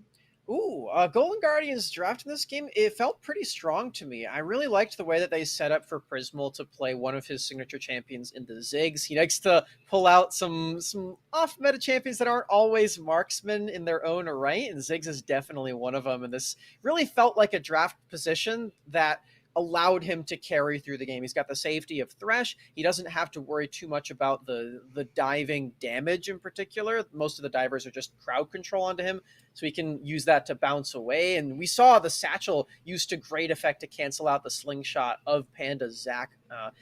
So I really enjoyed that pick. And we saw for Golden Guardians, they were able to just take pretty much every single turret on the map with that pressure too. All right. Yep. You feel like we've illustrated some very important win conditions for Golden Guardians. Also, we do have to mention Prismal is the inventor of the Dark Ziggs tech. I'm joking, but even still, it's important to call out there. Zoo, what were the issues with OQ's draft? Well, like you were saying, I think Golden Guardians got away with highway robbery in terms of the champs that they get. Ziggs Thresh is a really potent combination. Aurelia, one of the strongest solo lanes in the game. But I think what really tipped the scales in Golden Guardians' favor was the fact that OQ doesn't really have a win condition in their composition. So this is something that kind of happens situationally where people will try to pivot in their composition to where they try to do multiple things at once. And we really saw that with the B1 Rise. You B1 Rise, you're going to play for your side lane. You want more of a anchor 80 carry that's going to be a bit more weak side. And, sure, you can use the Rise to translate mid-jungle pressure into bot side of the map, but you're not really setting up this Aphelios. He has one of Aphelios' biggest weaknesses is range or, getting engaged on. From range, Ziggs and Ornn both do that really well, but he doesn't really have the peel from Braum. And, Braum is historically one of the best champions you could possibly play into a melee blind pixel laner. So, that was available as well. I was disappointed that they went for the Leona instead of the Braum here. I think that first three could have been pretty salvageable. But I think the icing on top of the cake here was the fact that you pair the Zac with the Rise into Aurelia when Wit's End is such a disgusting item right now. And then also Aurelia does well in the first place and is able to build Merc Treads because of the double AP 2v2. So generally when you have a traditional carry like an Aphelios, you want to be able to control the middle of the map so that you can keep him safe. But if you're just bleeding Prio in the middle of the map and he also doesn't have peel, he's kind of just left on an island, which is what you saw happen. He just, anytime Ziggs or Ornn comes out, he doesn't really have much to play off of. So, in the Renekton's just kind of collateral. The Renekton doesn't really function too much here, but they didn't really have much of a leg to stand on. So I'm glad Golden Guardians got what they wanted. But they also got some help. So the fact that they were able to just close that game just quickly gives me a lot of faith. It's okay, they set themselves up for success. They're able to follow through. That's good. I'm happy. You heard it here first, folks. Golden Guardians made Zoo happy, and that's all we really want from this desk. Yeah. Let's talk a little bit about the gameplay. We did have an early dive that kind of signaled the intent from Golden Guardians from the beginning. So let's take a look at that one. So we heard from Niles in the interview that he was just like, wow, there are so many people in my top lane this entire game. And it was absolutely true. We get to see him stealing away these Krugs, which is just so cool. And you can see the sad B emote as well, just showing that Niles knows he's being a bully. But then, Panda's trying to get revenge. He brings up Distill Thinks. They're trying to kill out this Ornn, but he ends up just being so resilient, and then you're able to see that they can bring more of these members up here too. It's just such a goofy time, and you can just feel that Niles is having so much fun with this. Yeah. Absolute glee, right? Yeah, and it's just such weird resource management. One of the things is if you're playing against an Ornn, it's going to be notoriously pretty difficult as a Renekton and Zac especially to be able to pressure this top side without getting punished. So, the fact that it took them that long to actually kill him allows Golden Guardians to be able to respond, in turn and be able to go one for one. And when you're a composition with Renekton and stuff like that that needs to get ahead if they're going to get outscaled, and something like that happens, it's kind of GG.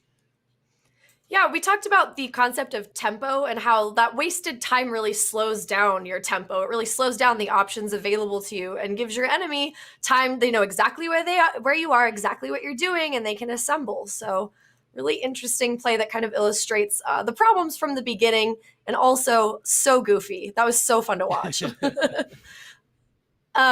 For our next replay here, I just want to talk about this 3-man teleport that we have all just described as badass. And I think we can indulge ourselves here. I think that we should be able to look at some fun gameplay and break it down. So, Zoo, do you remember this clip before I throw this on you? Oh goodness, this is interesting. Yeah.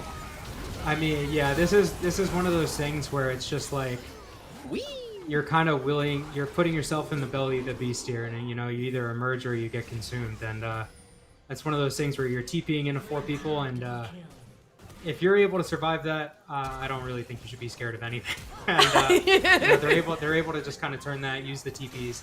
I know this a bit more of like a meme play. The game's just kind of like exploded open at this point, but it does go to show like one of the weaknesses of OQ is the fact that they don't generally play very well around teleports. So, just the fact that like double teleport, people coming in to rescue him, the fact that was a thing just kind of shows a bit more of like an underlying habit, I guess, to a funnier clip.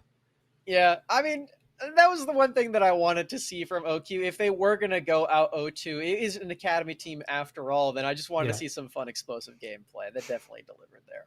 Yeah, they definitely went down swinging, so, I respect it. Yeah, absolutely. And that's one of the redeeming qualities of OQ that we've highlighted. They definitely never stop swinging, sometimes in the wrong direction and at each other. So, it all takes practice too. And I kind of think that we all expected it to turn out this way. We've had conversations recently in the entire League of Legends space about whether or not orgs are putting their resources in the right place. And we can confidently say Golden Guardians has something good going here. What do you think, Smacks? Yeah, I really like this look a lot better, and I think this is just the perfect kind of series that Golden Guardians had to play to bounce back after that really crushing defeat yesterday. Because as Niles said in that interview, he and the team were just very angry with what actually happened against Resolve. They feel like they were the stronger team, but they just did not get to deliver on that one. They did not get to show it on the day. So to bounce back and sort of have this morale victory where you can see they're popping up the emotes, they know they're just having fun in this one, and they're here to still get that win. They're still very focused, but they are acknowledging the hilarity of it, I think is a really big deal. And I think it's going to go a long way for Golden Guardians when they are going to try to qualify for Proving Grounds next week. Zoo, what are the challenges for Golden Guardians here? Critical but no flame? Can we get that from you? Sure. So I think the big thing is that the way that let's put it this way, like I think that they set themselves up for success really well in the first game. And I think they set themselves up for success in the second game as well with their first 3 picks. But I don't like the way that they rounded out their 4-5. Like the Ornn and stuff makes sense. It's into Renekton and Zac. It's going to be unkillable. They have no damage for you.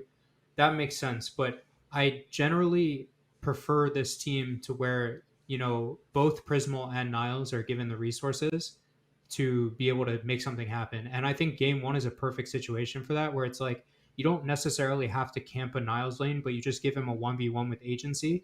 And then he's able to create things, especially when they were playing against Resolve and he's playing Ignite Lee Sin, and he was literally proxying Pykick Lord's Renekton under turret. Like those sorts of things, you give him a strong champion, and then he'll be able to transfer that into his team, like you saw in game 1, when they're able to pinch in that top river. But things like where the team has to come to him or where he needs to be broken out in situations, I'm not really the biggest fan of that. And it makes sense because they had the Ziggs Thresh and those are big prio picks. But just overall, if they're not going to camp like Niles' lane and they want to play more around Prismal, I would like to try to see them give